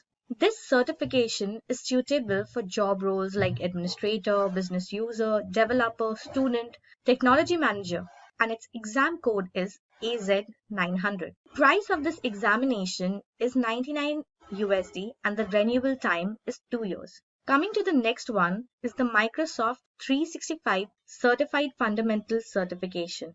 It verifies that you are familiar with Microsoft 365 feature and benefits, as well as the advantages of using cloud services, the software as a service, cloud model, and the Microsoft 365 cloud service. These are the skills required to earn this certification. Describe cloud concepts, describe core Microsoft 365 services and concepts, explain security, compliance, privacy, and trust in Microsoft 365, and describe Microsoft 365 pricing and support. This certification is apt for job roles like business user and administrator. and the exam code for this examination is MS900. The examination fee is 99 USD and the renewable time is 2 years. Next is Microsoft Certified Power Platform Fundamentals. If you're a student, a business user, or a new technical professional using your Microsoft Power Platform skills to better your team's efficiency, this certification can help you advance your career. To prepare for it, you only need a basic understanding of computer technology, data analytics, cloud computing, and the internet. Consider a fundamental certification the initial step towards expanding your skill set and moving on to more advanced certifications like Microsoft Power Platform Functional Consultant. And the skill set required for this certification are: describe the business value of Power Platform, identify the core components of Power Platform, demonstrate the capabilities of Power Platform, describe the capabilities of Power Apps, demonstrate the capabilities of Power Automate, demonstrate the business value of Power Virtual Agents. This certification is perfect for job roles like business user, functional consultant, student, and its exam code is PL900. The examination fee for this exam is 99 USD and its renewable time is 2 years. Now let's dive into the second category, which was role-based certification. The first certification exam in this category is Microsoft 365 Certified Security Administrator Associate. Microsoft 365 Security Administrators protect Microsoft 365 enterprise and hybrid environments by proactively securing them and implementing and managing security and compliance solutions, responding to threats, and enforcing data governance policy. This exam assesses your ability to use Microsoft 365 to implement and manage identity and access, threat protection, information security, and governance and compliance features. The skills required for this certification are: implement and manage identity and access, implement and manage threat protection, implement and manage information protection, manage governance and compliance features in Microsoft 365. Now, this certification is perfect for the administrator role, and its exam code is MS500. Its examination fee is 165 USD and its renewal time is again 2 years. Then comes Microsoft Certified Azure Developer Associate. Candidates for the Azure Developer Associate certification should have experience designing, developing, testing, and supporting Microsoft Azure cloud applications and services, participating in all aspects of cloud development from requirements definition and design to development, deployment, and maintenance, as well as performance tuning and monitoring is part of its role responsibilities. Now, the skill set essential for this certification are: develop Azure Compute Solutions, develop for Azure Storage, implement Azure Security, monitor, troubleshoot, and optimize Azure solutions, connect to and consume Azure services and third-party services. Now, this certification is for a job role like developer, and its exam code is AZ204. Its examination fee is 165 USD with the renewal time of 2 years. Moving on, next is Microsoft Certified Dynamics 365 Sales Functional Consultant Associate. This certification could help you advance in your career. If you're a functional consultant, a Microsoft Dynamics 365 sales professional, or a developer wishing to improve your consulting skills, it enables you to better pitch yourself for projects and demonstrates to your company how Dynamics 365 sales can be used to empower salespeople.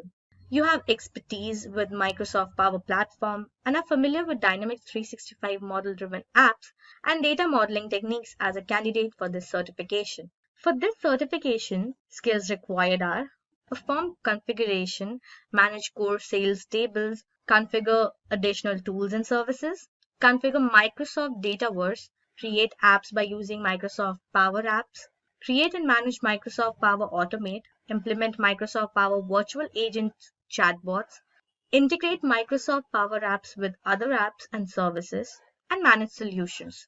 Now, this certification is suitable for the functional consultant profile, and the exam code for this exam are PL200 and MB210.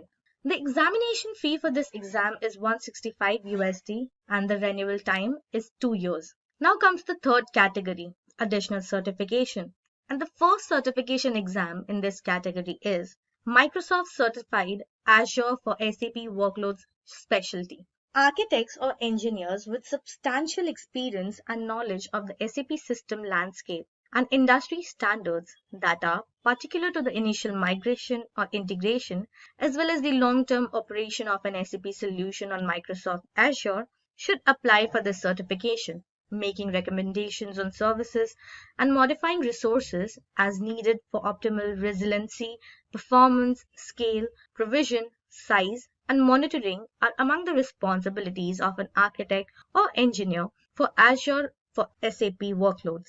Skills required for this certification are migrate SAP workloads to Azure, design and implement an infrastructure to support SAP workloads, design and implement high availability and disaster recovery, maintain SAP workloads on Azure. Now, this certification is perfect for job roles like administrator, solution architect, and its exam code is AZ120. Its exam fee is $165 USD with the renewal time of 2 years. Then comes Microsoft Certified Educator. The Microsoft Certified Educator (MCE) credential verifies that teachers possesses the global educator technology literacy competencies required to provide students with a rich, personalized learning experience. Educators in training, instructors at teachers' education colleges, and in-service educators all benefit from MCE certification. So these are the skills required.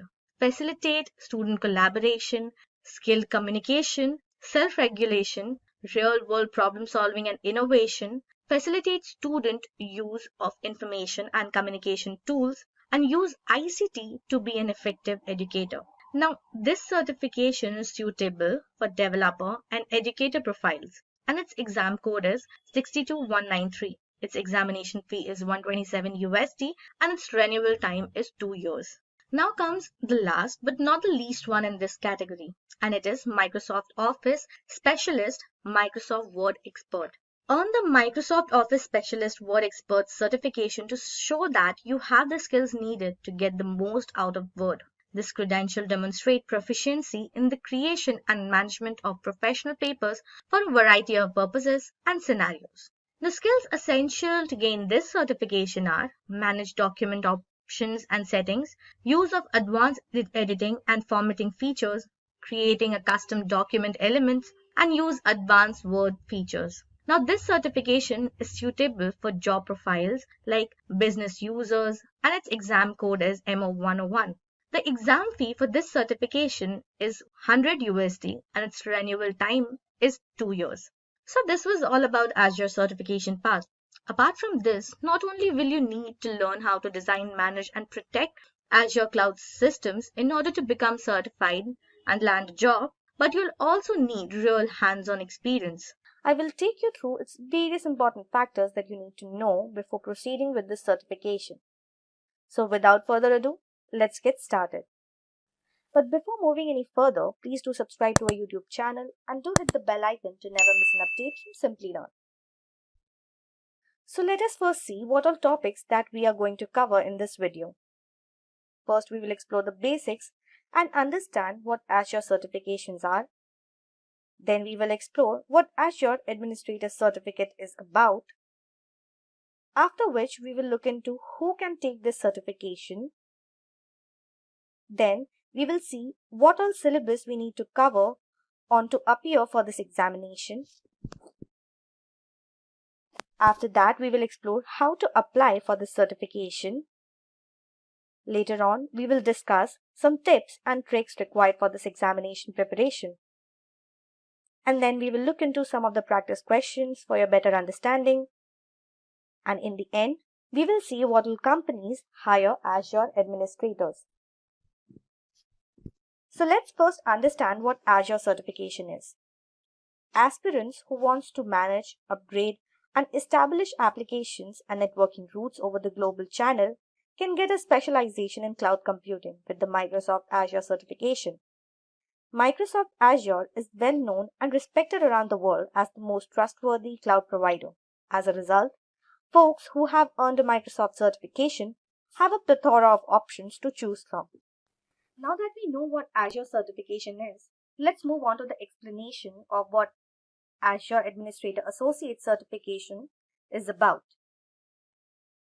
Azure administrators are in charge of cloud storage, security, networking, and compute services. The Microsoft Azure Administrator Associate certification is a role-based certification that verifies a professional's competence to implement, manage, and maintain Microsoft Azure systems, including major compute services, storage, network, and security services. Now let's have a look at who all can apply for this examination. Candidate must have at least 6 months of hands-on experience administering Azure and a solid understanding of key Azure services in order to take this certification. Along with that, one should also have experience in PowerShell, Azure CLI, Azure Portal, and Azure Resource Management templates. Now let's dive deeper into this and explore what syllabus are required to appear for this examination. First is Manage Azure Identities and Governance. Now this topic covers 15 to 20% of the examination. Then comes Implement and Manage Storage. This topic also covers 15 to 20% of the examination. After that, we have Deploy and Manage Azure Company Resources. This covers 20 to 25% of the examination. Then we have Configure and Manage Virtual Networking. This covers 25 to 30% of the examination. And then we have Monitor and Backup Azure Resources, which covers 10 to 15% of the examination. Now, let's have a look at how to apply for this examination.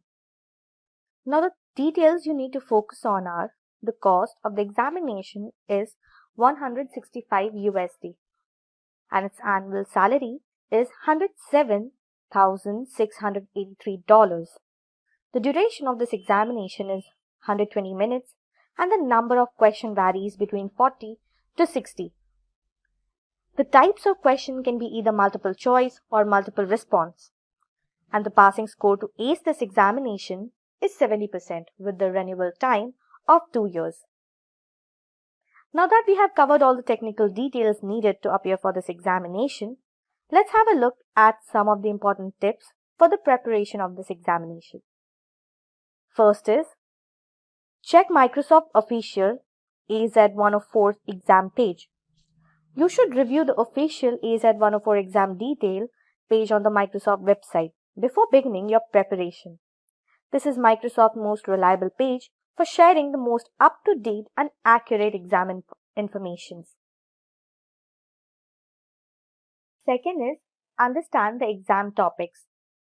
Each exam has its own set of modules and weights. As a result, it's critical to thoroughly comprehend the revised AZ-104 exam objectives. If you have a good understanding of each domain and module, you can prepare successfully for the exam. This act will assist you in maintaining a higher level of concentration on the modules that have a high weightage in the exam. Third is online training, resources, and reference books. Online training is one of the simple and convenient training techniques that can help you prepare for the exam.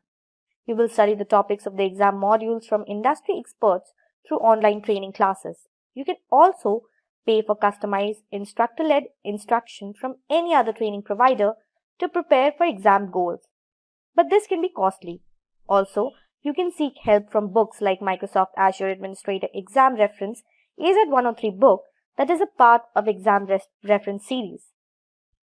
Fourth, we have study groups and online discussion forums. Joining study groups and discussion forums for exam preparation should be the first step in your preparation. Joining study groups and discussion forums gives you the opportunity to network with other Azure administrators and exam candidates. On forums, you may get answers to your concerns and have your issues fixed. As a result, it's critical to participate in some Azure discussion groups. And at last, but not the least, the fifth one is practice with simulators and mock exams. You can improve your confidence and have everything set for your AZ-104 exam in this final phase when you feel you have covered all of your bases in terms of resources and preparation steps. You should focus on getting some good simulators. These AZ-104 test simulators are meant to simulate a real exam setting. You can use the simulator to identify your skills and weaknesses so that you can work on them. Now, let's have a look at some of the practice questions for your better understanding of this examination. So the first question is, you have an Azure subscription named Subscription 1 that contains an Azure Log Analytics workspace named Workspace 1. You need to view the error events from a table named Event. Which query should you run in the Workspace 1? And the options are get event where event type equal error. Option B, search in event error. Option C, select from event where event type equal error. And D, search in event where event type is equal error. And the correct answer is option B. Now moving on to the next question, you have an Azure subscription named Subscription 1. Subscription 1 contains the resource groups in the following table. RG1 has a web app named Web App 1. Web App 1 is located in West Europe. You move Web App to RG2. What is the effect of the move? And the options are the app service plan for Web App 1 remains in the West Europe. Policy 2 applies to Web App 1. Option B, the app service plan for Web App 1 moves to North Europe. Policy 2 applies to Web App 1. Option C, the app service plan for Web App 1 remains in the West Europe and Policy 1 applies to Web App 1. And option D, the web app service plan for Web App 1 moves to North Europe. Policy 1 applies to Web App 1. And the correct answer is option A. If the source and target plans are in the same resource group and geographical region, you can migrate an app to another app service plan. Now, the app service plan in which your app runs determines the region in which it runs. You cannot, however, change the location of an app service plan. So now coming on to the next question. You have an Azure subscription linked to an Azure Active Directory tenant. The tenant includes a user account named User1. You need to ensure that User1 can assign a policy to the tenant root management group. What should you do? And the options are assign the owner role for the Azure subscription to User1 and then modify the default conditional access policies. Option B, assign the owner role for the Azure subscription to User1 and then instruct User1 to configure access management for Azure resources. Option C, assign the global administrator role to User1 and then instruct User1 to configure access management for Azure resources. And option D, create a new management group and delegate User1 as the owner of the new management. And the correct answer is B. Now let's move on to the next question. You need to ensure that an Azure Active Directory user named admin1 is assigned the required role to enable traffic analytics for an Azure subscription. Now the solution is you assign the owner role at the subscription level to admin1. Does this meet the goal? And the option is either yes or no. And the correct answer is yes. Your account must meet one of the following to enable traffic analytics. So your account must have any one of the following Azure roles at the subscription scope: owner, contributor, reader, or network contributor.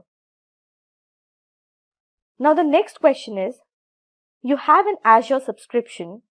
Users access the resources in the subscription from either home or from customer sites. From home, users must establish a point-to-site VPN to access the Azure resources. The users on the customer sites access the Azure resources by using site-to-site VPNs. So you have a line of business app named App1 that runs on several Azure virtual machines.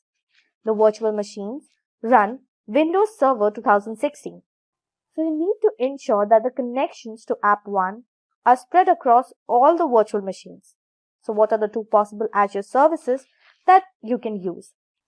And the options are A, an internal load balancer, B, a public load balancer, C, an Azure Content Delivery Network or CDN, option D, Traffic Manager, and option E, an Azure Application Gateway. And the correct answer is A and E. Network traffic from the VPN gateway is routed to the cloud application through an internal load balancer. The load balancer is located in the front-end subnet of the application. Now let's have a look at the companies that hire Azure Administrator Associate. Exilion, NCR Corporation, Cognizant, Bosch, Microsoft, and Yahoo are some of the great companies that hire Azure Administrator with great amount of packages and good amount of salary. You can also check out a Azure Cloud Architect course that will help you master the Azure infrastructure by understanding Azure Cloud Architect technology solutions, implementing workloads and security in Azure, creating and deploying apps in Azure, and securing data in Azure. Link is in the description. Also, do subscribe to our YouTube channel and hit the bell icon for more amazing and interesting content. I would like to welcome you to this Azure interview preparation session. Knowing Azure is one thing, having worked on Azure is another thing, and being able to answer interview questions in Azure is a totally different thing. Although one helps the other, it's still different skills. And our aim through this video is to prepare you with common product and scenario-based interview questions. So why wait? Let's get started. A common cloud interview question is, what's the difference between SaaS, PaaS, and IaaS? We all know that a software as a service is thin client model of software provisioning, where client in this case usually is simply a web browser providing the point of access to softwares running on the servers. Now, SaaS is the most familiar form of cloud service for customers. SaaS moves the task of managing software and its deployment to third-party services, meaning the vendor actually gets to manage all that. So SaaS is software as a service involving applications being consumed and used by organizations. So it's generally using an application, and usually organizations pay for their use of this particular application. Now, some examples of SaaS would include Office 365. Salesforce is another very good example of SaaS, and a lot of Google apps and storage solutions like Box and Dropbox are a very good example of software as a service. Talking about platform as a service or PaaS, it actually functions at the lower level than SaaS. Now, typically it provides a platform on which software can be developed and deployed. Now, here we develop the software, we deploy the software. Now, PaaS actually provides an abstract of much of the work dealing with servers and giving client an environment in which the operating system and the server software and the hardwares and the network are managed and taken care. In other words, with a platform as a service, all the things that I've mentioned, like the servers, the server software, the hardware, everything is managed by the provider, and we can focus on business side of the scalability, and we can focus on application development of our product or the service. So in short, platform as a service is a service that enables developers to build and work with applications without even having to worry about the infrastructure or management of the underlying hosting environments. And some examples of PaaS in Azure is SQL and Azure Storage. Talking about infrastructure as a service, IaaS, Now this is moving down the stack even further. Now we get to the fundamental building block of the cloud service, which is infrastructure as a service, IaaS. Now IaaS is fully of highly automated, scalable computer resources. IaaS is full of storage. IaaS is full of the network capability. That's what IaaS is. Now IaaS clients have direct access to the servers and storage, just as they would to do traditional servers. But in this case, it's going to be in the cloud. In this case, it's going to be more scalable. So IaaS is very similar to what you would do in your on-premises physical data center. But when we talk about IaaS, we get to do everything, but it's stored in the cloud. So if we need to build a definition around IaaS or infrastructure as a service provides users with components. It provides components. It does not give us a built environment. It simply provides a component such as operating system,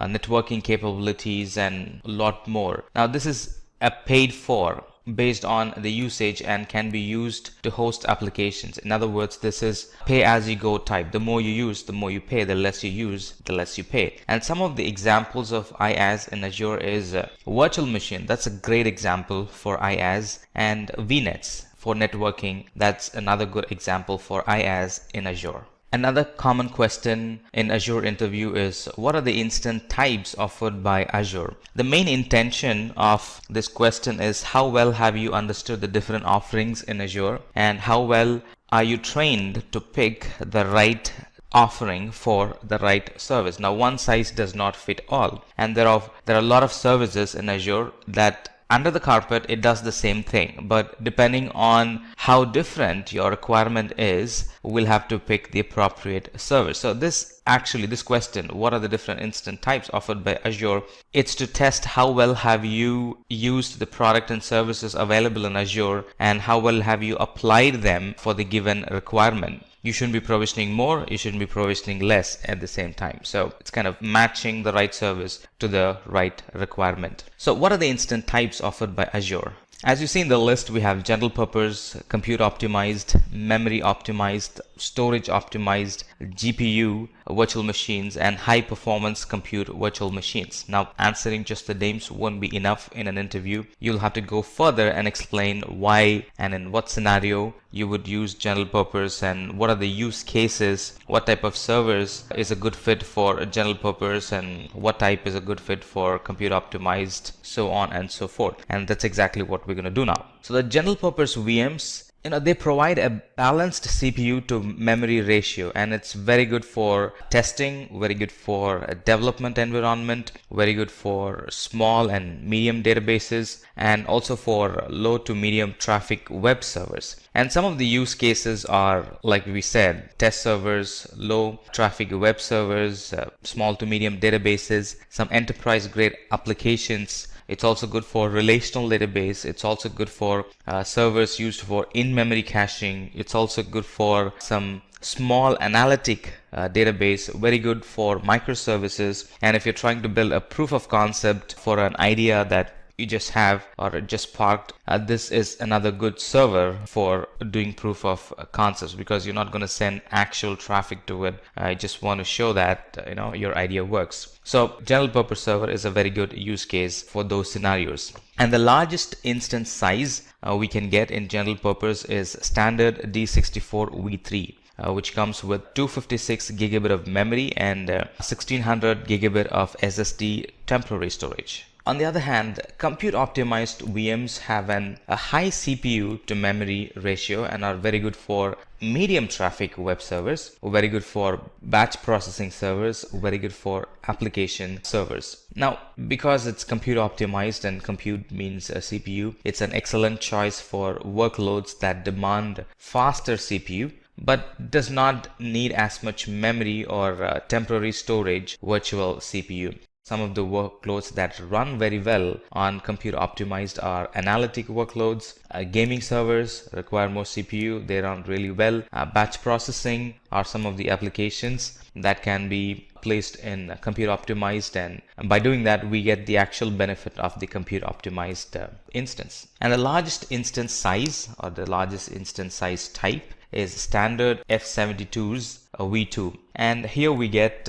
144 gigabit of memory and 576 gigabit of SSD temporary storage in compute optimized VMs. In the same lines, memory optimized VM, they offer high memory to CPU ratio, and that are great for databases. Databases require more memory, so it's a great fit for a database, and it's a great fit for medium to large scale caches, applications that require in-memory analytics. So this memory optimized, memory is more, so it's very good for in-memory analytics applications. And the largest instance size we get here is standard M128M, and look at the gigabit of memory. It's 3892 gigabit of memory, and look at the temporary storage. It's 1400 gigabit of temporary storage. On the same lines, storage optimized. Now I guess I don't have to explain to you what storage optimized is used for. You might have easily guessed looking at the flow. Yes, storage optimized VM offer high disk throughput and IO and are very ideal for big data, SQL, NoSQL databases, data warehousing servers, large transactional databases, and a lot more. And some of the examples of the applications that can be launched on storage optimized are Cassandra, MongoDB, Cloudera, Redis. These are some familiar applications that can get benefited when we run them on storage optimized. And one difference between storage optimized and the other servers are they are generally optimized to use the local disk on the node attached directly to the VM rather than using an durable disk, which is actually a remote disk space. Now what does this allow? This allows for greater input outputs per second or throughput for the workload. So that's what we get. A greater throughput, a greater input outputs per second is what we get when we use storage optimized. And the largest instance size available in storage optimized is standard L32S, and the memory is 256 gigabit. And look at the temporary storage. It's 5630 gigabit of temporary storage. GPU type VMs, easy to guess. GPU optimized VMs are specialized virtual machines available with multiple GPUs attached to them. Now these sizes are designed for, or these VMs are designed for compute intensive, graphic intensive visualization workloads that require a lot of graphical processing unit attached to it. So in short, these are virtual machines that specialize in heavy graphic rendering and video editing. It also helps with model training and interferencing with standard ND24RS, which has 448 gigabit of memory and 2948 gigabit of temporary storage. And the last but not the least, but the best, is high performance compute or Azure H series virtual machines. Now they are the latest in high performance computing VMs and are aimed to handle workloads like batch processing, analytic, molecular modeling, and fluid dynamics. A lot of complicated applications in this VM, and this is the fastest and powerful CPU virtual machine with optional high throughput interfaces. And the largest instance size that's available is standard L32S, which comes with 224 gigabit of memory and 2000 gigabit of SSD temporary storage. And a third common question is, what are the deployment environments offered by Azure? There are two main deployment environments. One is the staging environment and the other one is the production environment. Now in staging environment, let's talk about staging first. So when you're deploying a web app or web app on Linux, you can deploy them to a separate slot instead of the default production slot when running them in standard premium or isolated app service plan tiers. Now the deployment slots are actually live app with their own host name, and at a later point the staging environment can be swapped with the production environment. So why do we need a staging environment? What are the benefit of it? So the benefit of deploying our application to a non-product production or staging environment, it provides a platform to validate changes to our application before it can be made live in the production environment. And in the staging environment, the app can be identified using the Azure's global unique identifier, also called as the GUID URL. And it's very similar to the production URL, except that it has a custom name in front of it that identifies it as the staging environment. And for production environment, this is the live production environment that's serving customers' request, that's serving the customer content. Now, it can be slightly different from the staging environment in a way that the URL that's used to identify the production environment, that's more of an DNS friendly name, like the name of the actual service.cloudapp.net. That way it differs. In case of staging environment, you have a custom name right before it, so the custom name and then the cloudapp.net, but in this case you get the direct service name as the name of the URL. So this is live production environment which receives and handles and serves customer traffic. Another commonly asked question in Azure is what are the advantages of scaling in Azure? The actual thought behind the question is to see how much have you understood scaling, how much have you seen and how much have you applied the scaling effect in the production environment and have received benefits in return. So let's talk about it. Advantages of scaling in Azure. Some of the advantages are we get the maximum application performance. Now, auto scaling is a built-in feature for the cloud services, be it AWS, Azure, Google, and a couple of other cloud service providers. It's a built-in feature for a cloud service. A cloud service should be auto scalable. And that includes mobile services, virtual machines, and when we run our applications on mobile services or virtual machines, the website actually gets the best performance during the change in the demand. Again, different applications might require different performance needs. For example, for some apps, the performance is measured based on memory. And another good example is the fluctuating demand. For example, you could have a web app that handles millions of requests during the day and literally nothing at the night. And auto-scaling this environment,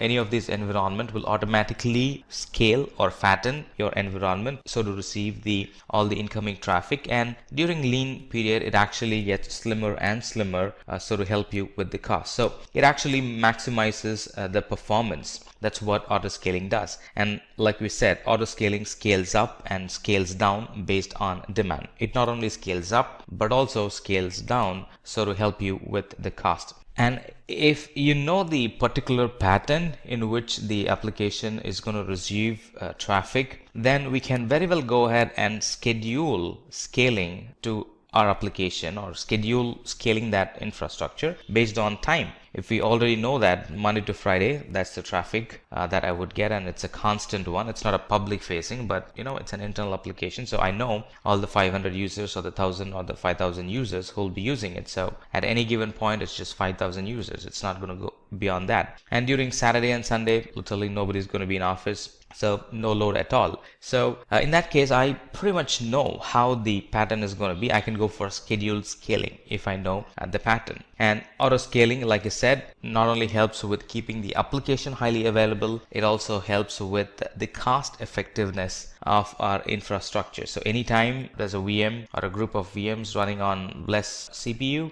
auto scaling is going to actually get the environment slimmer and slimmer, so we're not unnecessarily running any resources and paying for it. If you're being interviewed for the infra side in Azure, this is another common question that gets asked. How are Windows Active Directory and Azure Active Directory different? Let's talk about the Windows Active Directory first. The non-cloud Windows Active Directory the service was released along with Windows 2000 Server Edition, and this Active Directory is essentially a database that helps organizations to organize the users, organize the computers, and a lot more. It provides authentication and authorization to the applications. Not only to the applications but also to file servers, to printers, and a lot of other on-premises resources. That's what the basic non-cloud Active Directory does. On the other hand, the Azure Active Directory is not designed to manage web-based services. The Azure Active Directory, on the other hand, was designed to support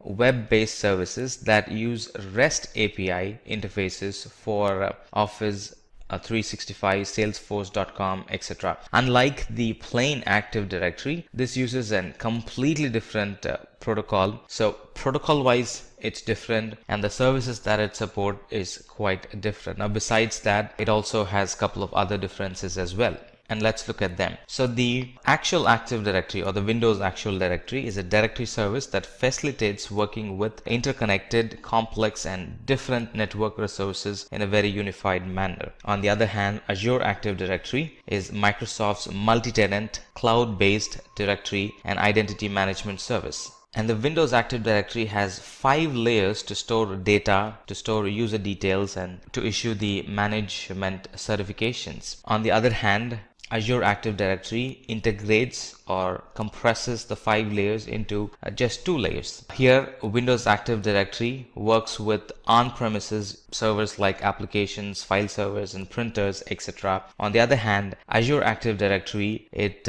works on web-based services that use RESTful interfaces. If you're being hired for the development environment or for the cloud DevOps support environment, or even for the production support environment, you might find yourself being asked this question: what are the types of queues offered by Azure? Now Azure supports 2 types of queue mechanisms, the storage queue and the service bus queue. Let's talk about storage queue first. Now the storage queue, which are part of Azure storage infrastructure, it provides a simple REST-based interface, simple REST-based get, put and peek interface. It provides reliable, persistent messaging within and between the services. It follows the pub-sub model, or a pub-sub messaging infrastructure, and it's best suited for users that need to store more than 80 GB of messages in the queue. It can provide logs for all the transactions executed against the user's queue. So that's what we get with storage queue.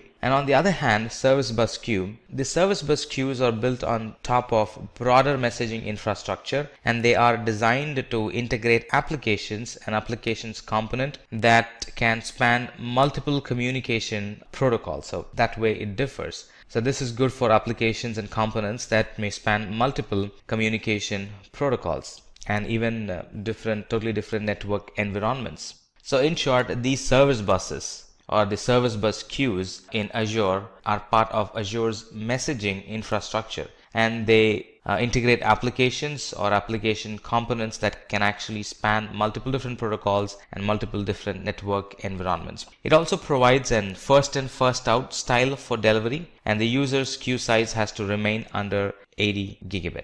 Another familiar question is, what are the advantages of Azure Resource Manager? Now, the Resource Manager helps us to manage the usage of the application resources. This question is actually to test how well have you tested, how well have you used Resource Manager and have gotten the benefit of it. This question actually tests how easy it has become after the introduction of Resource Manager compared to when doing deployments or when provisioning resources without the Resource Manager. So let's get into the answers for the question. What are the advantages of Azure Resource Manager? In short, Resource Manager is called ARM. So the ARM helps deploy, manage and monitor all the resources for an application, a solution or a group. So all the interconnected application, all the interconnected services can be monitored as group using Resource Manager, and users can be granted to access to resources that they require within a Resource Manager. So in an account, I can have like 10 different resources created by a Resource Manager, or a resource group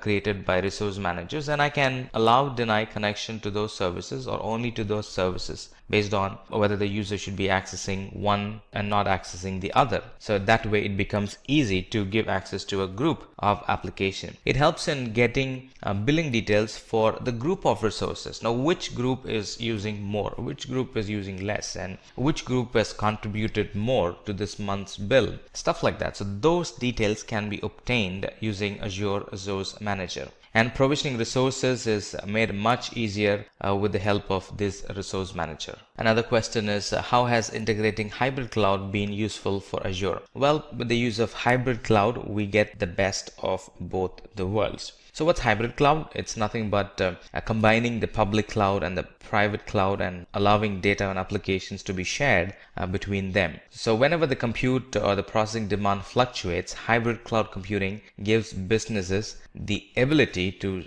seamlessly scale their on-premises infrastructure in the public cloud and handle any kind of overflow in the requirement or overflow in handling the application. So it really helps. It boosts the productivity of our on-premises application. So with the hybrid cloud, we get a greater efficiency with combination of Azure services, DevOps processes and tools for the application running in on-premises. And by having a hybrid cloud environment, users can take advantage of a constantly updated Azure service and other AWS marketplace applications for their on-premises environment. And the other benefit is with hybrid cloud environment, we can simply deploy applications regardless of its locations. In case of on-premises, we'll have to worry about the location, but when we expand our on-premises environment in the cloud, we can pick any of the locations and simply deploy it in them.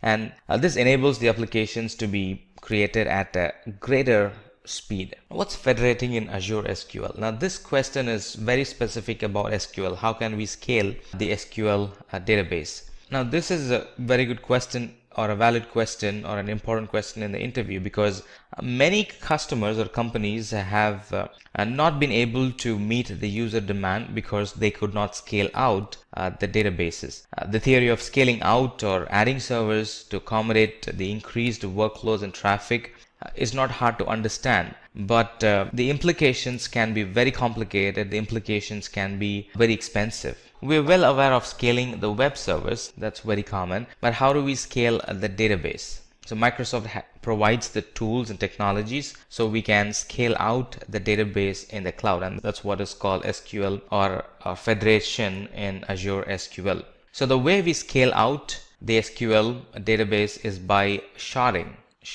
the database. So sharding actually enables users to take advantages of the resources in the cloud. Not only that, it allows users to have their own database or a shared database amongst each other. Because we're creating a highly available database, because we're having shards in a database, it actually reduces the possibility of a single point of failure for our database. And more importantly, because we're sharding, because we're using federation in Azure SQL, it provides an cost-effective scaling of our databases by using cloud resources or by using billing only for the cloud resources that we have used. So no pre-provisioning, no over-provisioning. It provisions the right amount and we pay the right amount. Let's talk about this one. What are the different types of storage offered by Azure? Now the different types of storage offered by Azure are, as you already know, and as you can see, they are Azure blob storages, table storages, file storage, and queue storage. So let's expand one after the other.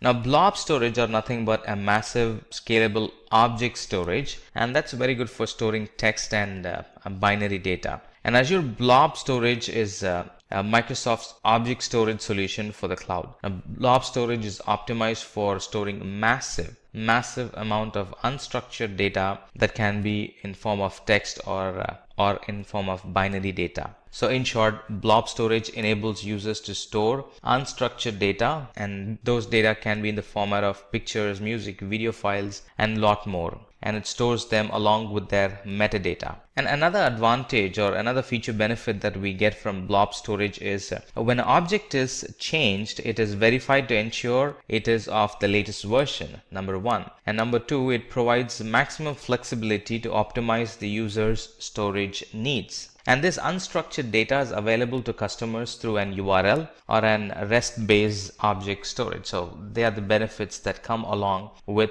the blob storage. Table storage, on the other hand, is a NoSQL store for schemaless storage of secured data. Now this Azure Table Storage is a service that stores structured NoSQL data in the cloud.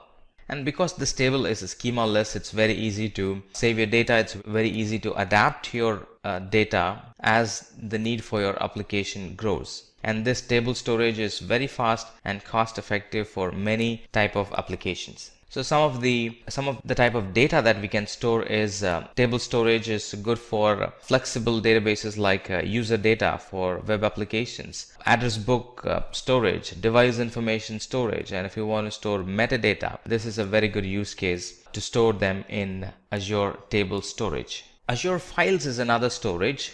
Here it's a managed file share for cloud or on-premises deployment. So file storage provides file sharing capabilities accessible by the server messaging block protocol, and this can be accessed from the cloud and this can be accessed from on-premises as well. Here in file storage, the data is protected by SMB 3.0 and HTTPS protocols. And the more important thing is Azure takes care of managing hardware and the operating system deployments for Azure file storage. So this additional file storage can be used when we want to burst the storage capacity in on-premises. So on-premises, the primary, and cloud is the secondary or the extended on-premises storage. So it actually improves the on-premises performance and capabilities for our on-premises data center. And then we have Queues, Azure Queues. It's a messaging store for reliable messaging between the application components. So we spoke a little about this in the previous question. So the Azure Queue Storage is a service for storing a large amount of messages that can be accessed from anywhere in the world via HTTP or HTTPS protocol. In here, a single message can be up to 64 kilobits in size, and in a queue we can have millions of messages, and the limit can actually go up if we have not reached the limit of the storage account. So it's millions and millions of requests that can be stored in the storage queue or the queue storage. So the queue storage, in short, provides message queuing for large workloads, and it enables users to build flexible applications and separate the functions one from another, so one failing doesn't affect the other application which is running healthy. And this queue storage, it ensures the application is scalable and less prone to individual component failures because they are decoupled, separate now. It also helps in monitoring the queue, which ensures the customer's demands are met. So queue is a great place to monitor, or a great component to monitor, so we understand how much peak have we reached for a particular application, service, or a container. What is text analysis API in Azure Machine Learning? Now, text analysis is actually an cloud-based analytics API, and it provides an advanced natural language processing over the raw text. And it has got 4 main functions, like the sentiment analysis and the key phrase analysis, language deduction, and a few other things. Now, what do you mean by sentiment analysis? Now, sentiment analysis is from the logs, from the comments, from the text comments that we receive, do an analysis and find out whether that's a positive or a negative statement. Now, if it is the API returns an sentiment score between 0 and 1, and 1 is positive and 0 is negative. And then in text analysis, we have a key phrase extraction, which is it will automatically extract the key phrase to quickly identify the main points in that key phrase. For example, if you're analyzing a text which says the food was delicious and there were wonderful stuff, then the API returns the main talking points of that phrase, like food is the main talking point, and wonderful stuffs, that was a main talking point. So that's another feature that this text analysis has.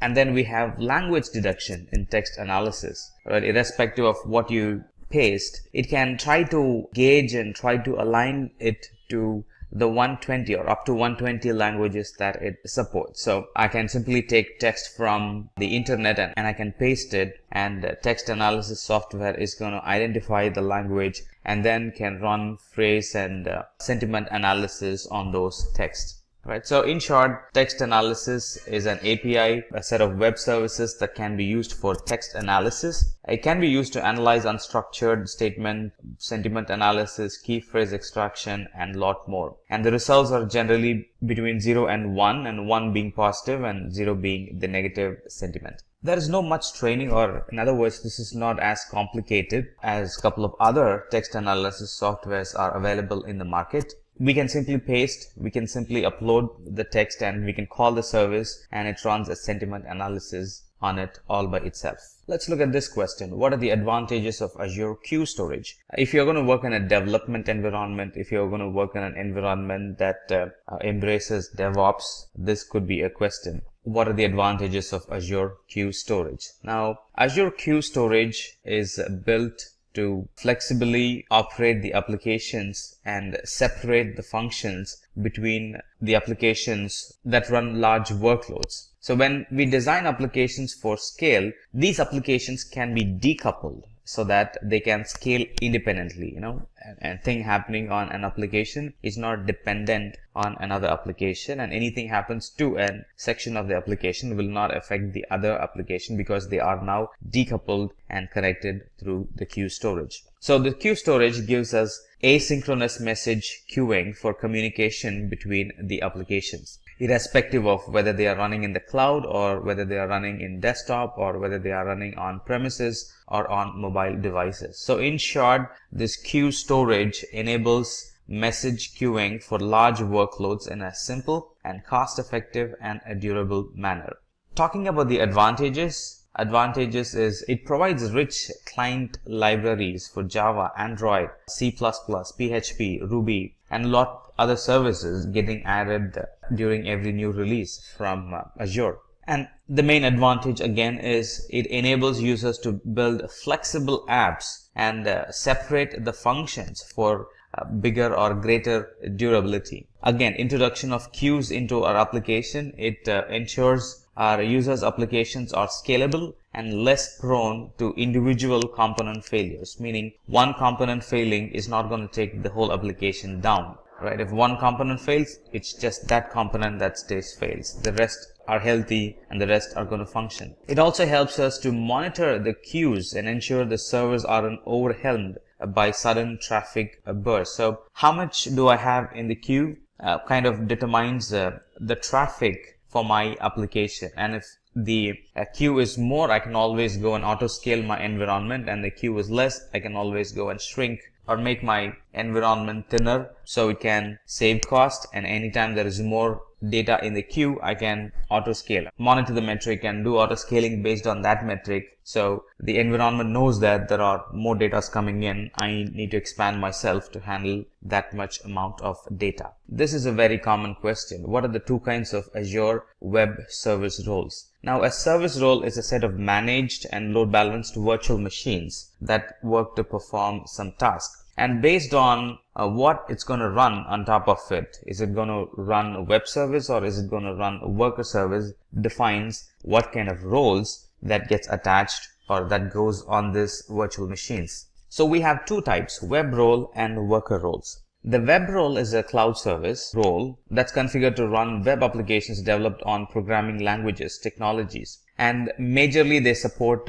IIS, Internet Information Service, and they support ASP.NET, PHP, Windows Communication Foundation, and so on. So that's web roles. And these web roles, it automatically deploys and hosts application through the user's IIS, Internet Information Service. On the other hand, worker roles are roles that runs applications and service level tasks which generally do not require IIS. So IIS is actually the differentiating factor. So in worker roles, IIS is not installed by default. The worker roles are mainly used to perform supporting background process along with web roles and do tasks automatically compressing or uploading the images, running scripts, and or doing some changes in the database, getting new messages from the queue and processing, and a lot more. The work, the applications, or the work that does not require IIS. That's what this worker role does. Again, the main difference between the web role and the worker role is that the web role automatically deploys and hosts your application through IaaS, whereas the worker role does not use IaaS and runs our application as standalone. This is another classic question. What is Azure Service Fabric? So Azure Service Fabric is actually a distributed system platform that makes it easy to pack, deploy, and manage scalable and reliable microservices and containers. Now, Service Fabric also addresses some of the significant challenges in developing and managing cloud-native applications. And the problem that it addresses and fixes is, now developers and administrators can avoid complex infrastructure problems and focus on implementing mission-critical and demanding workloads that can be scaled and that can be managed through the console or from the single place.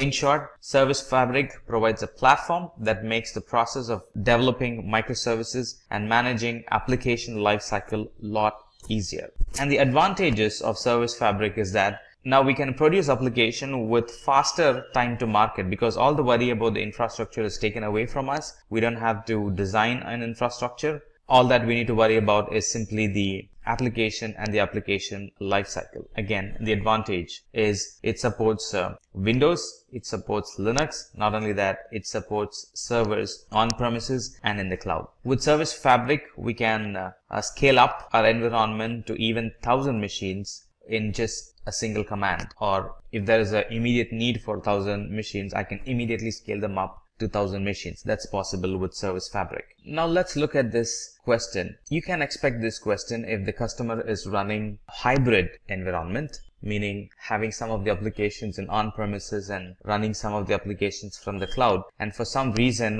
when classifying the application that goes to the cloud and that stays on-premises, they have decided to keep the database in-house. So in that environment, a lot of customers do that. So in that environment, this is a classic and a scenario-based question. A client wants the front end of their application to be hosted on Azure in the cloud and wants the database to be hosted in on-premises for security reasons or to have full control on their databases. How do we go about suggesting a solution for this customer? The ideal solution in this scenario is to use the VNet-based point-to-site VPN solution. So all the front-end applications will be in the cloud and they'll be hosted in a VNet, and from the VNet they'll be connecting to the database through an point-to-site VPN. So the traffic and the writings and the reads are not coming through the internet but through a point-to-site VPN link that's connecting the Azure VNet and the on-premises environment. And this model or this approach or this solution is best suited for scenarios where there are only a limited number of resources that needs to be connected between on-premises and the cloud. This is a very common question. What's Azure Traffic Manager? Of course, we no more running applications on a single server. We no more running applications on or from a single environment. Right? The same application is being run from multiple environments within Azure, and it can be running from Azure and on-premise as well. So multiple environments between Azure and on-premises. And a lot of customers have such environment. And if you're facing an interview with such customer, this could be an ideal question. What is Azure Traffic Manager? Now, the Azure Traffic Manager is a DNS-based traffic load balancer that actually enables us to distribute traffic between services across Azure global regions. And by doing this, it provides a good availability and a good responsiveness to the application. And this traffic manager, it uses DNS to direct client requests to the most appropriate service endpoint based on the traffic routing logic and the health of the endpoints that it maintains. So in short, this traffic manager is a load balancer that enables users to provide high availability and responsiveness by distributing traffic in an optimal manner across the Azure when we run the same application in different regions. So some of the advantages or some of the use cases of using Azure Traffic Manager is it provides multiple automatic failover options. It also helps with reduced downtime. It also helps with the distribution of user traffic across multiple locations. So one location is not overloaded. And then it helps with users knowing from where our customers are getting connected from.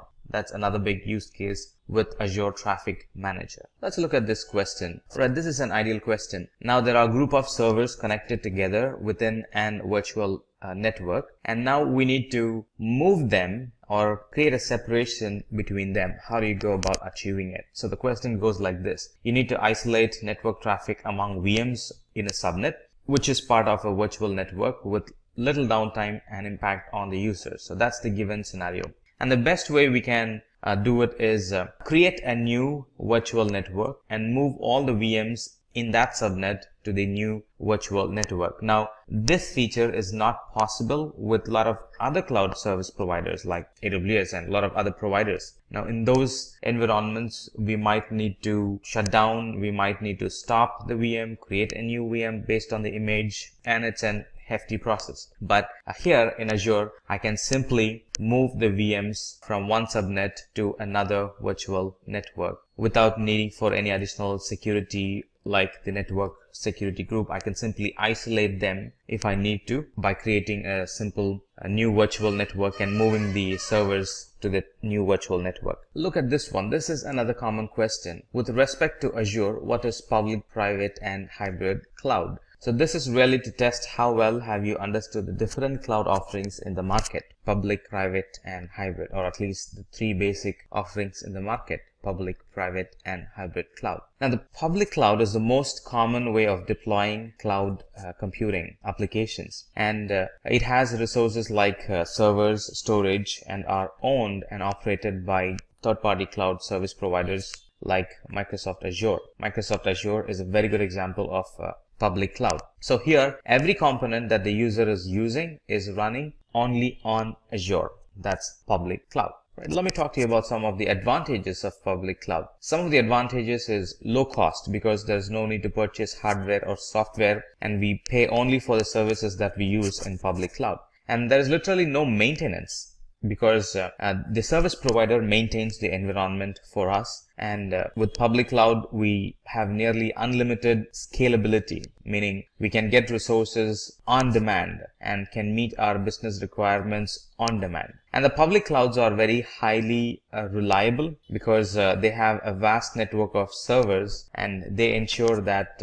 our application does not fail. So there are some advantages of public cloud. Let's talk about private cloud. Now, private cloud consists of compute resources used extensively by one business or one organization. Now, this private cloud can be physically located at our organization's on-site data center, or it can be hosted by a third-party service provider. Whichever the case, the private cloud services and infrastructure are always maintained on a private network, and they're maintained on hardware and software that are dedicated solely for one organization or solely for your organization. So in short, private cloud in Azure is Azure services being run within an on-premises data center or on-premises data center used by the user to host systems or applications. And some of the advantages is it gives more security. Resources are not shared with others, so a higher level of control and security over our resource and application is possible. And then we have hybrid cloud. Now, hybrid cloud is the best of both worlds. So it combines the features of both public and private cloud. And some of the user components are being run on Azure and others within on-premises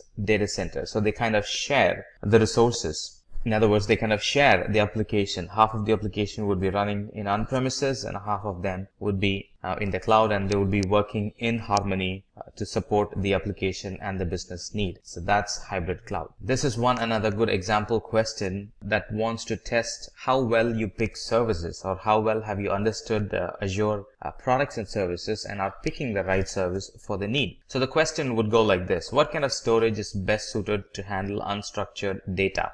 There are a lot of storage options available, and the requirement here is what or which one would you choose for unstructured data? The answer for that question is blob storage, because blob storage is designed to support unstructured data. It works in this way. It places the data into different tiers based on how often they are accessed. different tier means different performance. Different performance means different cost associated with it. So a lot of add-on advantages will we get when we use blob storage for unstructured data. In addition to it, any type of unstructured data can be stored in blob storage. This is not true with a couple of other storage options that we have in Azure. Only with blob storage we can store any type of unstructured data. And the data integrity is maintained every time an object is changed in the blob storage. And the best part is the blob storage helps increase applications performance and reduces the bandwidth consumption for that application. So they are the benefits that we get for blob storage, and blob storage are the ones that are well suited for unstructured data, and that's what your answer should be. It's really an 5-step process, and if you have done some labs, some basic labs with Azure, you can easily answer this question. So it's a 5-step process. First step is to log into the Azure. The second one is to create an resource or a resource manager. And within the resource manager, you would be selecting the resource. And then pick the operating system. Do you want Windows or Linux? And within Windows, what's the flavor you want? Or within Linux, what's the flavor you want? So decide on it. And then entering the relevant information like the name of the instance or the VM that we're going to launch, and the password, the URL that goes with it, and a couple of other relevant information that gets itself attached with the VM. And then select the size of the virtual machine. Different size, different types available for the kind of application and for the intensity of the application that will be running on top of it. So select the size of the virtual machine, review everything, whether they're good or not. If there are any changes required, go back and edit them, and then come back and launch, and your VM is there for you to start working within like 3 or 4 minutes, not even 5 minutes. Within 3 or 4 minutes, it gets ready and you can start working on it. So it's a quick and it's a 5-step process, and you should be able to answer it easily if you have done a few labs in Azure. Let's now look at some scenario-based question. You've been posed with a scenario. So we thought through it and we picked some common scenario-based questions that are being asked in an interview, and I thought we'll present it for you with the answers, with explanation, so you can get benefited through it. So let's look at this question. You're asked to make sure your virtual machines are able to communicate securely with each other to ensure security or to have good amount of security. What would you do? And the correct and the best answer for this would be using virtual network in Azure, which enables us to communicate with the internet securely, which enables us to communicate with the on-premises data center in a secure fashion. So the advantage of using virtual network is users can create their own private network, users can pick their own private IP ranges, users can create their own subnet, users can create their own routing between those two subnets. A lot more goes into that virtual network, so it's very customizable, and the users are provided with an isolated and highly secure environment for applications. It's completely isolated from other customers, it's completely isolated from other applications that are running in other virtual network that we own. So within our account, we can have multiple virtual networks, and one application running on a virtual machine is completely isolated from other applications running on other virtual machines. And of course, all traffic stays within the Azure network, Azure virtual machine, or within the Azure network, depending on how you set up the routing. If you have set up a routing to go or reach the internet, it's going to go, otherwise it's going to stay within Azure. If you have set up routing to reach on premises, then it's going to go and reach on premises, otherwise it's not going to go and reach on premises, it's going to stay within the Azure. And it also allows users to design their own network, like we already discussed, picking up IPs, picking routing,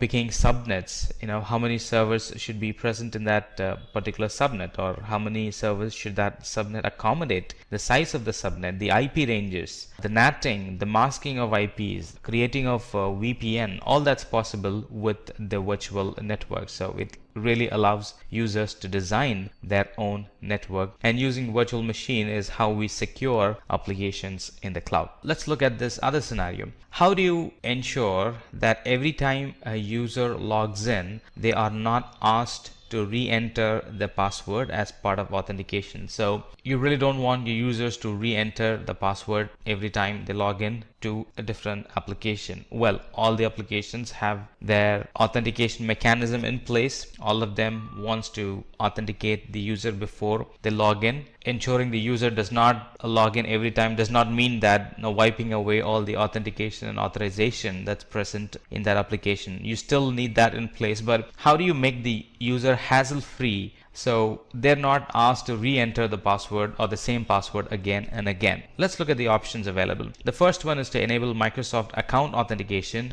Well, it's not going to fix, because with that the user will still need to re-enter the username and password.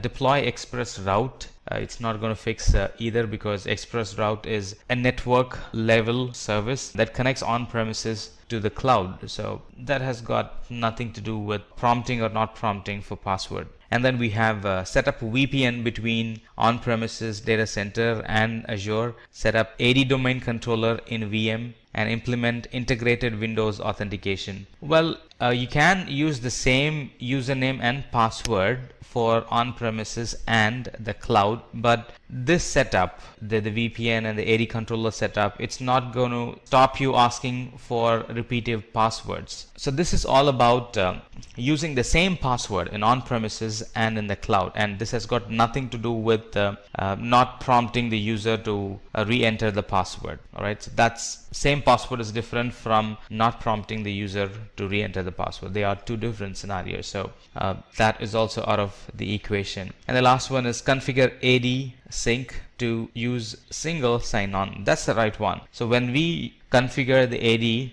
to use single sign-on, then it's not going to ask for the username and password every time we access an application, because we have logged in, and that login is going to stay active for like 24 hours or so, depending on how you configure it. And within that time, you can access a lot of other applications, and it's not going to ask for the username and password, because you already have a single signed on and you have signed in using the right credentials. Let's look at this one. You need to ensure that virtual machines remain available while migrating to Azure. What would be the appropriate service to use? Right, let's look at the options. Traffic Manager. Traffic Manager is literally an DNS service. And then let's look at the other one, Update Domains. It again has to do with Traffic Manager, updating the URL. So the Traffic Manager gets updated and then starts sending requests to that particular URL. It's going to take some downtime, because when we update the URL, they will have to be populated to all different places, and it takes time. So within that time, any user trying to access, it's going to fail. And then we have Express Route and Cloud Services. Express Route could be in fact, it's the right answer, because Express Route, it's an extension of our on-premises and cloud environment. And in this question, it really comes out from a customer who's having an hybrid environment. So they have applications running in on-premises, they have applications running in the cloud, and they want to have a way to migrate applications from on-premises to the cloud. In other words, kind of do a cutover between on-premises and the cloud. And this Express Route is a service that connects between on-premises and the cloud.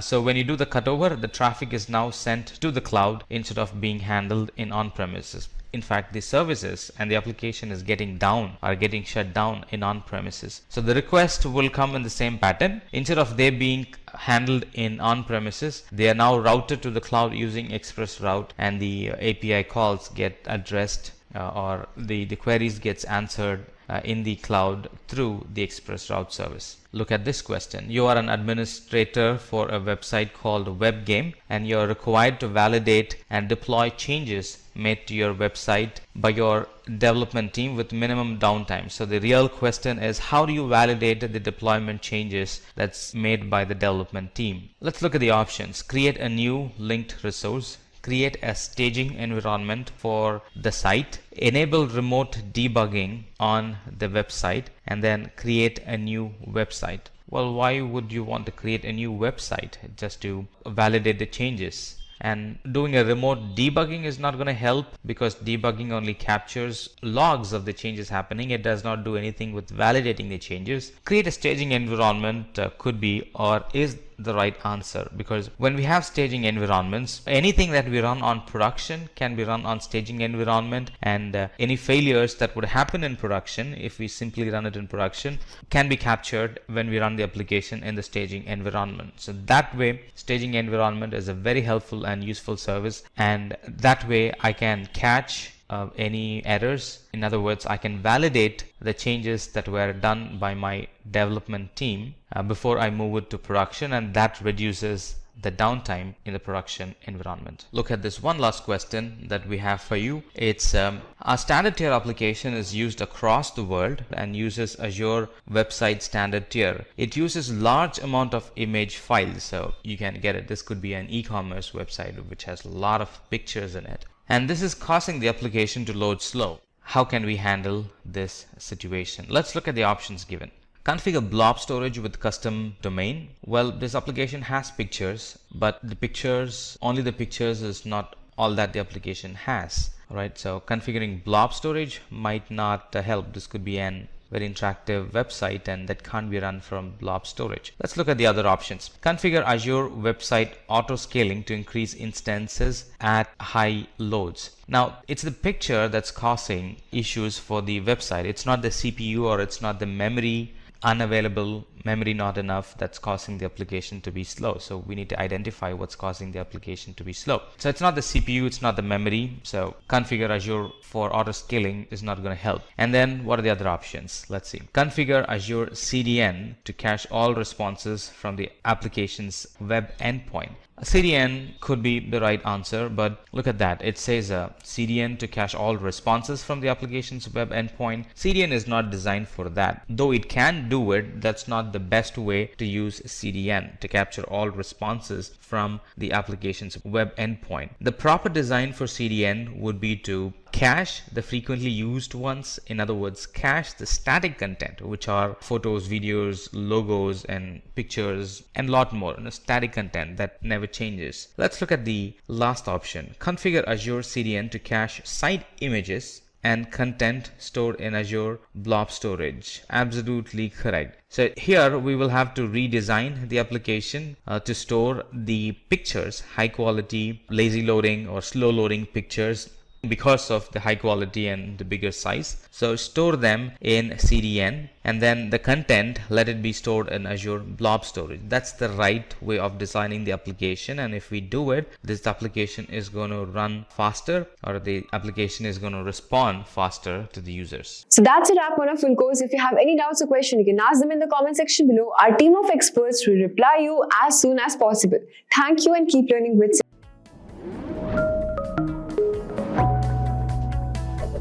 Hi there, if you like this video, subscribe to the Simplilearn YouTube channel and click here to watch similar videos. To nerd up and get certified, click here.